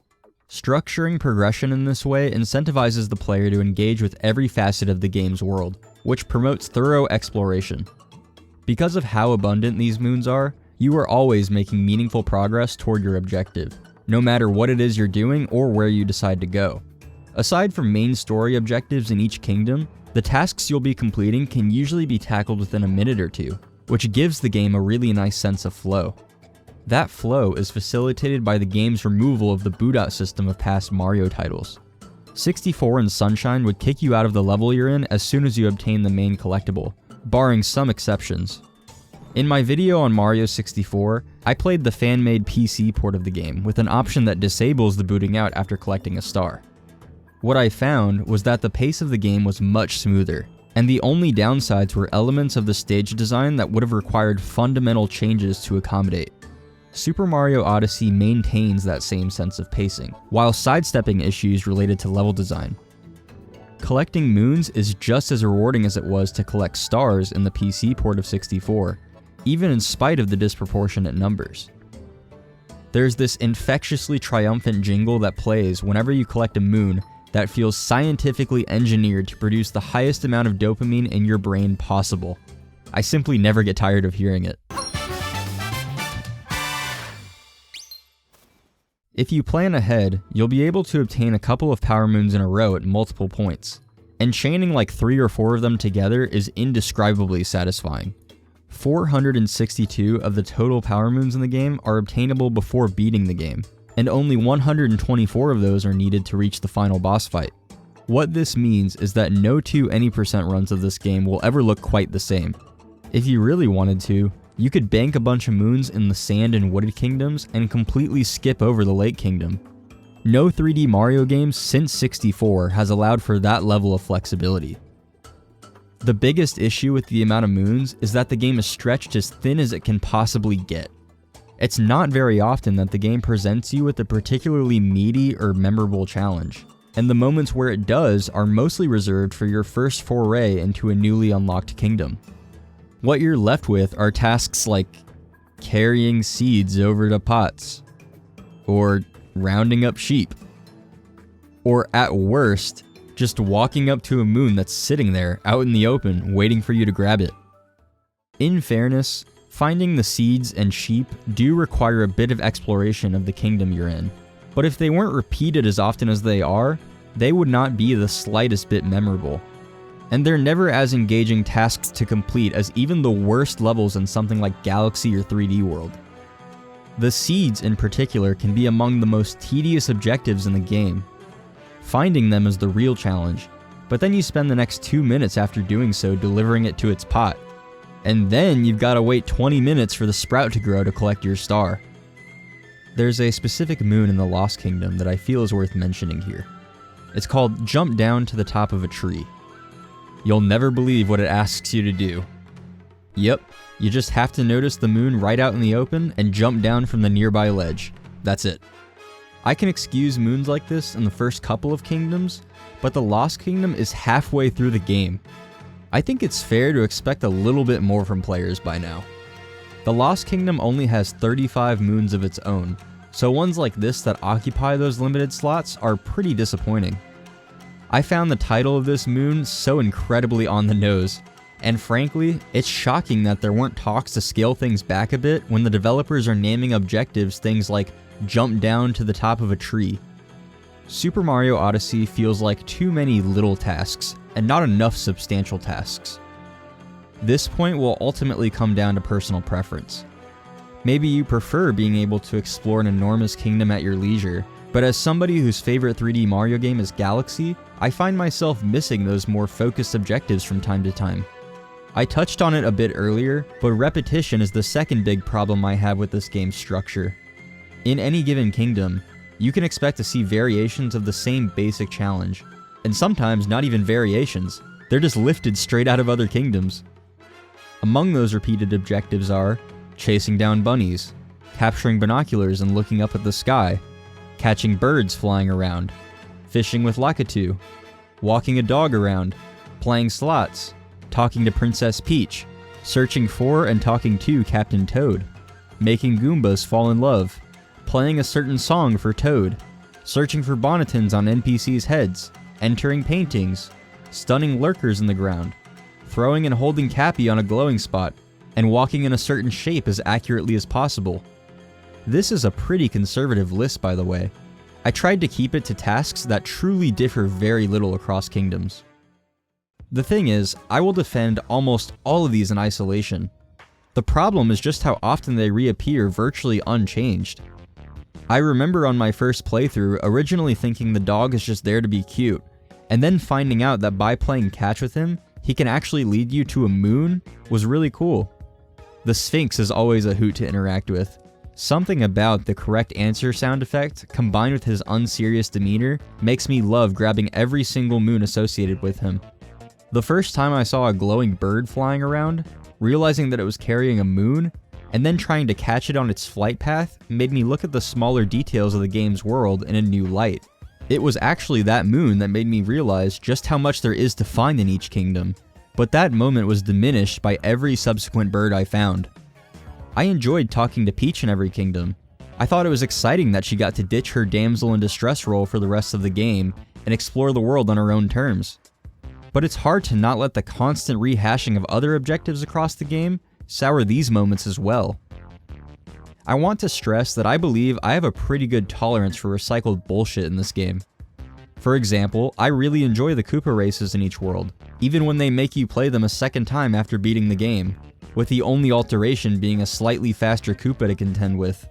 It's a lot of fun to test your knowledge of both Mario's movement and the layout of the world you're in, and lowering your best time with each subsequent race is genuinely really satisfying. I also like the scarecrows that activate a short platforming challenge after throwing Cappy onto them. None of them are ever very difficult, but I'll honestly take any excuse I can to apply the skills I've developed with Mario's movement.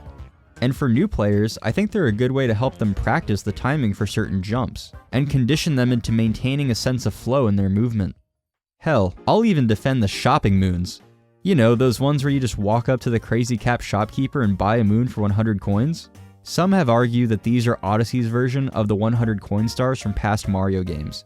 And if you frame them that way, sure, they're a pretty lousy replacement. I'll talk about what in my view serves the true replacement for those stars in time, but as for the shopping moons, they exist to reinforce the idea that you are rewarded for engaging with literally every aspect of this game's world, and as a support system for players who may find themselves struggling in certain kingdoms. Are these moons fun to collect? Not particularly. But in a game with as many filler moons as Odyssey, these are not the first ones I'd criticize. To reiterate, it is not necessarily my belief that these moons are all tedious. The great thing about Odyssey is that, as I said before, the vast majority of these objectives can be completed very quickly. That, coupled with the removal of the boot out system from past Mario games, makes grabbing all those moons feel effortless. The problem I have is that hardly any singular moons are all that memorable. Aside from the main story objectives in each kingdom, the moons I remember the best are those interesting one-offs like the jump rope challenge in the Metro Kingdom and the long 2D level in the Mushroom Kingdom. There are a ton of tasks the game asks you to complete that are similar to others you will already have done. Just to name a few: the taking notes missions, ground pounding glowing spots, collecting 5 moon shards, dressing up for various NPCs, and hint art. Again, I wouldn't say any of these are necessarily bad, but if you seek out most of this game's content, you'll really get the feeling that the developers should have come up with more ideas, or cut back a bit. Put simply, the content in this game does not justify its length or amount of collectibles, and that's the biggest issue I have with Odyssey. It's funny, going into this project, I expected to be singing an entirely different tune. When I reflected on Mario Odyssey prior to this recent playthrough, the moments that stuck out to me were the big set pieces in each kingdom, specific memories I'd made uncovering niche secrets, or blitzing through uniquely themed obstacle courses. Surely people were exaggerating the extent of the objective reuse, but no. By the time I'd collected about 450 moons, I found myself agreeing with those commonly made arguments. Despite Odyssey being hailed as a return to the classic style of 3D Mario by Nintendo, this is an issue none of those original games ever had. It is not feasible to replay for 100% the same way that 64 and Sunshine are, and so I'm left questioning how much of a revival it truly is. But with all that being said, I still find myself returning to this game time and time again. Those elements that keep me coming back are so strong that it makes putting up with the game's bloat well worth it. One of said elements is the game's exquisite movement system. The sandbox variety of 3D Mario games are renowned for their robust movement options.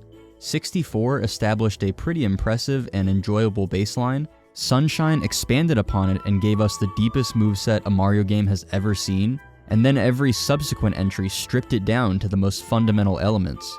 Odyssey brings back most of the moves from the first 2 games, and adds plenty of its own on top of those. The dive makes its triumphant return, allowing for a burst of forward momentum mid-air. You can now roll on the ground, which is much faster than simply walking, but allows for far less directional control on the fly. You can ground pound into a jump, which gives you a little bit of extra height without having to reorient yourself or get a running start.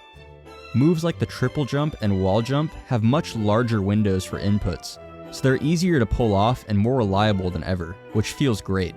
Moves like the side somersault, backflip, etc. are all here as well, and they help provide plenty of movement options for any kind of situation you may encounter.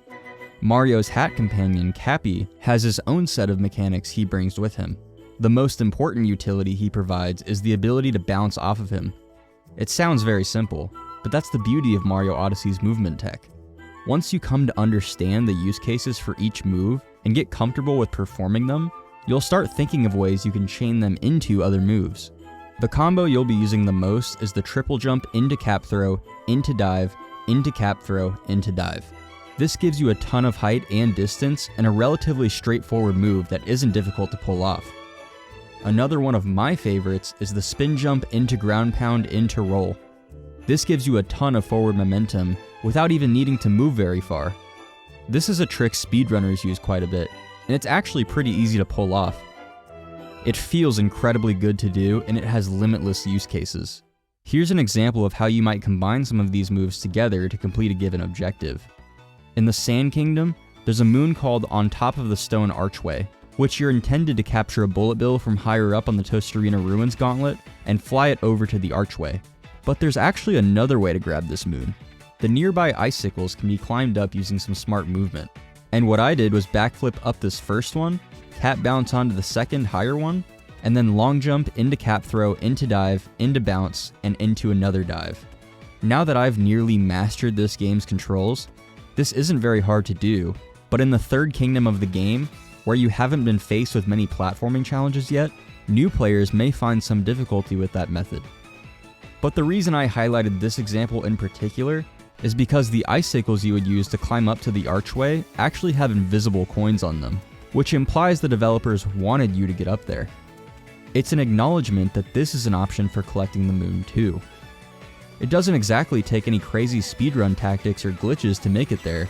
Anybody can do it after just a couple of hours of experimentation, and this isn't even the only example.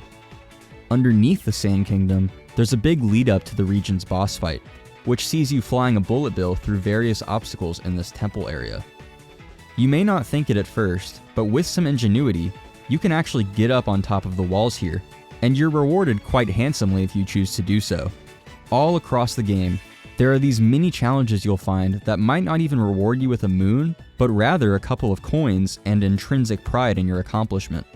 It tells me that the developers were well aware of the fact that they've created the deepest and most flexible moveset in Mario's 3D history. Did you know that it's possible to jump from the landing area in the Metro Kingdom to the mainland without ever even touching the Spark Pylon? Or that you can completely skip the cave in the Moon Kingdom? And probably dozens of other outrageous things that I'm not even aware of.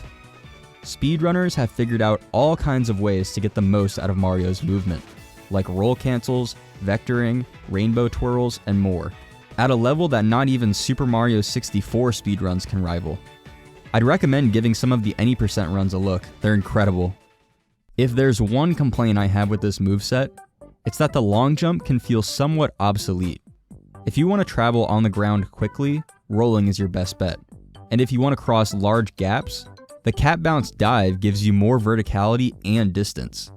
The long jump has been nerfed from its Galaxy rendition, yielding much less range. This leads to a lot of bonking and ensuing death, at least for me personally, since I'm so used to those games. There are definitely times where the long jump is useful, but rarely is it required. Though, I suppose more options are better than less in this regard. Odyssey has hands down my favorite movement system in any 3D platformer I've ever played. It is adaptable, simple yet deep, and endlessly satisfying to master. I can't even tell you how many hours I've sunk into this game just toying around with the movement. It's that good. The other feature that Cappy boasts, and is one of the most iconic elements of Odyssey, is the capture mechanic. Captures are essentially this game's version of power-ups, and they're a worthy replacement. They take the versatility of power-ups from across the series and multiply that by 1,000. Frogs can be captured for extra jump height, bullet bills can be captured to quickly travel horizontally, Gushions allow for a more fluid version of Flood's hover nozzle from Sunshine, and there are plenty more.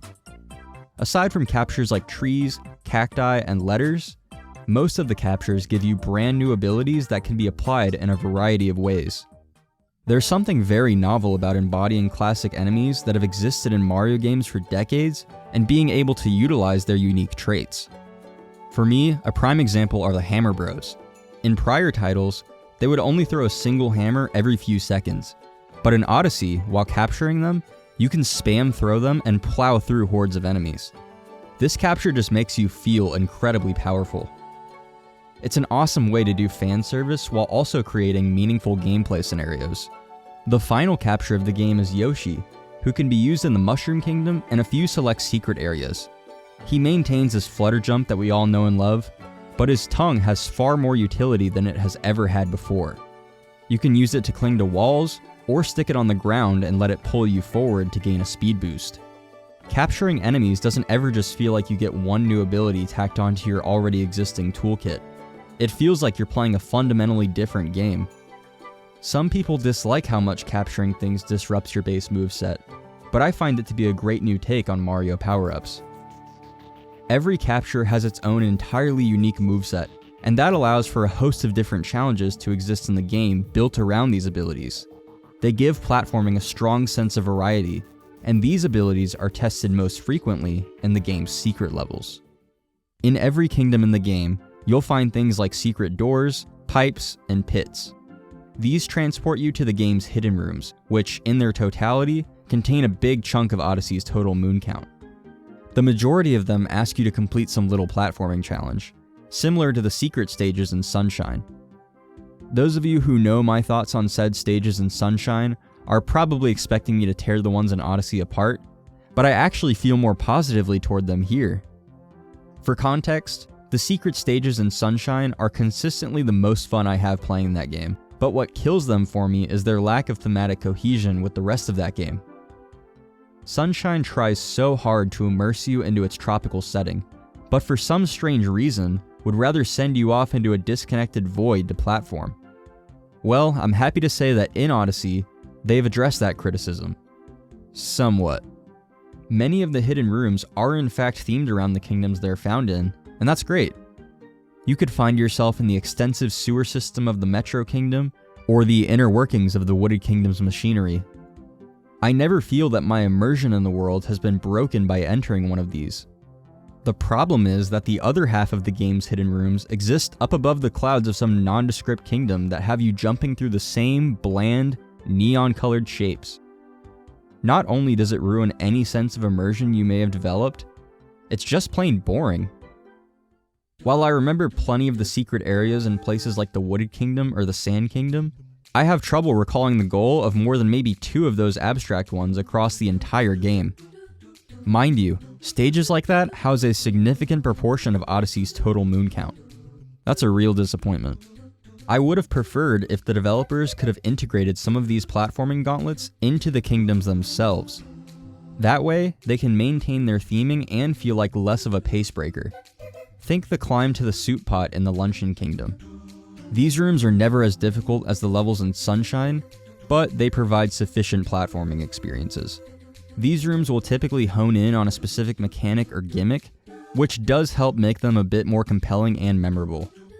Whether you're blazing through rings of coins in the sky with the rocket flower, shooting enemies with the tank capture, or swinging across beams, you're always doing something unique to the room you're in, and that is refreshing, even if their aesthetics make them hard to remember long term. One thing I have to praise these secret zones for is how they handle exploration within them.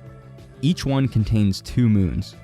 One is your reward for completing the platforming challenge, and the other is hidden somewhere within the level. Often they're pretty difficult to find too, which I really appreciate. There's a secret zone found in the Sand Kingdom that asks you to cross these small, poison-filled rooms via hidden paths. You'll need to capture the moai in each room to make the paths visible. In the first room, you'll notice an anomalous square in the bottom left that serves no purpose. There's also a sign in this room that exists seemingly to warn you about the dangers of the poison, but you'll notice that it's the only one in the entire zone. Putting 2 and 2 together may lead you to interact with this sign, and what do you know, there's a moon. There are definitely some lame hidden moons in these, particularly in a few of the platforming focused ones. Some of these just have you veer slightly off the main path, but generally I find these hidden moons to be some of the most consistently enjoyable to collect throughout the game. As fun as the secret rooms are to platform through and thoroughly search, the opportunities for expressive movement and exploration that Odyssey's kingdoms themselves provide is the true highlight of the game for me. These kingdoms lend credence to the idea that Odyssey is the evolution of Sandbox Mario by modernizing that classic format and creating some of the most compelling regions in any Mario game. The Cap Kingdom is the very first area of the game, and it is emblematic of the fact that this Mario game will be unlike anything you've played in the series. Mario games typically begin in these happy-go-lucky grassy regions that have been routine for decades, and the Cap Kingdom contrasts that with its grayscale environment, the golden moon far off in the sky being the only source of color. The ground you're on is surrounded by a sea of fog, and far off in the distance all around you, you can see hundreds of skyscrapers wearing top hats. The kingdom's inhabitants are these little white top hat ghosts known as Bonnetons that are reminiscent of the familiar Boo enemies from past Mario games, but with a more creative spin. This kingdom is one of the smallest in the game, and on an any % playthrough, it's the one you'll be spending the least amount of time in, so it mostly exists as a tutorial and a tone setter. And that it does quite well, but my favorite thing about it is just how many questions it prompts. Who are these hat people? Where is this hat world located in relation to the Mushroom Kingdom? It was established in the introduction that Mario and Bowser were fighting above the Mushroom Kingdom, and when Mario got knocked off the ship, he couldn't have fallen that far, right? What does the rest of the region look like, given that we can see all those towers on the horizon? What lies under the fog? Is this place just floating up in the sky? You'll find the game consistently prodding at your imagination in this way with each new kingdom you enter, and it is just so refreshing. This is something I praise both 64 and Sunshine for, and it remains one of my favorite elements of those games.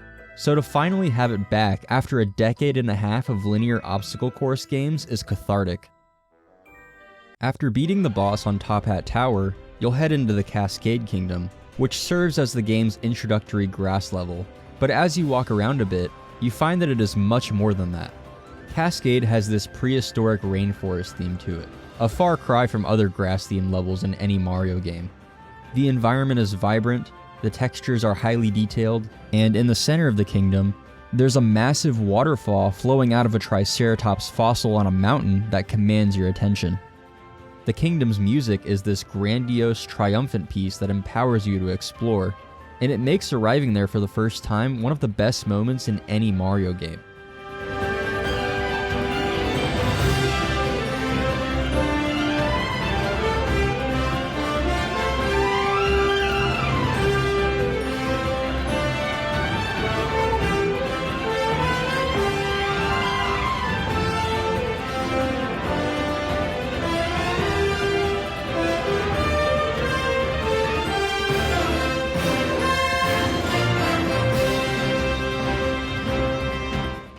This kingdom may seem small, but it is quite densely packed, and there are tons of moons hidden in a variety of ways.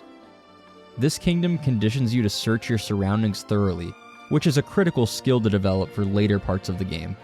The kingdom's main focus is on teaching you the capture ability of the Chain Chomps, but you can also find a T-Rex napping on a hill that you can capture. Taking control of him for the very first time is where this game peaks. Rocks that you previously had to capture a Chain Chomp to break can now be crushed instantly, you can kill any enemy that lies in your path with ease, and you also just feel like a badass walking around as a giant T-Rex. The first time I played Odyssey, this moment demonstrated pure confidence on the part of the developers. If they're pulling this out in the first major kingdom of the game, a kingdom you spend maybe 15 minutes in, what else could they possibly have in store for me? Since the Cascade Kingdom is where the Odyssey is unlocked, let's talk a bit about it. The Odyssey is ostensibly this game's hub world, similar to Galaxy 2's Starship Mario, but with even less to interact with and explore. There's a wardrobe to change clothes, a globe on the outside to deposit power moons in, some shelves to display decorations, and that's it. The Odyssey is so small with so little to do that I can't even really consider it a hub world. It's just a means to travel from one area to another, and that's all it really needs to be considering that these kingdoms are so expansive. I just find it a bit curious that the developers thought to omit a hub world equivalent, given that Peach's Castle and Delfino Plaza are so beloved. But if that's what it took to give us these kingdoms, it's a sacrifice I'm willing to make. The Sand Kingdom is the third area of Odyssey, and it is the largest kingdom in the game, housing the most power moons. The kingdom draws influence from traditional Mexican and Egyptian culture, which informs the design of its inhabitants and their town, and surrounding architecture respectively. The first region you'll encounter is Tostarena Town, home to maraca-shaking, sombrero-wearing skull guys inspired by the colorful festivities of the Mexican holiday Dia de los Muertos. The town itself is small, but embodies the spirit of its residents. Kingdoms in Mario Odyssey often incorporate cultural traits from across the real world in their designs. The Lake Kingdom's architecture bears a resemblance to that found in Greece. The Snow Kingdom's central town is called Shiveria, a reference to the frigid Siberian region of Russia. One of the rewards you can find here is a set of nesting dolls as decoration for the Odyssey.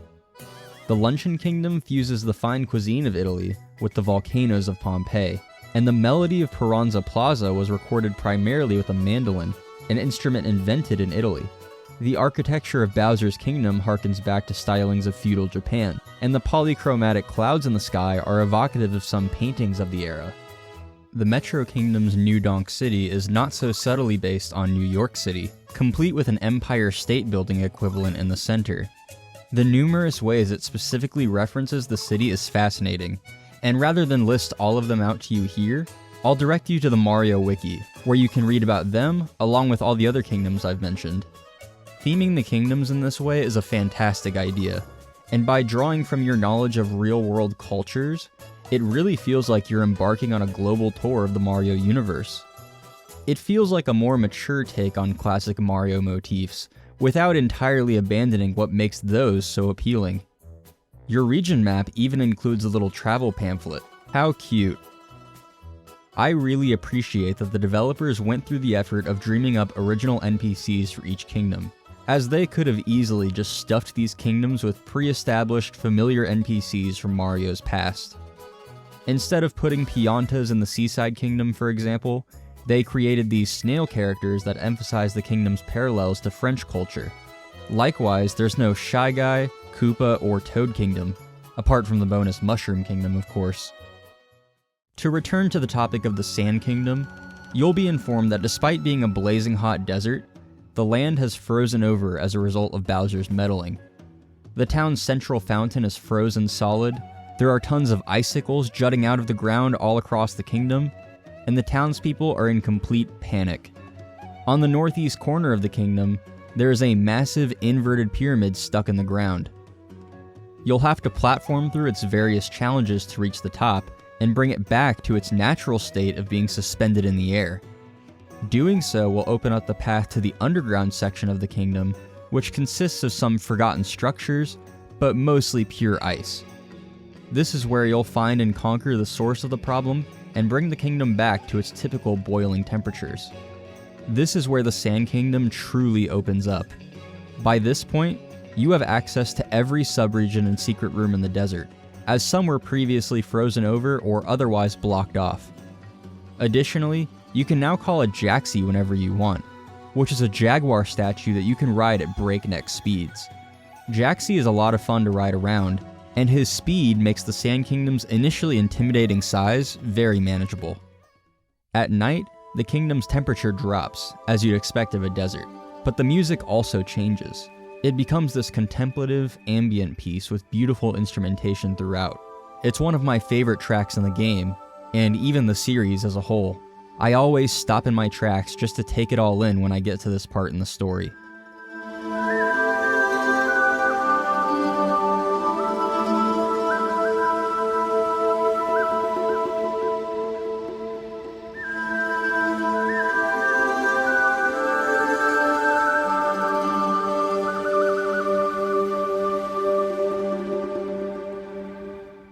This isn't even something I'd realized until I went to grab the background music for this video, but Odyssey has easily one of the best soundtracks in Nintendo's history, and would probably be my favorite Mario soundtrack if it weren't for the Galaxy games.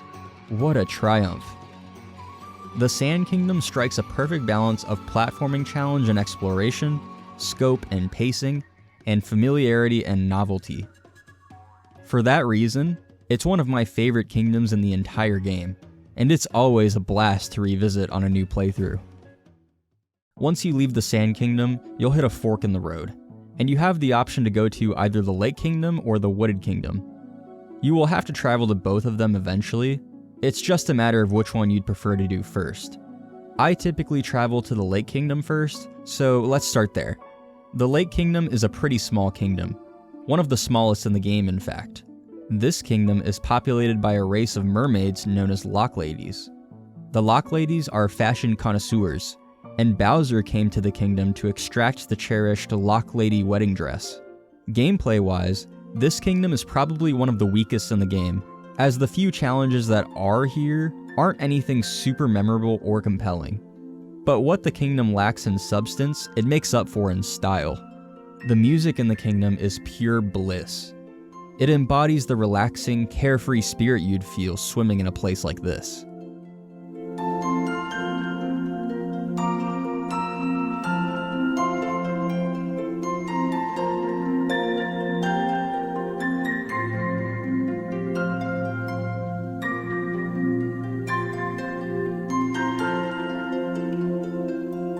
The kingdom has a very low-key color palette that's easy on the eyes, and every area of it is very cohesive. I always enjoy spending time here, even if what I'm doing isn't the most engaging. Heading over to the Wooded Kingdom, this kingdom is essentially a massive iron structure that has been integrated into the surrounding forest. The Wooded Kingdom is another one of the biggest kingdoms in the game, and it utilizes that space in a completely different way than the Sand Kingdom. It really adds to the atmosphere by emphasizing the scale of the main structure, and environmental elements like the trees are enormous as well.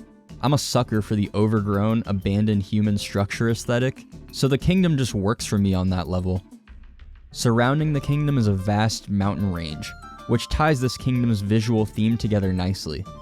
There's also some sort of biodome reaching across the skies of the kingdom, which has always prompted me to ask myself questions and seek answers through the environment.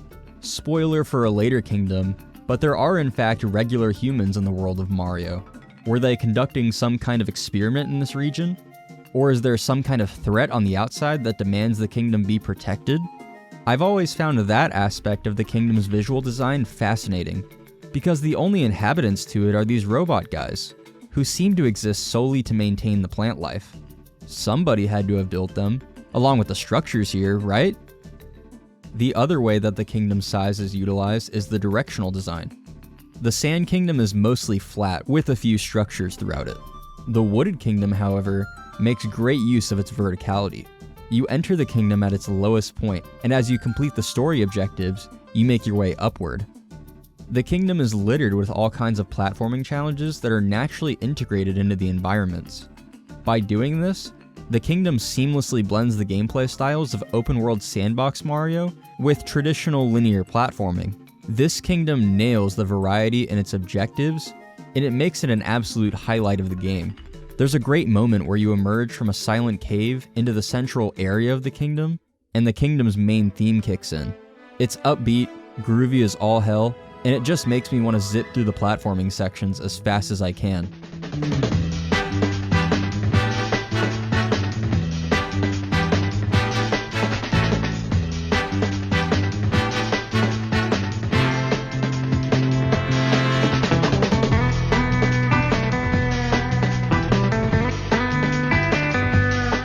Another aspect of the kingdom's verticality is its secret region. Near the starting area, there's this giant sloped wall that you can get on top of right next to the Odyssey. On my first playthrough, I climbed up there and poked around a bit, looking for any sort of collectible I could find. I must have miscalculated a jump or slipped or something, but I fell off the side and into the void. To my surprise, I didn't die. Instead, the screen faded to black with a hat-throwing animation, like it would do if you entered a challenge room, and I watched as Mario fell into this dark, abyssal forest. My jaw subsequently hit the floor. The Deep Woods is about the size of one of the game's smaller kingdoms, and while there isn't a whole lot to do here, the simple act of exploring it is a delight. The area is accompanied only by the ambient sounds of the forest, which works wonders at creating an apprehensive, tense atmosphere. As you begin to wander around, you may hear some loud yet somewhat sparse thuds off in the distance. The darkness of the region is concealing whatever it may be, but you have reason enough to be unsettled. Eventually, the thuds will get louder, and the path you took to get to your current location is looking awfully similar to a couple of surrounding areas. You're probably thinking, shit, how do I get out of here? And then, the T-Rex you captured way back in the Cascade Kingdom appears from behind a tree. This time, he isn't asleep, and he's hungry. This was the situation I found myself in on my first playthrough of Odyssey, and I'll never forget how it made me feel. That sense of genuine terror I'd felt trying to evade this angry T-Rex was unlike anything I'd ever felt playing a Mario game. Everything I've talked about regarding the Wooded Kingdom, its atmosphere, its world design, objectives, music, make it handily my favorite kingdom in the game. I always have a blast in this place, and I savor every moment I spend here. The Lost Kingdom is the next area you'll enter, and it has maybe the most basic aesthetic of all the kingdoms, but in any other Mario game it'd be a standout. It's a poisonous swamp inspired by various islands of Indonesia, and its music evokes that feeling of exploring an uncharted rainforest. One cool thing about this kingdom is that it sees the return of Klepto from Mario 64, who steals your hat in Shifting Sandland. When you first enter the kingdom, he'll swoop down and do the very same thing. Your hat is far more important to you in Odyssey than it is in 64, and I thought that making a whole chase sequence out of this moment was a great way to call back to that game. Aside from that, the Lost Kingdom is a decent enough area, but it's not really touching some of the better kingdoms in the game. One of those better kingdoms is the very next one, the Metro Kingdom. I mentioned earlier that it is based off of New York City, so I don't feel it warrants much more of a description. The kingdom also references Donkey Kong quite heavily, the main example being the fact that the city is called New Donk City. My favorite way it references that series is by naming each street and notable location after characters from Donkey Kong. Dixie Street, K. Rool Avenue, Squawks Park, it's just great. It goes to show how much attention to detail is present in this kingdom, and you'll notice it in a variety of ways while playing. The kingdom is constantly bustling with activity, and even it appears to be undergoing endless construction projects, just like a real American city. The music has this laid-back jazz vibe that perfectly captures the upbeat vibes of this place, and it's catchy as all hell. The interesting thing about this kingdom is that its residents are humans that bear no resemblance to any of the main Mario cast. Mario is much shorter than the New Donkers, and he has more exaggerated, cartoony facial and body features. I really like how despite Mario being in a place that should feel familiar to us as players, it still feels like you're visiting some exotic location only a Mario game could set you in as a result.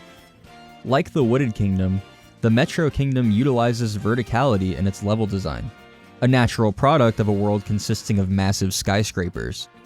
Jumping around in a realistic world like this feels incredibly organic.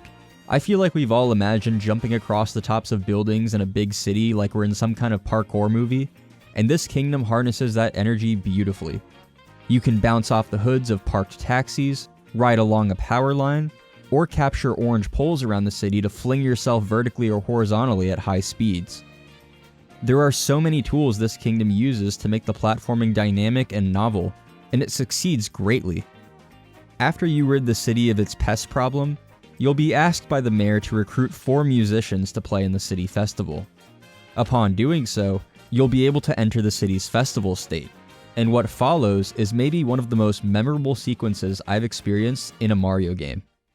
The sun sets over the city, painting the sky with a soft pink.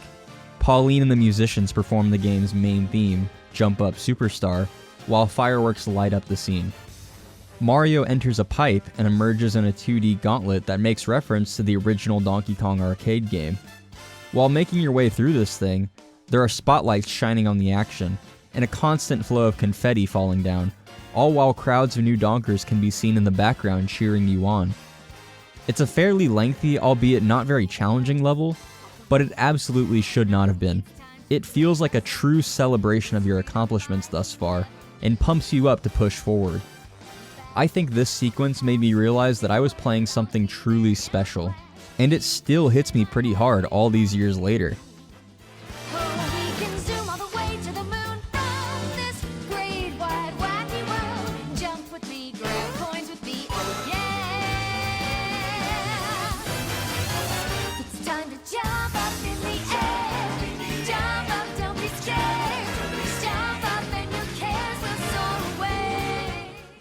Leaving the Metro Kingdom will give you yet another fork in the road, this time with the choice being between the Snow and Seaside Kingdoms. We'll first head to the Snow Kingdom. Upon entry, the Snow Kingdom seems like a pretty generic Mario Snow level, but ooh, this time there's a blizzard obscuring your vision. However, once you make your way to the center of the kingdom, you'll uncover a deep hole in the ground that leads to the Chivarian village. It's inhabited by Chivarians, which are these seal-like ball-shaped creatures that I find incredibly adorable. The inside of the village is pretty small, but the main attraction here is the Bound Bowl Grand Prix. There are a couple of other little side rooms to explore here too, but that'll be a discussion for later. There's not a whole lot to this kingdom, but the cute little seal guys and cozy village music make this a fun kingdom to play through. I'm not of the opinion that the Seaside Kingdom is redundant, like many others seem to believe. I'm a big fan of its atmosphere, in fact. It's this cliffside that overlooks a gorgeous blue ocean, and really hones in on the tropical vacation type vibe. Its music fits the area perfectly. It's very laid back, and it just makes you want to stop and take it all in.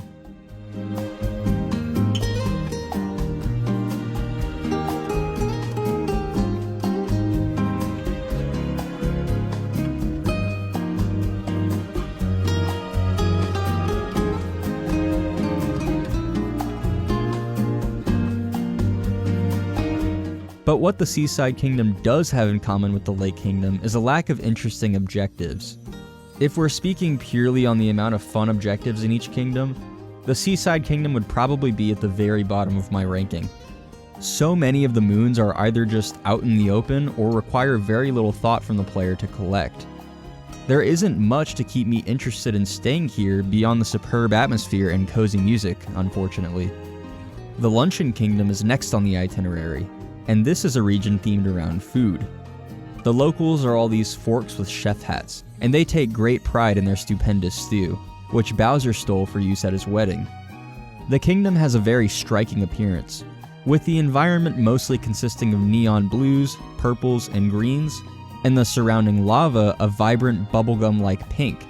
In that sense, I find it to be one of the more memorable areas in the game, but nothing about what the game has you doing here sticks with me after I leave. It can be a rewarding kingdom to fully explore, as there are some cool things to discover like secret challenge rooms, but I would not place it among my favorite kingdoms in the game. Bowser's Kingdom, drawing from feudal Japanese culture, as discussed earlier, makes for a standout kingdom in terms of aesthetics. It's easily my favorite interpretation of Bowser's Fortress, even if the kingdom can be a bit tedious to navigate at times. It can be fun to explore, but it's mostly a linear path to follow that's main purpose is ushering you to the game's final kingdom, the Moon Kingdom. This is Bowser's venue of choice for his wedding with Peach. This weirdly eerie yet serene track looms over you as you explore. The entire kingdom is grayscale, with the exception of the Earth off in the distance. Because you're in space, there's very little gravity, and so every move you make is much floatier and slower paced. Due to that change of pace, I've always dedicated time to reflecting on my journey thus far. It would seem that's what the game wants, as the area you park your ship at is where you have the best view of the Earth, where your entire journey took place.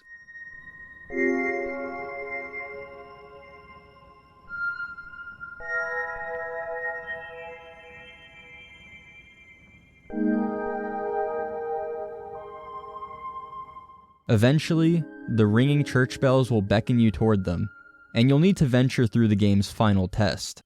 Underneath the Moon Kingdom lies a much more traditional final Mario level, a cave filled with lava and a bangin' rock and roll rendition of Bowser's theme. This gauntlet is more long than it is difficult, but it appropriately sets the tone for the end of the game. As for the end of the game itself, we'll talk about that in due time. But for now, let's continue discussing the kingdoms. After defeating Bowser, you return to the Mushroom Kingdom. This version of the region is reminiscent of Super Mario 64, and it features plenty of direct callbacks to that game. Looking up at the sun in Peach's castle will give you a moon. You can drain the swamp around the castle to access secret areas. There's a Mario 64 outfit that you wear to unlock Peach's courtyard. And of course, you jump through paintings to fight harder versions of previous bosses. This kingdom is not a fully fleshed out area compared to prior ones, despite what its size may lead you to believe. I think it's here just as a neat reward for players who want more from the game, and that's completely fine. It's the perfect way to cap off a game that feels like a celebration of Mario as a franchise by both pushing forward and tastefully calling back to the past. Even though there are a couple of duds, I'm very satisfied with the overall selection of kingdoms in Odyssey.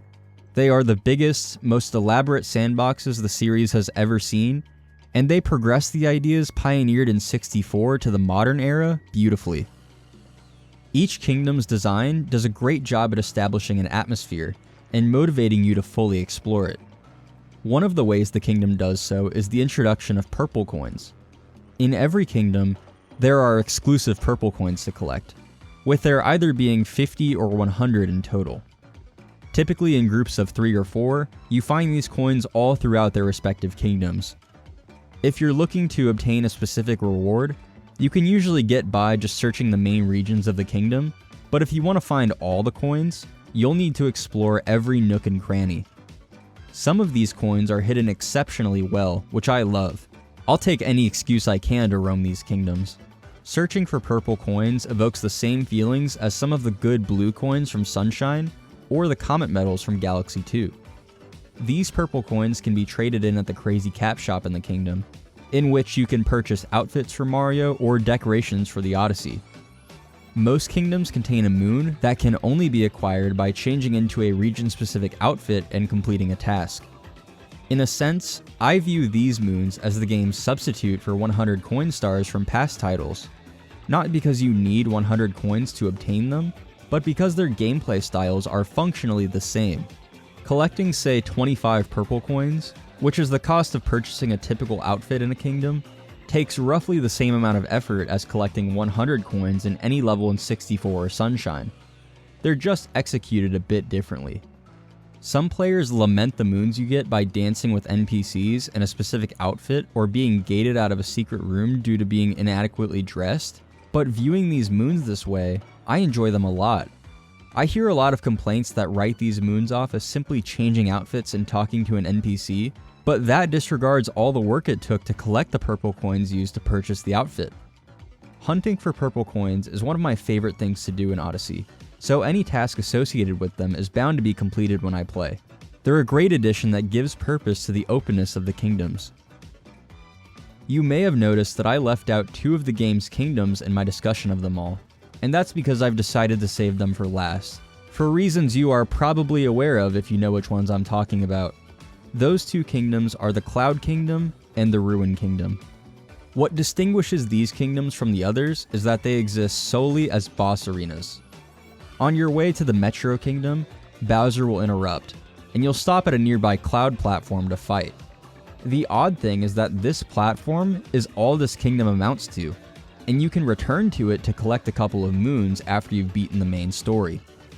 A lot of people seem to dislike the Cloud Kingdom, and while I understand and somewhat agree with the reasoning, I'm kind of happy it's here.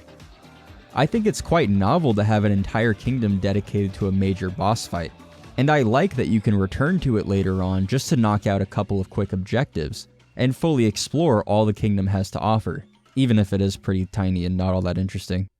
The second kingdom, the Ruin Kingdom, has a completely different conversation surrounding it, however. This place has a very unique aesthetic. It's this Castlevania-esque, dingy, stormy kingdom with ancient ruins of a castle being the only structure still standing. It's unlike anything I've ever seen in a Mario game, and its atmosphere is immediately intriguing. Then, you travel up to the top, and suddenly you're fighting a massive, highly detailed dragon that looks straight out of Dark Souls. It's an absolute highlight of the game, and as a result, many people expressed disappointment that Crumbledon was not a fully fleshed out kingdom. Some of you may find what I'm about to say baffling, but I think the Ruin Kingdom is perfect as is. That's right, I'm kind of glad it didn't get the full kingdom treatment. The reason it is such a highlight is that it gets in, does exactly what it needs to do, and gets out in a matter of minutes. It leaves you wanting more without feeling dissatisfied. It's probably the only kingdom in this game I can say that about, in fact. Yes, the theming of it is great, but I think its impact would be diminished by letting you spend any more time there than you do as is. So overall, I like the Cloud Kingdom and Ruin Kingdom as they are. They're nice changes of pace, and it's not like they're stand-ins for full kingdoms that never made it to the final game or something. If they didn't exist, nothing would have replaced them. With that in mind, I've never understood the hostility some people hold for these two. Yeah, they may be a bit underwhelming when compared to something like the Wooded Kingdom, but living up to the standards of the other kingdoms was clearly not the goal here. They're just boss arenas. They didn't have to give these fights their own kingdoms, but I think it's cool that they did, and I wish that could be the perspective people take when discussing these two areas. Speaking of boss fights, let's talk about the bosses in Odyssey. The very first one you'll encounter is in the Cap Kingdom on Top Hat Tower. This is where you're introduced to the Brutals, Bowser's rabid henchmen who are serving as his wedding planners. They'll each crop up at multiple points throughout the game, and they all have their own unique abilities. Topper stacks top hats on his head that you'll need to knock off one by one. Harriet throws bombs at you that can be repelled back at her to make her vulnerable. Rango whips his blade-rimmed hat at you, which can be flipped over to fly into the air and onto his head. And finally, Spewart, who, as the name suggests, sprays poison all over the arena and has a similar weakness to Topper. The Brutals aren't really amazing fights or anything, as they're pretty simple, but I do enjoy what they represent. This era of Mario's history, prior to the release of Odyssey, was characterized as homogeneous, safe, and boring. Every mainline Mario had you fighting either the Koopalings or Boom Boom and Pom Pom, and Bowser was always the final boss. So to finally get some new minion characters to fight was a genuine blessing. You fight a Brutal in damn near every kingdom, so they can feel a bit repetitive. But the one thing about their fights that I actually really like is that every single one of them has some kind of secret exploit you can use to take them down a little faster. For instance, Topper, Spewart, and Rango will all crawl inside of their hats and travel around the arena, and getting hit by them will deal you damage. However, with a well-timed jump, you can force them into their next phase early. Topper has this move where he'll lie on the ground and spin in a circle, with the size of his hat stack determining its area of effect. If you can manage to make it to the center, you can simply jump on Topper and bypass the need to whittle down the stack of hats entirely. When Rango throws his hat, instead of having to knock it over and glide to the top of his head, you could just backflip and deal damage that way. Lastly, to make Harriet vulnerable, you're intended to use the giant bombs tied to her pigtails, but you can use any of the bombs she throws at you if you get the angle right. After you damage her, she'll go inside of her hat and fly around the arena dropping bombs. You could wait this phase out, or you could knock a bomb she's hovering over into her hat and move her into the next phase. These are all important tricks to keep in mind if you plan to take on the Dark Side of the Moon's boss gauntlet at the end of the game. You'll fight each Brutal back to back with just one opportunity to gain back lost health toward the end. For some, this can be one of the toughest challenges the game throws at you, but with enough familiarity with the nuances of these enemies, you'll breeze right through it. At the end of the gauntlet is a fight against a giant wooden mech piloted by all four Brutals that you'll need to knock down and destroy each cockpit window to damage. You'll first fight this boss in Bowser's Kingdom, but it returns as the finale of the Dark Side challenge. This fight is very straightforward, and I honestly don't care for it much at all as a result, but it makes sense as a conclusion to both of the kingdoms it appears in. The final Brutal-related boss in the game is Madame Brutal, who initially appears in the Cascade Kingdom. She has this golden chain chomp that she walks on a leash, and it'll try to attack you throughout the fight. The Cascade Kingdom does a very good job teaching you how you should engage with this boss, and so I like it as a final test of the area, but not much beyond that. It accomplishes what it sets out to do, and that's that. A contender for one of my favorite bosses in the game manifests in the Sand Kingdom. The underground icy region I mentioned earlier concludes with a fight against Knuckletek. For starters, he's got a super cool design. It's based on the Olmec colossal head sculptures from ancient Mesoamerica, and he has a ton of very expressive facial features you'll witness throughout the fight. Knuckletek is the latest entry in the list of Nintendo bosses with two floating hands, and I definitely consider him my favorite. He'll start by knocking down a bunch of icicles onto the arena, and then try to flatten you with his hand. The key is to stand on or near one of these icicles, and have him slam it to hurt his hand. Then you'll capture his hand and pummel his face with it. The fight is telegraphed in such a way that you always feel like you're dodging an attack by the skin of your teeth, and it has such a frenetic energy. Pair that with one of the most visually interesting bosses and arenas the series has ever seen, and you've got a winner. I won't pretend I have much to say about the next couple of bosses, so let's just fly through them. Torque Drift of the Wooded Kingdom is a neat fight. I like how different it is from the typical Mario boss fight, where you aren't damaging them directly for most of it. It's got its own distinct interpretation of the forest meets machinery theme that I really like. Mecha Wiggler has a great lead up to it throughout the Metro Kingdom, changing it into a dark, stormy hellscape. The fight itself is incredibly simple and easy, but I can't deny that the sense of scale it displays is compelling in its own right. Cookatiel is fine. This fight usually doesn't take me very long because you can force it into its next phase early by jumping into its stomach. I always forget that this one is even in the game, honestly, even though there isn't anything about it that's necessarily bad. Easily my least favorite boss in the game is Molluscule Lanceur in the Seaside Kingdom. He's this flying octopus that will never do anything apart from floating away from you and shooting cone-shaped shells at you. That's it. You'll need to fly a gushion over his head and spray a stream of water on it to clear off the lava and damage him. The issue is that you'll frequently need to refill your gushion's water supply, as the boss is quite fast and hard to catch up to. Once you do manage to catch up to him, you can only attack him by shooting the water straight down, meaning you aren't able to adjust your horizontal position. He can randomly do this spin move that makes him invincible for a couple of seconds, and that takes him out of his stun lock and allows him to start flying away again. It's an absolute slog of a fight, and one of the lowest points of the main story to me. The final fight against Bowser is easily a high point of the game due to its extravagance. The battle itself isn't much different from the version in the Cloud Kingdom, where he throws his hat at you and jumps around the arena, but it's the ending sequence that really does it for me. Defeating him shatters the platform under your feet, and the moment the entire game has been leading up to finally arrives. You get to capture Bowser. In what might be one of the most exhilarating sequences in a Mario game, you need to escort Peach out of the Moon Cave while the entire thing comes crashing down. As Bowser, you'll destroy the rocks lying in your path while dodging the rubble falling from the sky. When the end is in sight, this kick-ass rock anthem fades in, pumping you up to knock down the last few stalagmites. Breaking the cube in the middle reveals an electric line that launches the party back to the moon's surface, and we get to watch Mario and Bowser fight over Peach. Now that's how you end a fucking Mario game.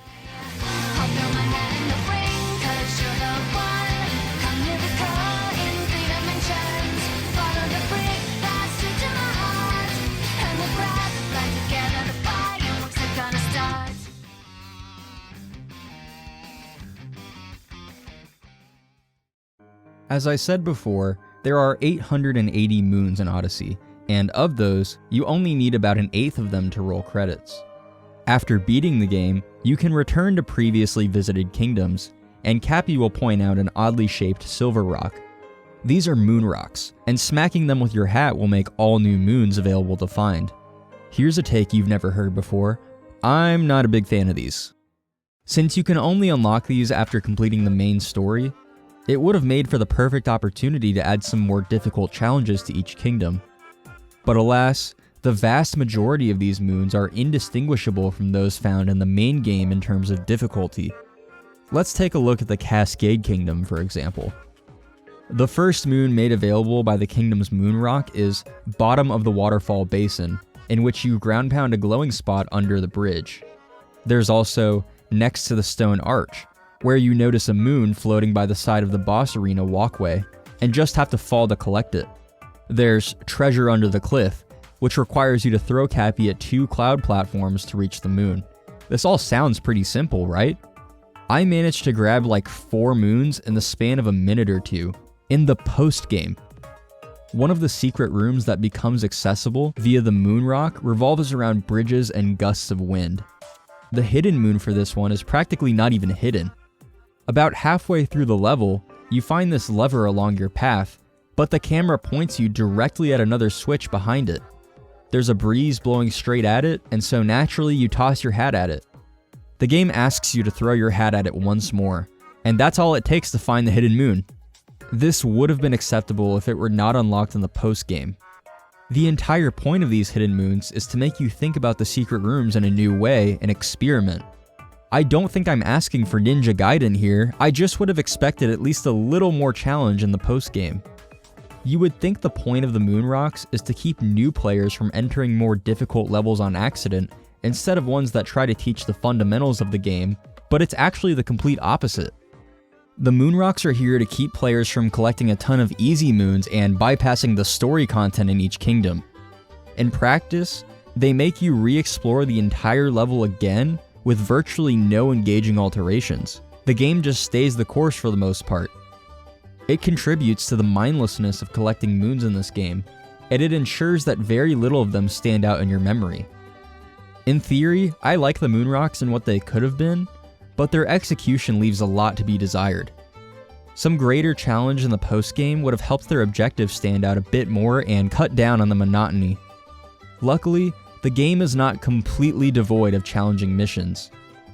After collecting 250 moons, you unlock a secret kingdom called the Dark Side of the Moon.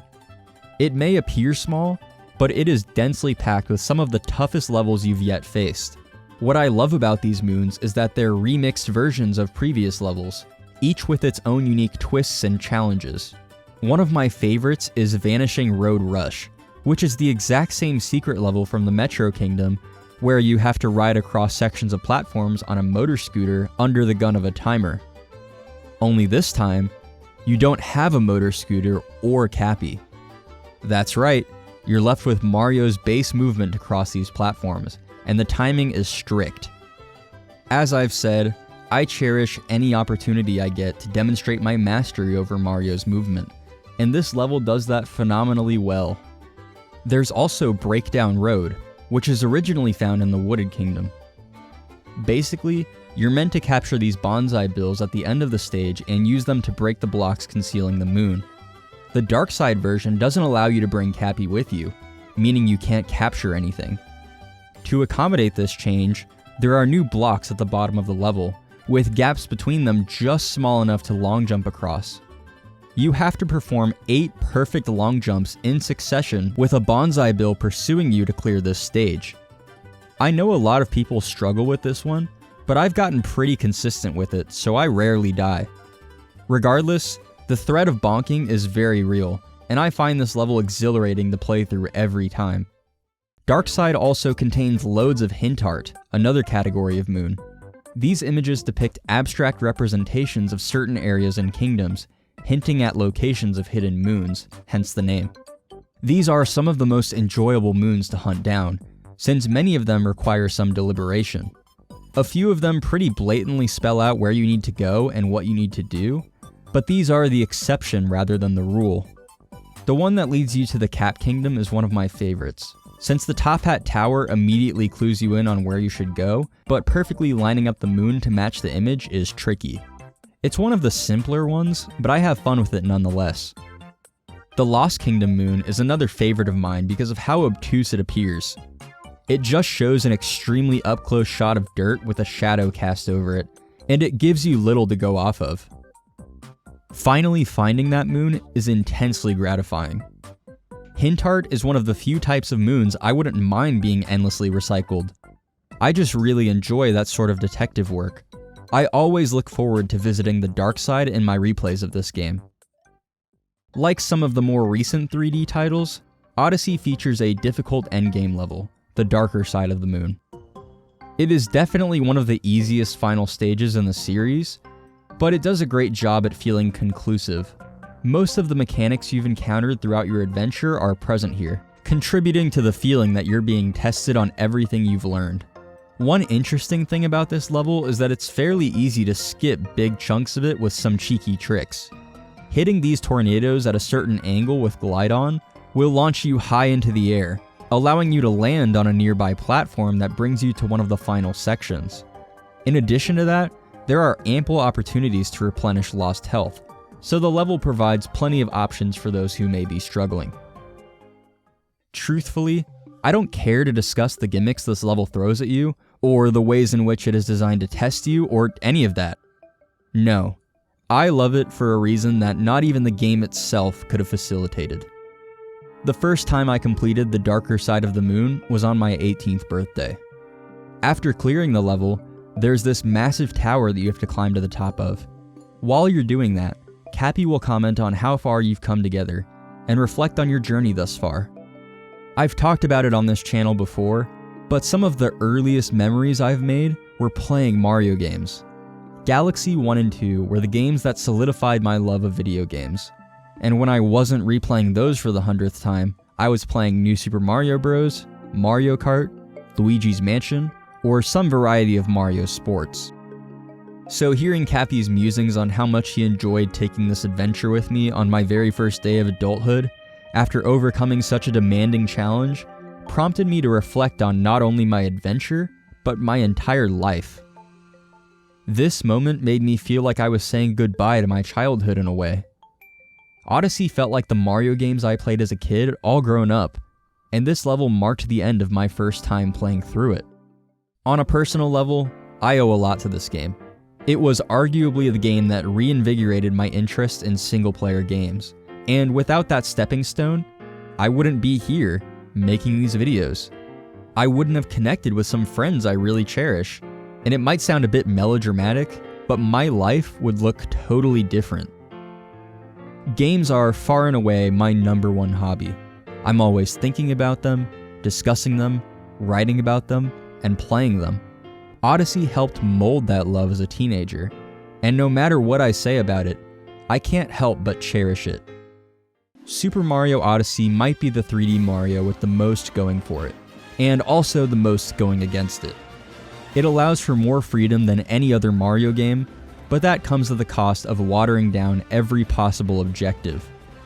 Because of the abundance of moons, each playthrough is allowed to be vastly different from prior ones. However, if they really wanted to lean into this philosophy, moon rocks should have never existed. The kingdoms are all mostly strong, but the dullness of the game's moons do all they can to disincentivize you from seeing all they have to offer. The movement is the best the series has to offer, bar none, and combined with the capture mechanic, makes for some of the most fun you can have controlling a character in a 3D platformer. There's simply no denying that I enjoy playing Odyssey a lot in the moment, but I don't really like reflecting on the details of its gameplay all that much. In that sense, it reminds me a lot of Sunshine. In fact, my praises and criticisms of both games have a lot in common. All I can hope is that we see a similar course correction as Sunshine to Galaxy for the modern era, and judging by Nintendo's bite-sized 3D Mario experiment in 2021, I'm optimistic. Odyssey represents a new age for 3D Mario, one that tastefully fuses old and new, and lays the foundation for something greater down the line. And regardless of what form it takes, I'm certain it'll be an adventure worth embarking on. It's often said that limitations breed creativity.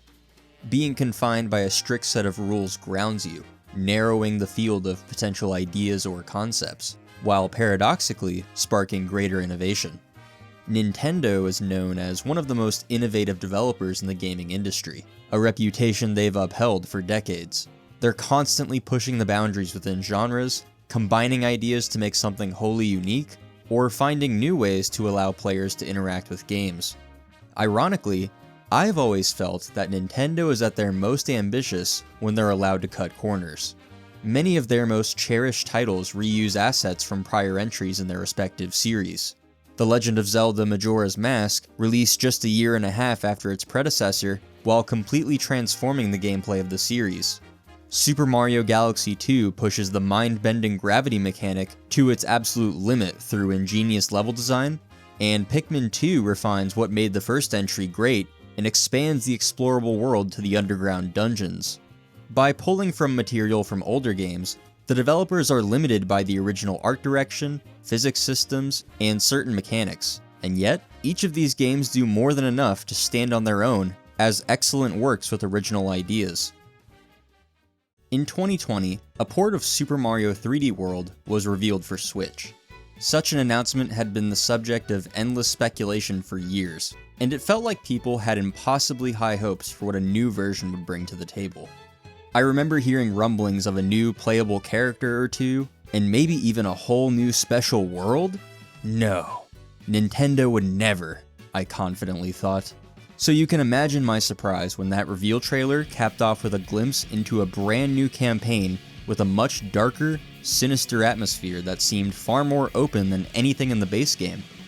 Bowser's Fury was the title of this miniature Mario adventure, and it appeared to be a fusion of the tight level design and wacky gimmicks of 3D World, and the sandbox structure of Super Mario Odyssey, with its own imaginative ideas thrown into the mix. I was over the moon with excitement. I picked the game up on launch, and 100%ed it in a couple of sittings, and of course, I loved it. Bowser's Fury was everything I'd hoped it would be and more. To me, Bowser's Fury represents an incredibly promising shift in the design of Sandbox Mario, while still maintaining the high level of creativity we expect from the Plumbers games. The game feels very un-Nintendo in virtually all facets of its design, and yet, it remains true to the pre-established Mario conventions. I'd like to discuss why this bite-sized Mario campaign has me more excited than ever for the future of his 3D outings. Mario is going for a stroll around the Mushroom Kingdom when he notices some strange black goop on his path. The goop sucks him into another world, where everything is dark, stormy, and cat-themed. Suddenly, a shadowy, gigantic Bowser awakens and wreaks havoc on Mario. This moment sets the tone remarkably well. Bowser has never been more threatening in a Mario game, and the shot is framed perfectly to make him appear as imposing as possible. Collecting the cat shine revealed by his fiery breath will send him into hiding, and raises a portion of the world up from beneath the lake. From there, you notice Bowser Jr. off in the distance, panicking, who looks to team up with Mario to free Bowser from his furious state. Bowser Jr. serves as your partner character in this game, though he doesn't really add anything to your arsenal like Flood or the Luma from the Galaxy games. He's useful for grabbing items and whatnot from out of range, but that's about it. Apart from specific commands you issue him, he will float next to you and attack nearby enemies or bring close by coins and the like. You can tweak how involved he is in the action in the options menu, which is nice, because there isn't much challenge to the enemy encounters here. It isn't to the detriment of the game though, since the real draw is the exploration. The game takes place within Lake Labcat, which houses many unique islands with their own mechanics, aesthetics, and threats. Cat shines, which are the main collectible this time around, are scattered all across the lake. Similarly to Odyssey, these shrines are your reward for practically everything: meaty platforming challenges, uncovering secrets, and even the occasional fetch quest. These concise, straightforward challenges pair well with the structure of the world, since you can travel across islands in a matter of seconds. Plessy from 3D World has been repurposed as a mount for quick traversal on the lake. Whenever you approach the water around an island, no matter what section of it you're on, Plessy will always be in a convenient location for quick and easy access. This feature really makes the prospect of jumping back and forth between islands and objectives all the more appealing, and it's one of the best ideas Bowser's Fury posits. There isn't a traditional fast travel system available in this game until after you clear the final boss encounter, so your best bet will be riding Plessy around for the bulk of the runtime. Lake Labcat feels like a more cohesive and fully realized world than even the best levels in Sunshine thanks to this approach. You're scarcely taken out of the world to complete a platforming challenge off in some abstract void, which works wonders for immersing you into the world and encouraging you to explore beyond the main islands. This design template is exactly what I've been wanting from 3D Mario. I talked about my frustrations with the platforming sections in Sunshine and Odyssey in my videos on those games, and they boil down to that lack of cohesion with the rest of the world they're in. The way that the islands in Bowser's Fury are constructed are proof that you can have platforming challenges naturally integrated into the world without compromising on the freedom of the collectathon games. My heart aches that I don't exist in the timeline where we got a version of Super Mario Sunshine that was structured this way. Lake Labcat is littered with mini challenges and brisk objectives that draw you in with the promise of an easy shine, much like Mario Odyssey. Admittedly, I'm still not as hot on these as more traditional platforming, but the developers reeled it in a bit since Odyssey, as Bowser's Fury only has a total of 100 shines. It's far easier to justify a 100% run of Bowser's Fury than almost any other 3D Mario game because of how well paced it is. There is an excellent variety of content packed into the 5 or so hours it takes to complete this game, and that just wouldn't be possible without this world structure. Even if all the objectives aren't exactly winners, it's hard to let yourself get too upset by it, since the game always has you doing something that contributes to your shine count. Whether you're platforming on an island or chasing down a giant bunny on the back of Plessy, there's never any downtime. You're encouraged to jump around between islands and engage with as many different challenges as you want, as previously explored islands will change each time you visit them. Despite how often you'll be returning to past islands, it never feels tedious to do so because of how drastically they're altered, even if this locks you out of collecting all an island's shines in one go. Clawswipe Coliseum is a personal favorite of mine, gaining a story each time you come back, presenting you with entirely unique challenges each time. Most of the islands have pretty rudimentary gimmicks associated with them, like the flip panels, disappearing platforms, rotating obstacles, etc. But they work fine in this game because they're in service of a proof of concept, showcasing the structure of a new kind of 3D Mario, rather than genuine attempts at rivaling the innovation of games like Galaxy 2. Even so, Bowser's Fury does have a few standouts. Trickety Tower is a great idea, especially the first objective, so close yet so far. At first, you'll notice a cat shine seemingly up for grabs, but there's actually an invisible barrier blocking you from reaching it. This barrier extends up and across the island, creating platforming challenges you can't see until you're close. It almost feels like navigating an open-air maze, which is something only video games can achieve with their interactivity. Mount Magmeow feels like it was a cut level from 3D World. It has the atmosphere, the typical level progression, and even the scope of one. I suppose they had to draw it out a bit to justify creating this absolute banger of a song.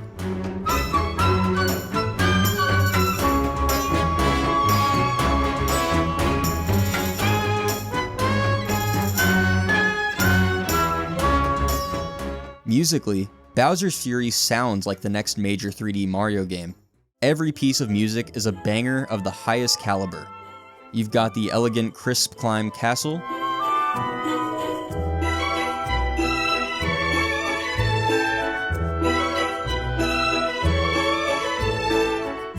the energizing Scamper Shores,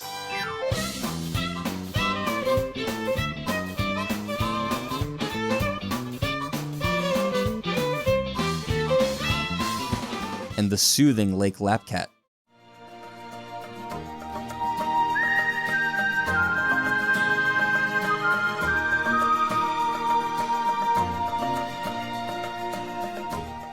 Even doing slow tasks like returning lost kittens back to their mom are made enjoyable thanks to the excellent ambience of the lake.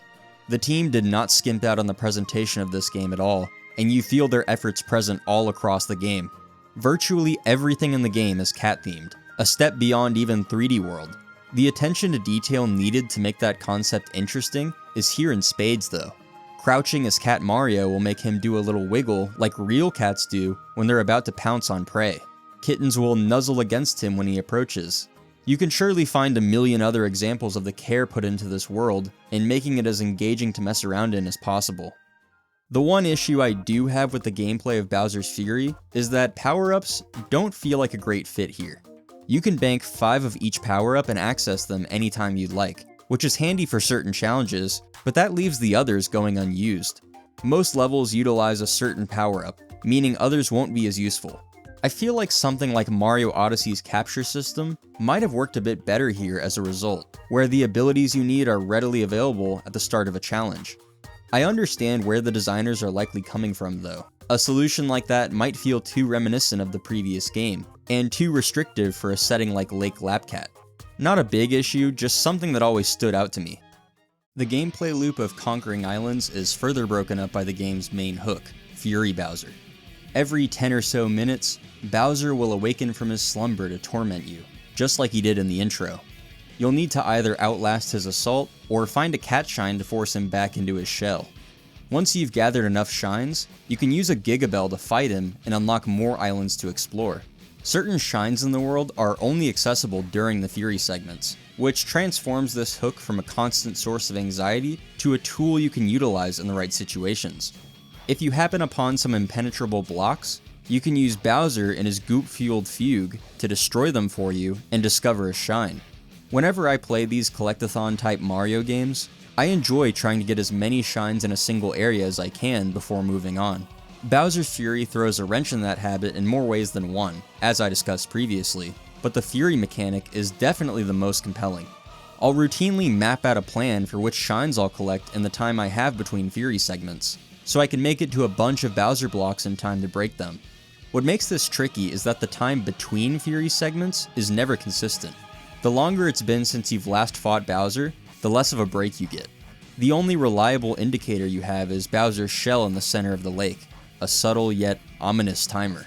If you want to optimize your time, you need to strike a balance between being ambitious and realistic with what you can accomplish, while also minimizing mistakes.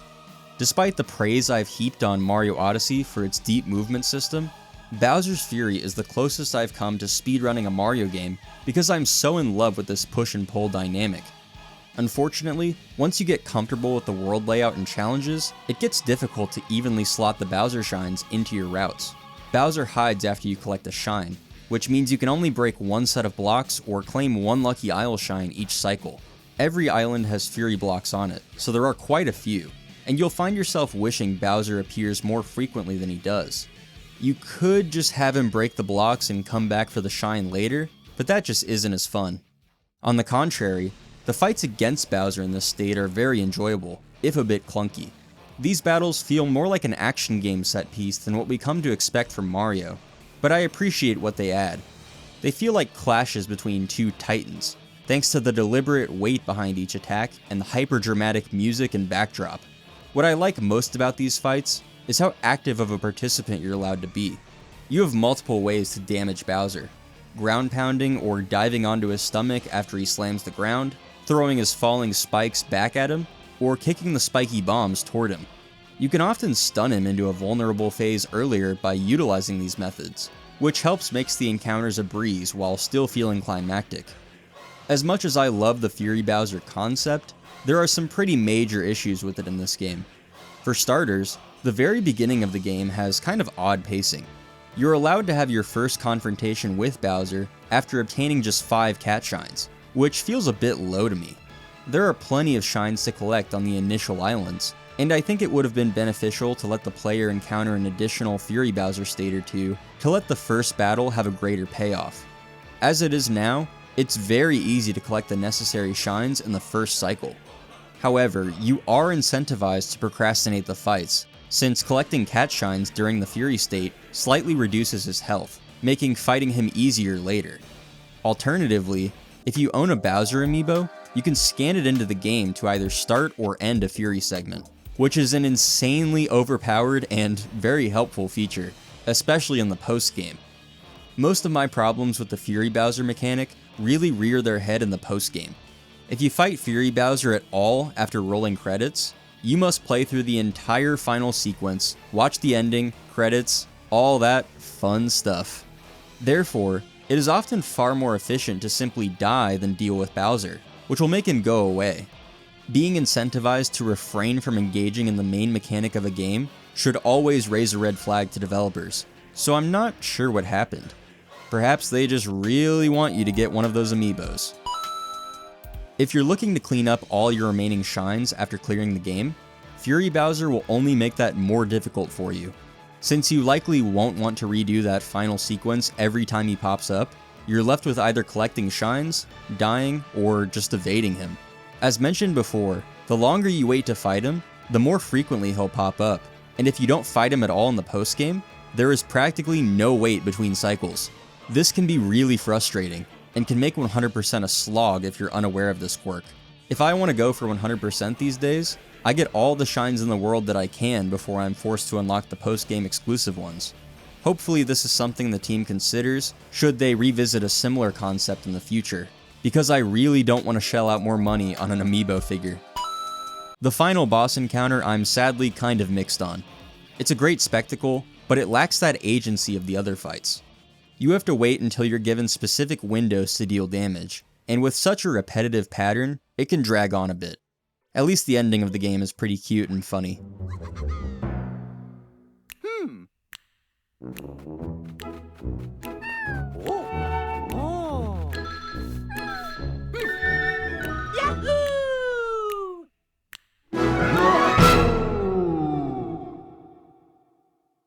Bowser's Fury has a lot of creative ideas going for it, but what I find most interesting about the game is the broader context it exists within. Arguably the most open-ended 3D Mario to date was built within the framework of 3D World, the most linear, traditional console 3D Mario game to date. It's funny to look at this package with the hindsight of 3D World's 2013 release, where everybody seemed to want a game exactly like the one we got in 2021 with Bowser's Fury. Even after Odyssey released and fans came to accept 3D World for what it is, the very notion of Bowser's Fury was incomprehensible. One of its most powerful strengths is that it completely subverts expectations that result from its association with 3D World. The games share the same art style, movement system, level concepts, and yet they couldn't feel more distinct. Seeing these familiar elements recontextualized in this way makes you feel like you're playing a ROM hack, and I mean that in the best way possible. It's rare we see Nintendo revisit past projects and build new experiences out of them. It's why I consider Bowser's Fury very un-Nintendo. It's the sort of thing you'd expect to see fans make, and it's why it's such a special game. Most importantly though, it builds on ideas 3D Mario has experimented with for decades, and thanks to the freedom of its development approach, pushes them to their fullest potential. A singular world brimming with varied and fun challenges that make the game impossible to put down, secrets that encourage thorough exploration, and a unique gameplay hook never before seen in the series. Despite its flaws, Bowser's Fury is a proof of concept for the 3D Mario of my dreams. I don't think spending another 40 minutes dissecting this game's mechanics would be all that interesting, and would be selling the game short. The magic of Bowser's Fury is that it's greater than the sum of its parts. I find it to be a fascinating and bold experiment that could go on to shape 3D platformers across the medium for years to come. And that's precisely what great art should strive to do. Budgets and scope be damned.